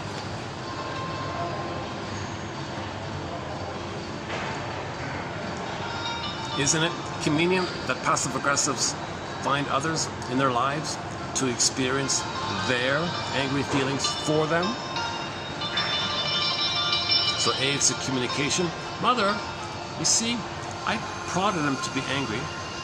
You see, that's my anger at you. They're a proxy. I created a proxy to express my anger on behalf. I'm afraid to do it myself. Remember, you told me anger is hideous. I can't do it. So I found a proxy to do it. See the proxy? That's my anger at you. Isn't it convenient? And it's a communication, right? And it's a sham. It's a sham pleasurable feeling. It's a sham feeling. Acting out on your feelings and confronting passive-aggressive personalities when you have already become angry and frustrated plays directly into their script. You act out the anger and the passive-aggressive has difficulty expressing. So they won't admit that they're angry. They got you to be angry and they enjoy the show, but they won't admit that they're angry, but they enjoy the release. And you express their anger for them, but they're not angry, but they enjoy it nevertheless. Recognizing your own role in interactions with this type of personality then is the first necessary step to stopping your involvement in the passive-aggressive cycle. So you may sometimes you're surprised that you're angry and you gotta apologize. How did that happen? Well, all the time you were relating to the passive-aggressive person, there was a drip-by-drip psychological water torture thing going on. Drip, and you never noticed each drip. It's like a little tiny, slightly uncomfortable feeling, but you can't call it out. Drip by drip, and then finally like that. So now when you're conscious of this, you say to yourself, okay, there's a passive-aggressive person. I know their game. They have no option. That's their final pathway to get their anger out. That's their only way they know how to get anger out, and they gotta get their anger out. They can't make eye statements. They can't communicate their anger openly. They gotta do that. That's their game. I've got options. I'll get through this. I will survive. I've got some self-reflection. I've got Athena gave me the shield, the discerning. I got to separate the seeds here. I got the discerning capacity. I can reflect on this. I've got options. Oh no. O-N-O. Oh no. Not oh no. No. I blew it. Okay. O-N-O. Options, not obligations. I've got options, not obligations. They don't have options. I've got options. I'll think about it. If I'm in a good mood, I'll make an eye statement. I'll think about why I'm feeling angry. I'll think about what need I had of this person. Did I hope that that person could help me resume my development? Did I have some kind of need like that? Maybe I can make an eye stand. I'll get through this. I see their game. So you say that to yourself. Now, if you're in a good mood and you want to bring it up to them, you can do some of the Columbo things. I'm feeling angry. I'm going to excuse myself to think about it. Yeah, so I'll talk to you later, okay? Oh, just one more thing. I have a hunch something else is going on here with you. Just one more thing. Or another version is, okay, see you later. Oh, just one more thing. Could it be that a part of you is angry at me at the request and that's why you didn't follow through? Just one more thing. Things like that. The Columbo one is in one of the earlier videos.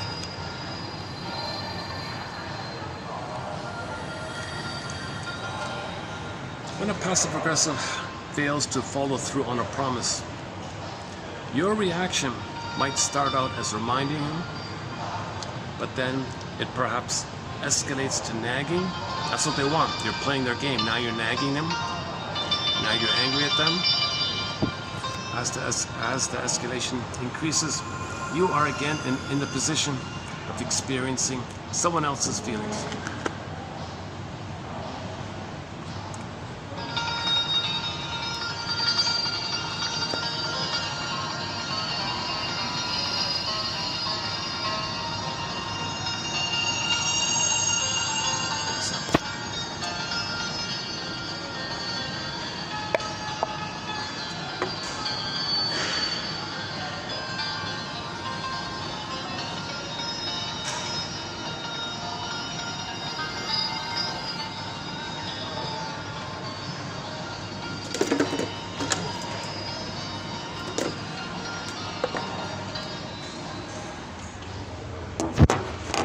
Yeah.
Let's continue here.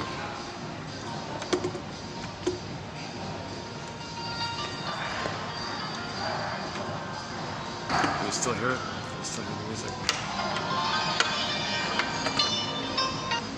Oh! I turned that off. Okay.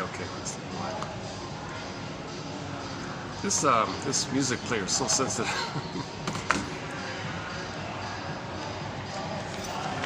Where are we here? Okay, next one.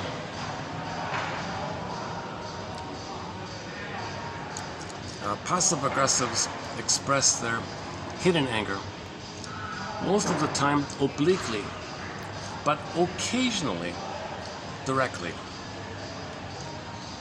That's, I don't know what percent are like that. So if they're constantly passive-aggressive, maybe once in a while they do the outburst thing. So they can do both.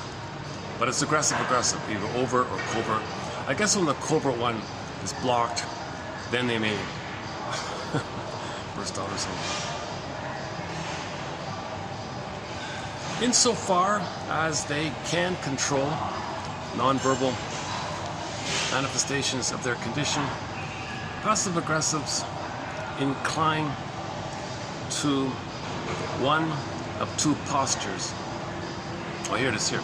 The first kind tries to disguise aggressive intentions entirely. These persons look totally normal. They go to considerable lengths to maintain a facade of ordinariness.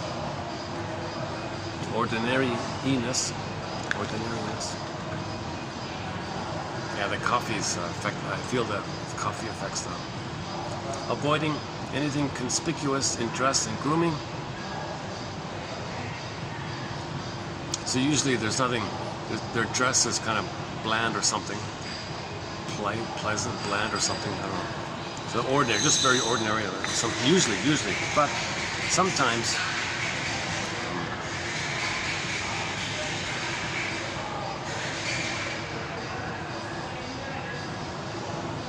they don't attract attention to themselves. In other words, usually. But there's another kind of passive aggressive who prefers to show their aggressive emotions through their grooming or through their dress or facially.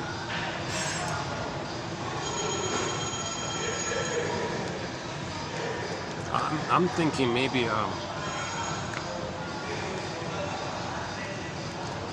some of the rebellious like clothing, a pink spike, I don't know, pink hair, that's showing their aggression like that through their dress or demeanor or accessories or something like that, whatever.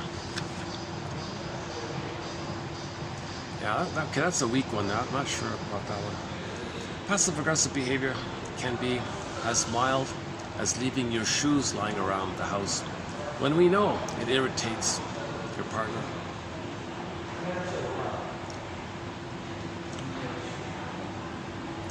Or as devastating as not allowing your children to have contact with their grandparents. Yeah, that's a really bad one. That's very aggressive. Now, unless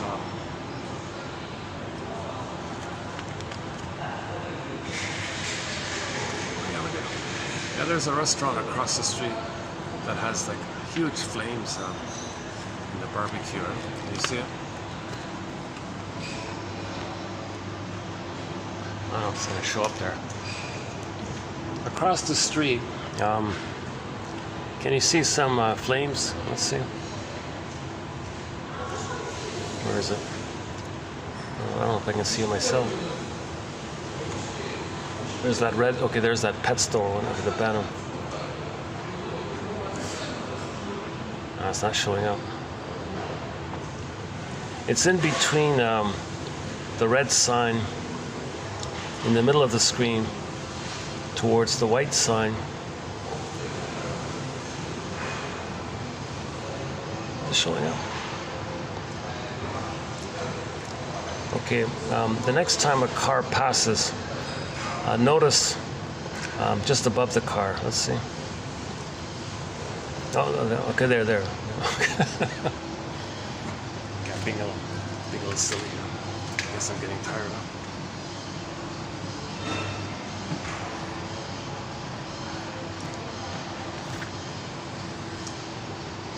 Oh, the battery. Hang on. Hey, the battery's holding out this time. Unbelievable. My battery's at 30%. Last time, my battery ran out at this point.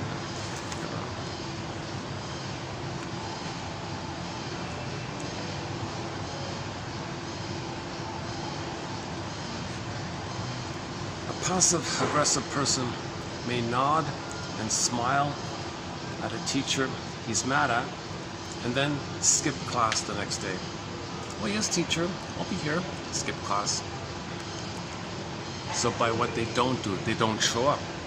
They don't show up by what they don't do. They don't appear as passive-aggressive. They resist fulfilling your expectations. Well, that's something you want. Oh no, that's mother. I say no to mother. I've got to do it. All right, well, I'll do it in a whacked way, in an inefficient way, in a way that causes problems. I'll withhold important information and then let things escalate. You know, that's really getting my anger out, right? Undermining other people's goals, withholding important sin of omissions. And if there's a need to communicate, they won't communicate when there's something problematic to discuss. No, I'm not going to talk. I'm going to withhold. Okay, so when you compare this to the BPD, they're easily open about their anger and all that. Passive-aggressive, generally speaking, are not. But with the BPD, you got the higher functioning BPD, where many of them can make I statements. Many of them can have empathy and affection, help others. They can't regulate their emotions and they're impulsive like that, but they can be loving to a degree, but they're not functional like that. So that's a higher functioning BPD, and they might kind of be self-defeating on themselves, but they don't necessarily hurt you. The lower functioning BPD in the stinger mode, that's more like the bully pattern. Huh? So the bully pattern, like two stingers can get married, and that's utilitarian. They'll either hate someone on the third or scapegoat one of their children.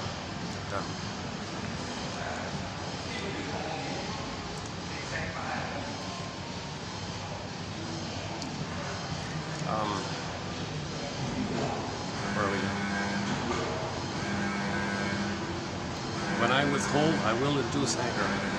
Passive aggressives act like, quote, I'm a good little boy and you are the bad mommy, recreating the parent-child dyad.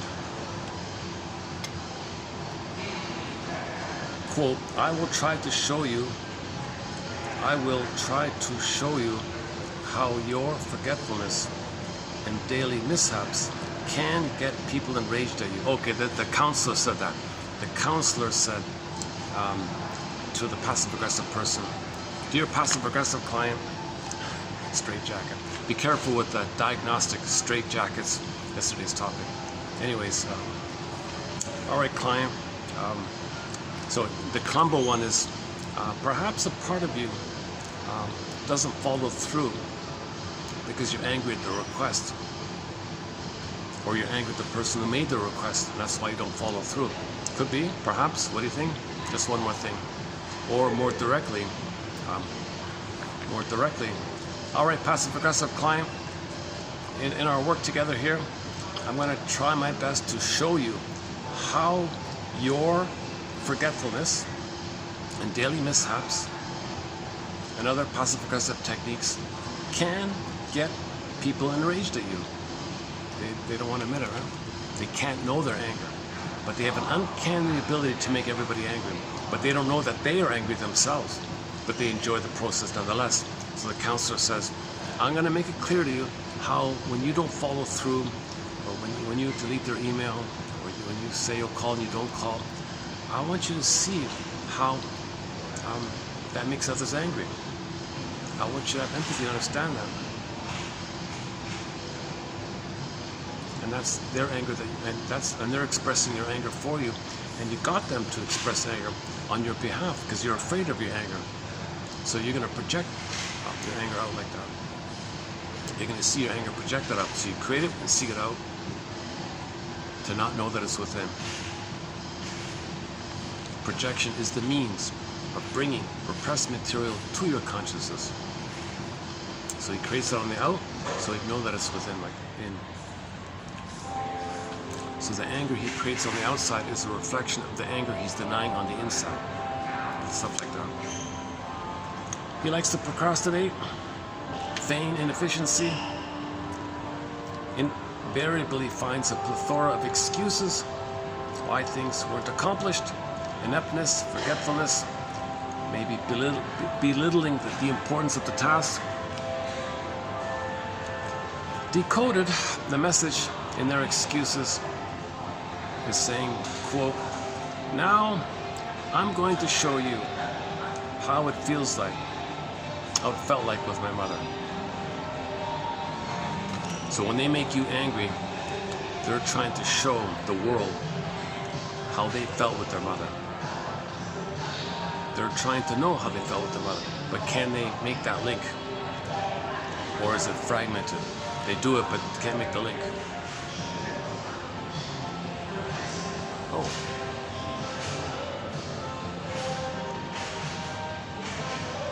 Uh-oh, is that the manager? Not a guest. Either he's one of the upper management, or he's just a guest. I can't tell.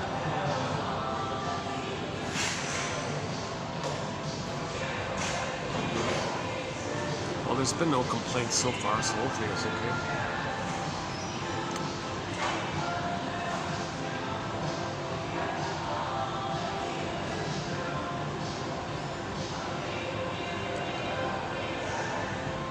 He must be a guest.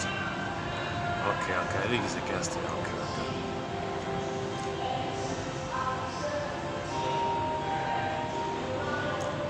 Yeah, I come here because of the hospitality and the nice people here. Yeah, very, very nice people here.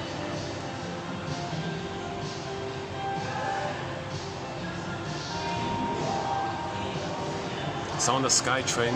It's easy to get by the SkyTrain.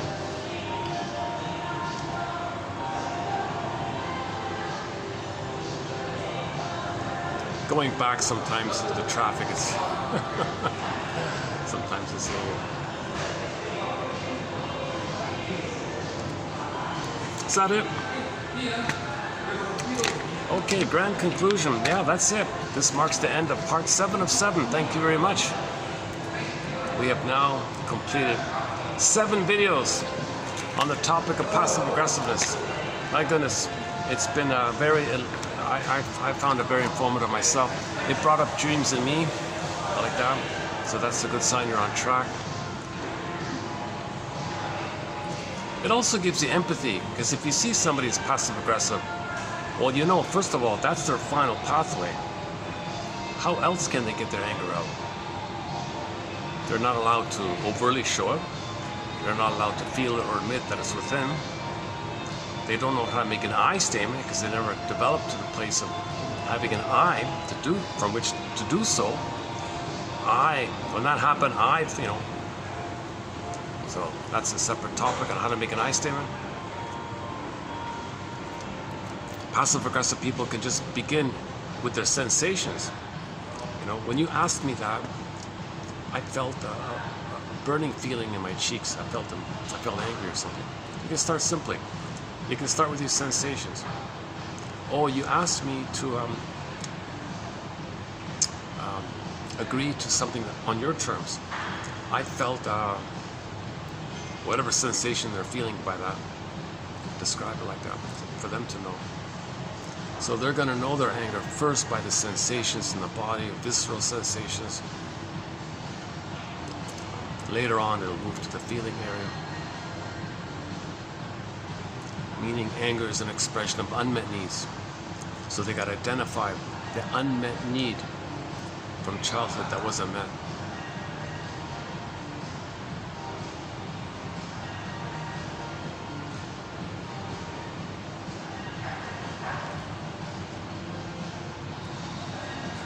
That's the labyrinth, huh? So in the labyrinth, discerning between sensations. Another seeds one might be discerning between bodily sensations versus authentic primary feelings of your beingness and joy and sadness area. So remember, in Inside Out 2, joy and sadness. Lost the lighting here. It's gotten dark here all of a sudden. Maybe I can move over.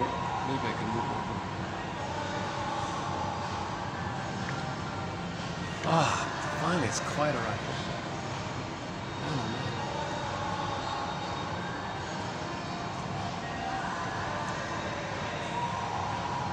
One thing I like about this place is there are occasions when there's like a lull like this, like a real quiet lull like this.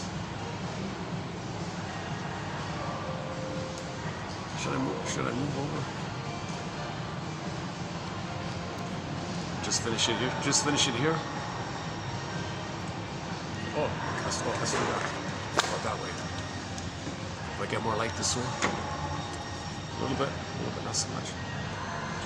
Okay, let me be lazy here and just finish it up here. Oh, wedding photos, huh?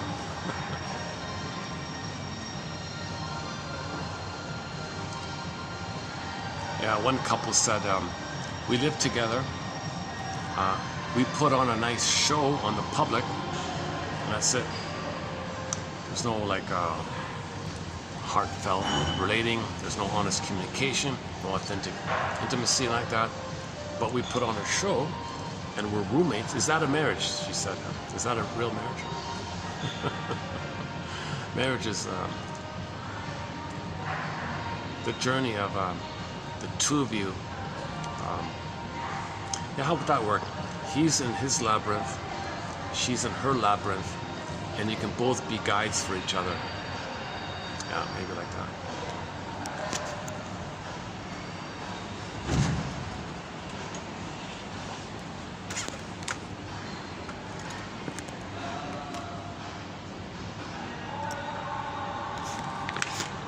Yeah, look at that, eh? What was that? 22, right? Yeah. That's part 7, yeah. Part 6.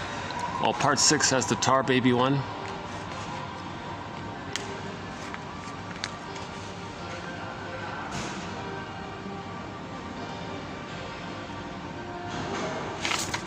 Okay, part 5 has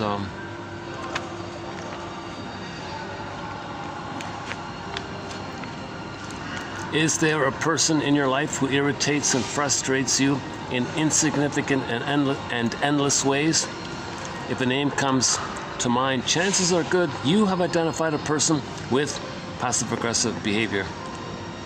Or, the other one, so speaking to the audience, dear audience, dear people in the audience, do any of you get pleasure and satisfaction from consciously thwarting and quietly getting back at others? Do you find yourself habitually procrastinating, sulking, forgetting, being intentionally inefficient, plotting hidden revenge, or even spiting yourself just to hurt others? If so, you probably have identified yourself as a person with passive-aggressive behavior. Okay, again, universal psychology. This is all over the place. Okay. Read the book Angry Smile. Many of the quotes come from the book The Angry Smile by the Longs and S. Whitson.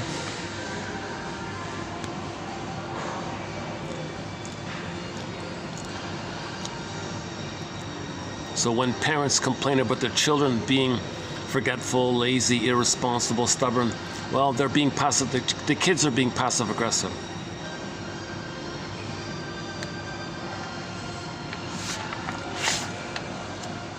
Okay, in part 5.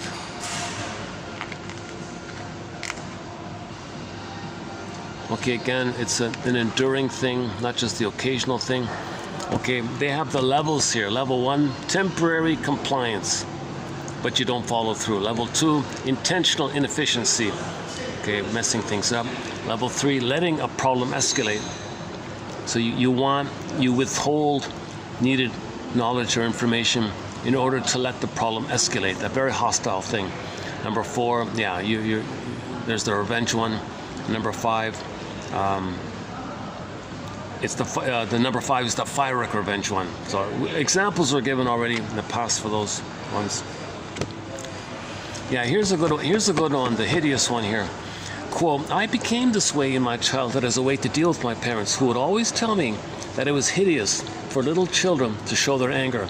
Since I have been taking out my anger this way since I was a kid, it's second nature for me to make people feel irritated, frustrated, and confused without being able to point the finger at me for causing it. It's my way of getting back at people without being seen as hideous. That's a good one.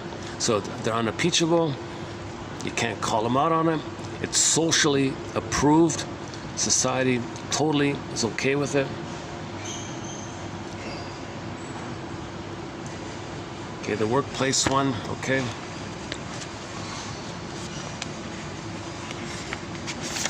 Part 4, okay, part 4 has the Columbo one. For more on the Colombo one, I go to 3018. This first one is sort of like a summary, good summary one. Part 3.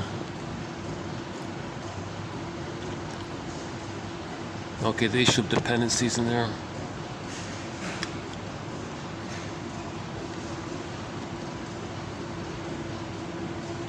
Stubbornness can do it. The dawdling of passive-aggressive personalities can be considered a hostile way of controlling others without assuming responsibility for their own. Yeah, they never want to assume any kind of responsibility or confession or admission that they're angry.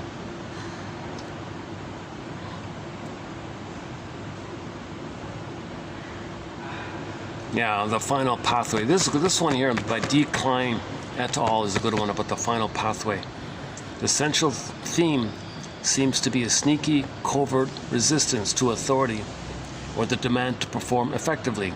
Often this takes the form of procrastination, dawdling, forgetfulness, etc. We wonder, wanderlust.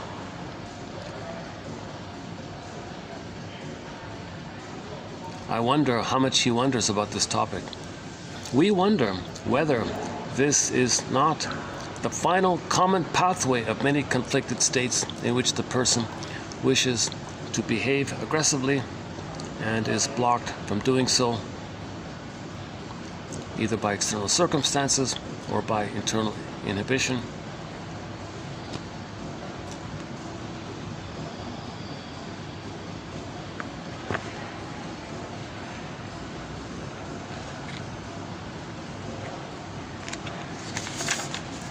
This is part 2, right? Is that part 2? 19. Yeah, their motto. You will know that I'm angry by what I don't do. They don't follow through again. Okay. Subversive, seemingly consequence-free way. They never have to accept any kind of consequence or responsibility because they can always turn the tables. What's wrong with you? You're so sensitive.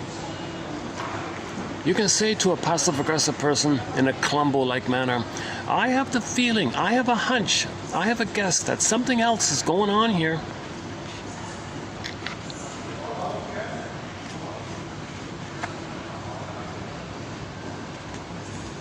Okay, again, okay, triggers. Whenever you're triggered, this is your childhood.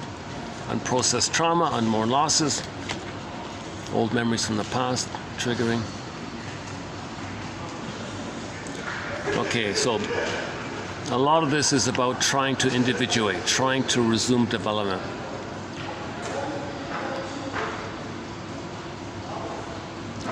Okay, a little bit about attachment theory.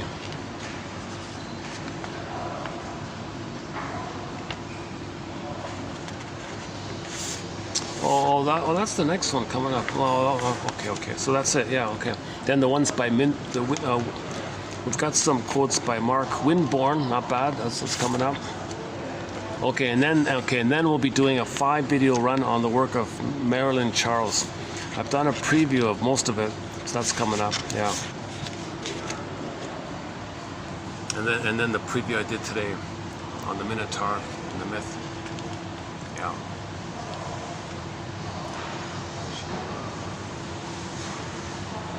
Should I cross over? Get some better light? Let's see. How are we doing here? 45 minutes. Maybe just for 10 minutes? Why not just change it up for the last 10 minutes? Yeah, hold on a sec.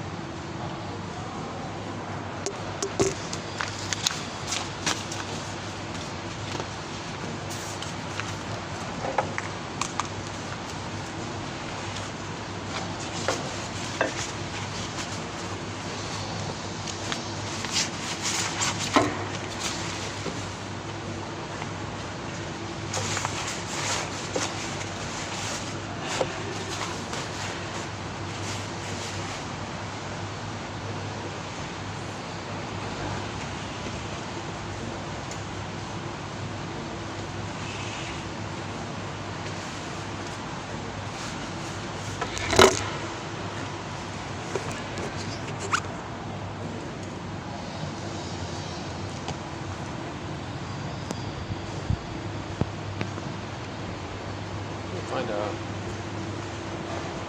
What's that? Can we just, is there a garbage can?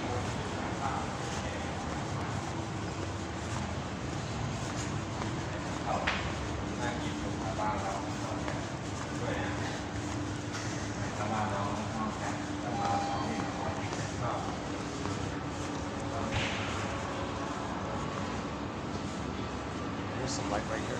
Let's go here.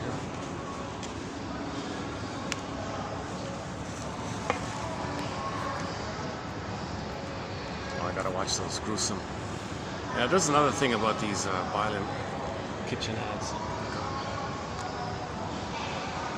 Oh, jeez. Okay, hold on a second.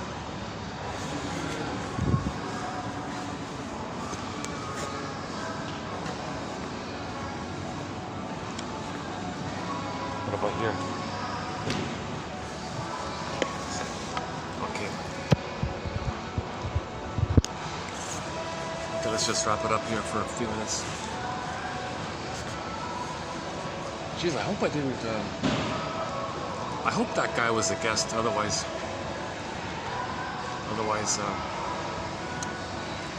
next time I come here, someone's gonna tell me to buy a second drink. That happened once. I was at a place. He said every 2 hours you have to buy a drink or something. What? Oh my God! Didn't go back. I took it as a sign that I wasn't welcome. But that was a good venue. That was a nice place. That was about 2 years ago. Yeah. Lighting's okay here. Is that okay? Not really, eh? Well, what do you think? You know, those preview quotes. Not bad about the ginger one. Yeah, the ginger one. He said a lot of us are still in the gingerbread house. We're still seduced by materialism. So we're still in the gingerbread house. Look at that. What was that one again?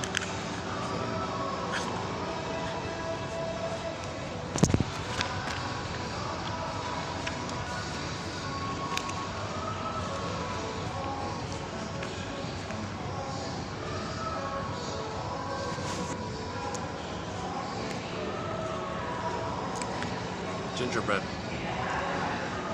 Many of us walk easily into the witch's gingerbread house. After all, feeding on materialism and thinking that having enough money could make everyone happy, could make everyone in our life happy, is an easy temptation.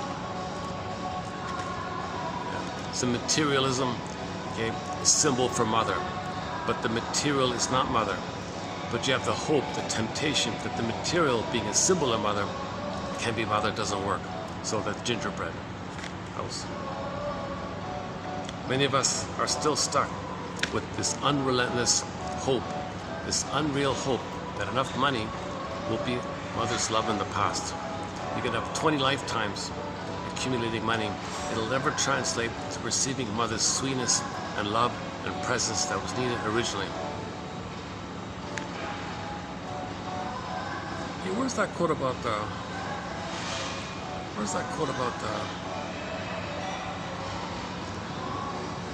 here. Another one by the Harrises. I didn't read this one. Here's the one by the Harrises.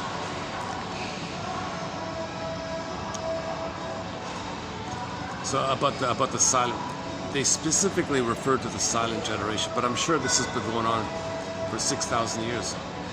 Or a long time. Babies were put on rigid schedules of feeding and sleeping. Wake up. Time to feed. No, I'm sleepy. No, wake up. I got false. Already. What a mess, right? Authority figures often suggested letting babies cry until they adjusted to the schedules. Let them cry themselves to... What? That's abuse. That's abuse. The mother who says, oh, let him cry himself to sleep. Yeah, he'll cry for an hour or two. He'll cry himself to sleep and that's abuse. That's child abuse, right? Can you imagine what this withholding of touching, nurturing, and feeding did to the basic bonding mechanism between mother and child? The child will never attach or connect. They'll deactivate schizoid, 20 schizoid phenomenon, detachment, avoidant attachment style. Should anyone be surprised that by the time these children reached their early teens, almost all of them felt compelled to, quote, go steady.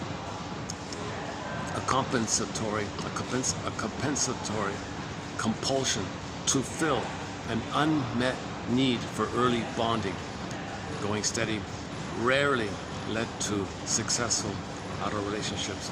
The need for bonding also led to a number of failed marriages, because marriage can't directly, automatically fill some kind of mother-child needs.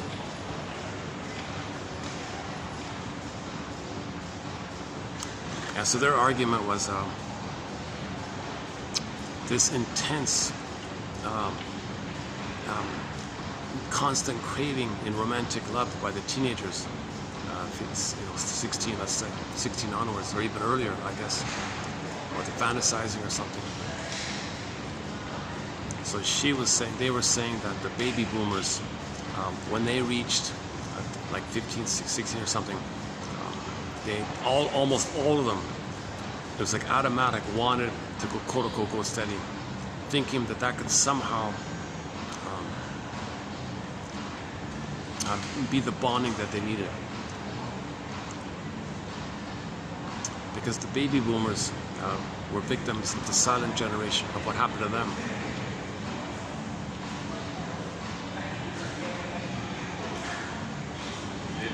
And this all goes back to some obnoxious, cruel character named J.B. Watson, is that right? I forgot the name of the book. And he destroyed the soul. That book destroyed the soul of who knows how many, because that was promoted, it was pumped, schools got to give it, it was pumped everywhere, and all the people read this book. And this one man managed to destroy the soul of millions of people. I don't believe just that one book. I forgot what it was called.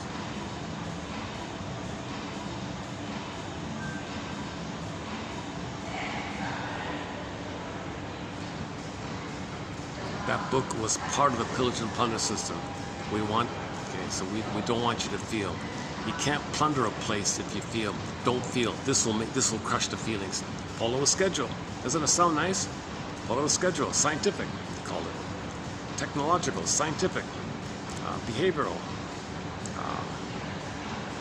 Some people, oh really? Oh really? Oh, I see. Like some others didn't have enough feeling themselves to say no to that. Right? In fact, they might identify with it and put in their anger in it and angrily enforce that feeding schedule stuff onto the baby. And now they're the Minotaur mother. Now the baby is a Minotaur mother. Now that baby's got to grow up and at midlife face that kind of thing.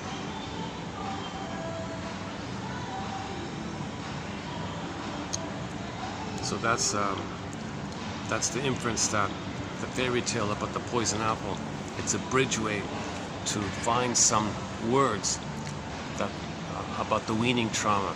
What? My mother did weaning trauma? You're kidding me. Why would a mother not know that I wasn't ready to be taken off the feeding? It's too early. No. The mechanical book told me I must be scientific and I must be technological. Play the logical song, Roger Hodgson, logical song. When I was young, then he ends up with the question, please tell me who I am. Who am I? Who am I? When I was young. But then they,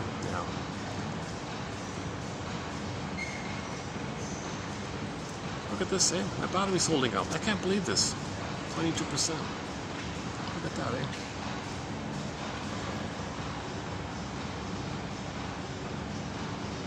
Wow.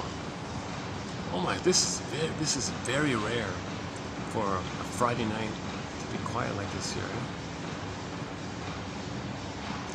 Just a handful of people around.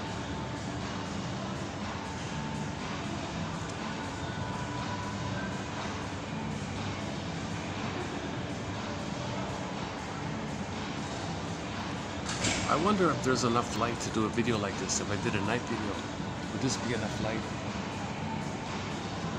Move that closer. Yeah, maybe if I move that closer, maybe. Okay, next time. What's that? Oh, just... Okay.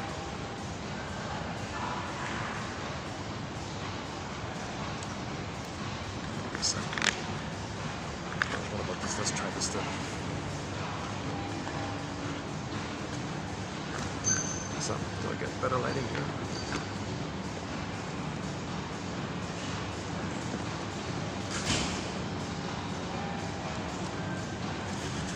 So once again, Shirley Temple says, the blue jay, the bluebird of happiness is from within. Symbol for the pleasant feeling of having your beingness, the serene, inexhaustible fullness of being. That's a pleasant bluebird feeling. Another version is when you express what's unique about you, the bluebird is flying. Another bluebird feeling. The blue jay, the bluebird of happiness is within.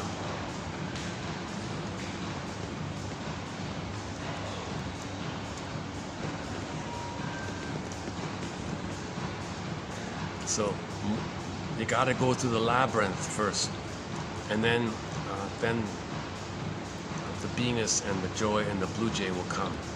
You can't jump over the labyrinth or go around the labyrinth or pretend the labyrinth doesn't exist, or make yourself numb through it or something. I don't know. No, you're not. If you make yourself numb, you're not going into it. You're not going in it. So you are where you are, and you have a sense that I want my feelings back. There's some kind of gap between the two. You got your authentic self, your soul, your beingness that you're not aware of. It's there somewhere.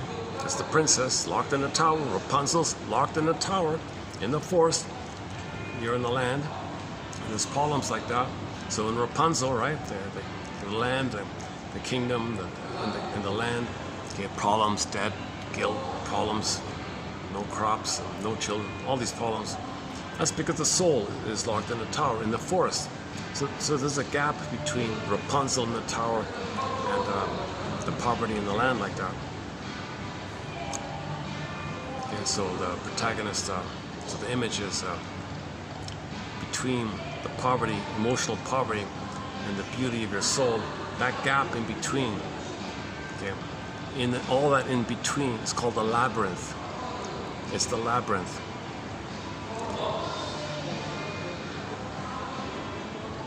And in the labyrinth, you've got sub-labyrinths, mythms.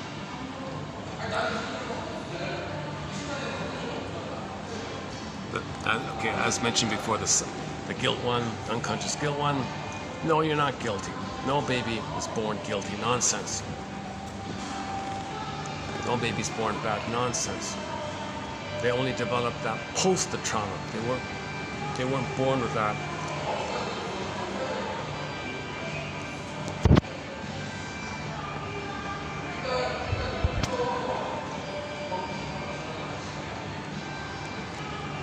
Actually, I haven't been here in a while, so maybe. Okay. Wow. Look at that.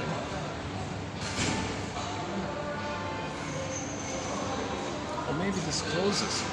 Is that closed?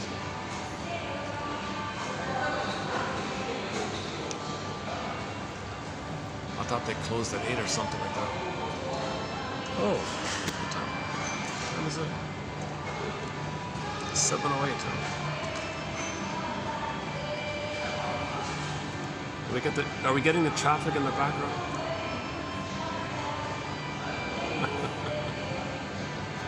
I once was in a hotel and the SkyTrain was passing by all the time. It was kind of fun.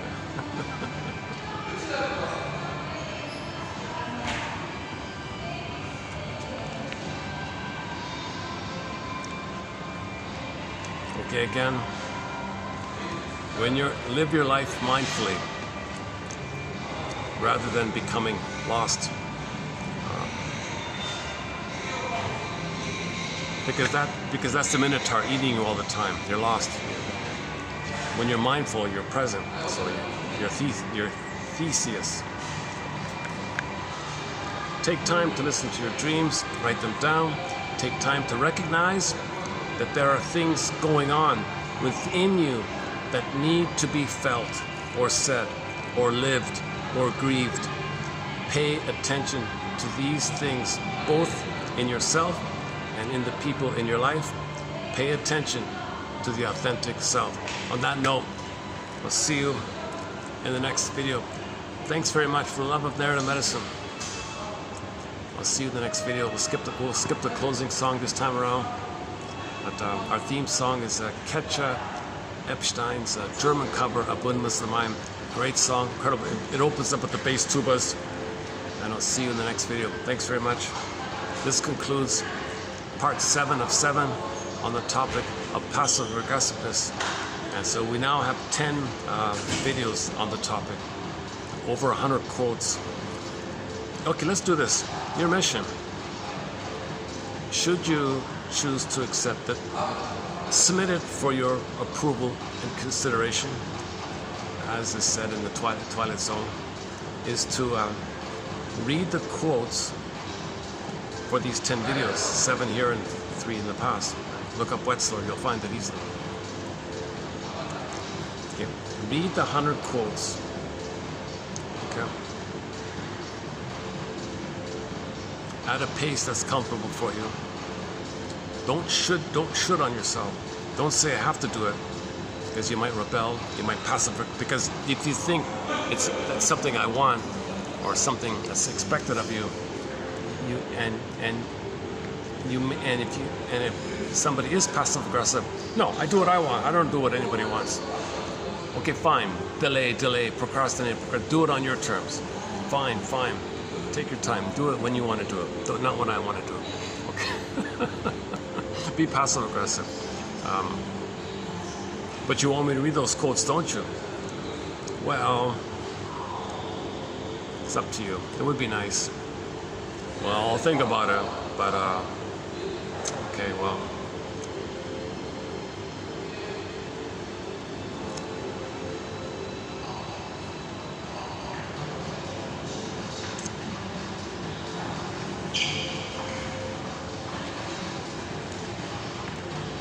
Okay, so back to the should you choose to accept it. Mission emotional.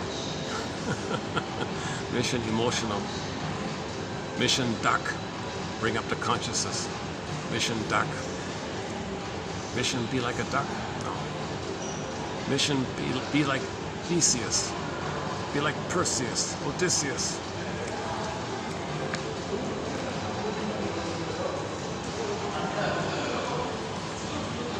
A part of you that's the truth seeker in you. Identify the truth seeker in you. That part of you. There's a part within everybody that has a truth seeker. Even the passive aggressive person. There's a, oops, something beeped on me. There's a, battery's out. Look at that, 20%. Unbelievable. My battery's giving me over 5 hours this time around. Okay, back to the mission emotional, mission healing, mission labyrinth, no, mission Perseus, no, mission emotional. We're gonna find one here. Mission mindfulness. Mission mindfulness. Mission Minotaur, no. Mission Medusa. Mission Ginger. Mission Ginger. Okay, let's try that one. Mission Ginger. Mission Ginger. Mission Ginger. Okay. Okay. Ginger Rogers. Okay. Check out the film Lady in the Dark. The Ginger Rogers, the actress, She has a line in there with the shrink. Shrinker man, are you telling me that me, as a grown, billionaire, successful adult woman, that I am governed by ancient, archaic fears and wishes of a little child? And that's what's governing me? That a grown woman is governed by this puppet master? Something like that. Are you kidding me?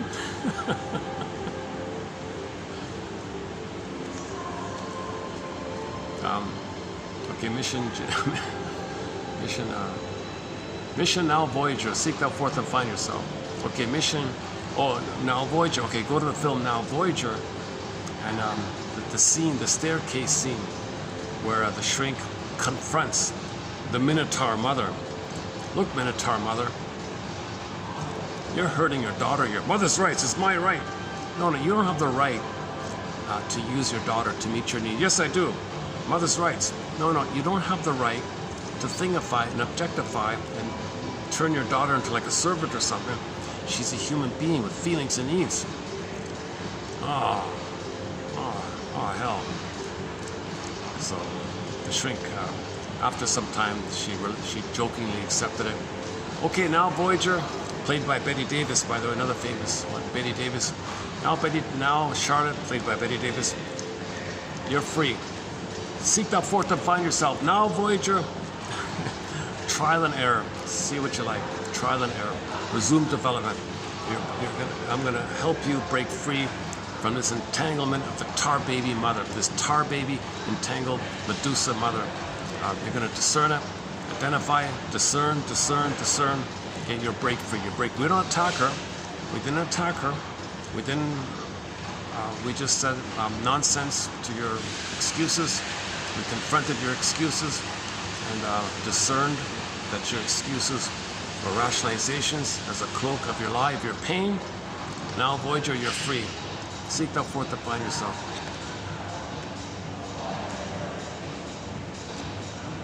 Mission Ginger. Let's just say Mission Ginger Cookie.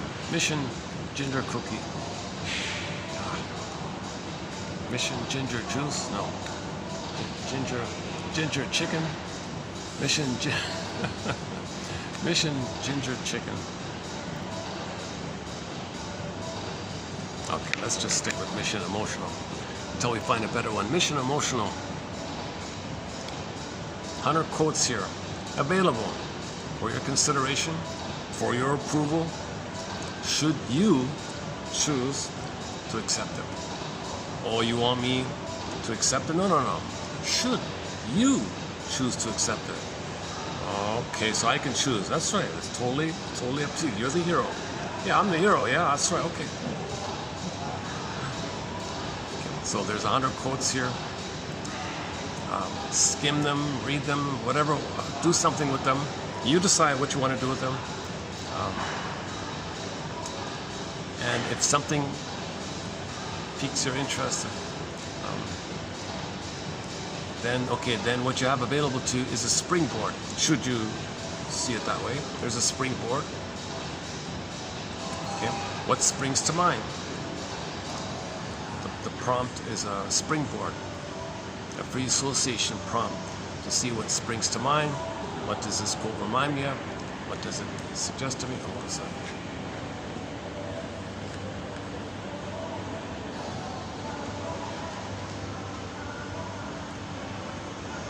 Talk about minotaurs. Just kidding.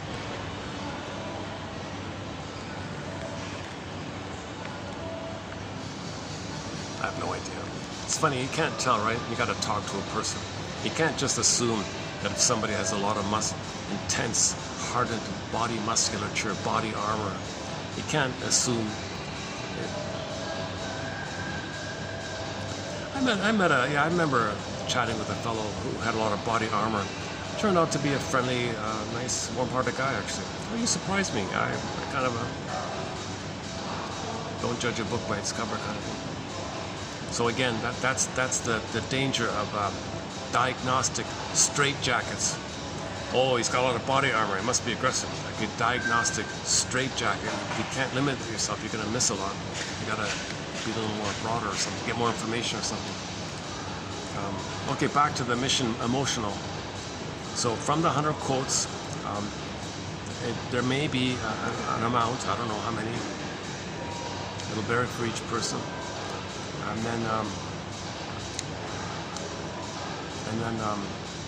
just to see what freely comes into consciousness by the springboard up into consciousness. And then traditionally, if the feeling does appear or a sensation, if you're aware of a sensation or a feeling, either the primary feelings in the joy sadness area related to your authentic self feelings, or more about the survival limbic stuff, stress, cortisol, that are, identify and make room and say to yourself, I must have a very good reason for feeling this or sensing this.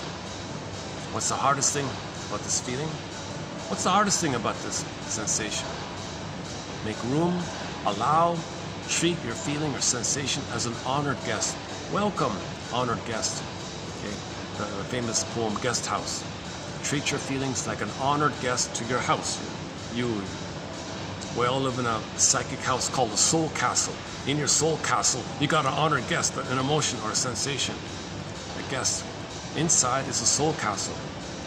A psychic house called the soul castle within. And a feeling comes up. Well, treat that feeling as an honored guest. Welcome. Ah, there you are. Long time no see. Have a cup of tea. Welcome, welcome. Sometimes, if it's a primary feeling, it might wave, right? Be a surfer. Sometimes. Allow its existence and just relax like that. Just somehow allow it. Tina Gilbertson calls it constructive allowing instead of constructive wallowing. Remove the W in the word wallowing and focus on the allowing. Constructive allowing, allow versus the wallowing. Constructive allowing. She calls it constructive wallowing, meaning allowing. Focus on the allowing, then it's constructive. Focus on the W. So focus on the allowing. Constructive, allow your feelings. She means it like that. And not a bad little book of hers, Tina. We covered a few quotes of hers, Tina Gilbertson. She wanted to be an actress or something. It didn't work out. Ended up as a self-help author. Oh, let me check the web. Hang on. 17%. Okay, when it gets to this point, it quickly kind of drops here. Okay, let's finish up in 5 minutes here. Okay, now another key thing is, maybe here's a question mark.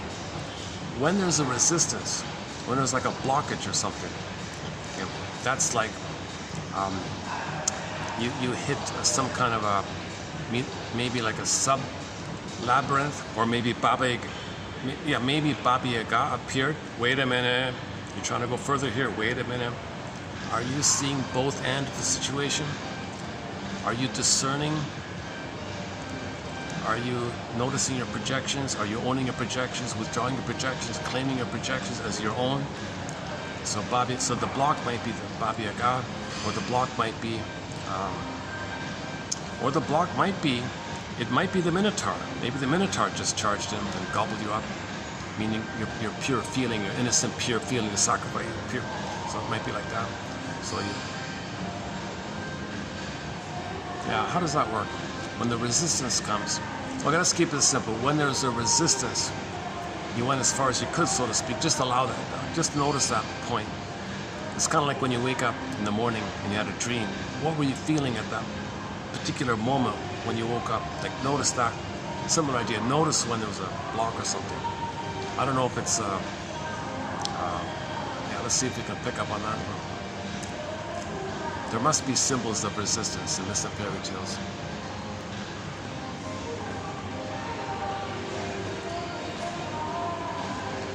Wow. Oh man. Yeah, I'm tempted to just move the lamp. See if I can continue. Or just wrap it up here. Let's see.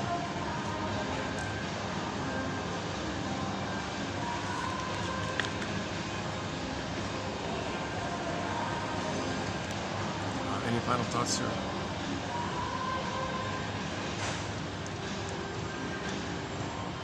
Should we go to the rooftop place? Across nearby, there's a rooftop venue. Normally you need a reservation, long lineups. It's got a spectacular 360-degree view of the area, so it's quite nice. 3 times the price of a drink here, or 4 or 5. It's very high price. But sometimes they have empty seats. Just go. No, I don't have enough time. Well, I don't have enough battery for that. What am I thinking?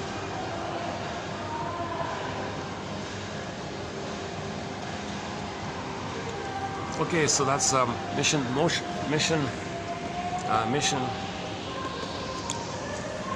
Gonna get away with playing the theme song? Yeah, I think so. It's only a minute long. Okay, let's close. So I'll play the theme song to Mission Impossible. And when the theme song ends, I'll just close the video, and that'll be the end of this video. So thanks very much once again. This concludes part 7 of 7 on passive aggressiveness. Your mission, should you choose to accept it and submit it for your approval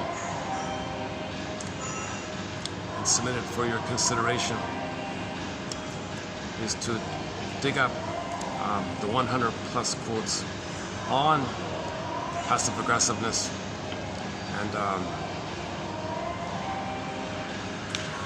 and just see what springs to mind. Thanks very much for the love of Nair medicine.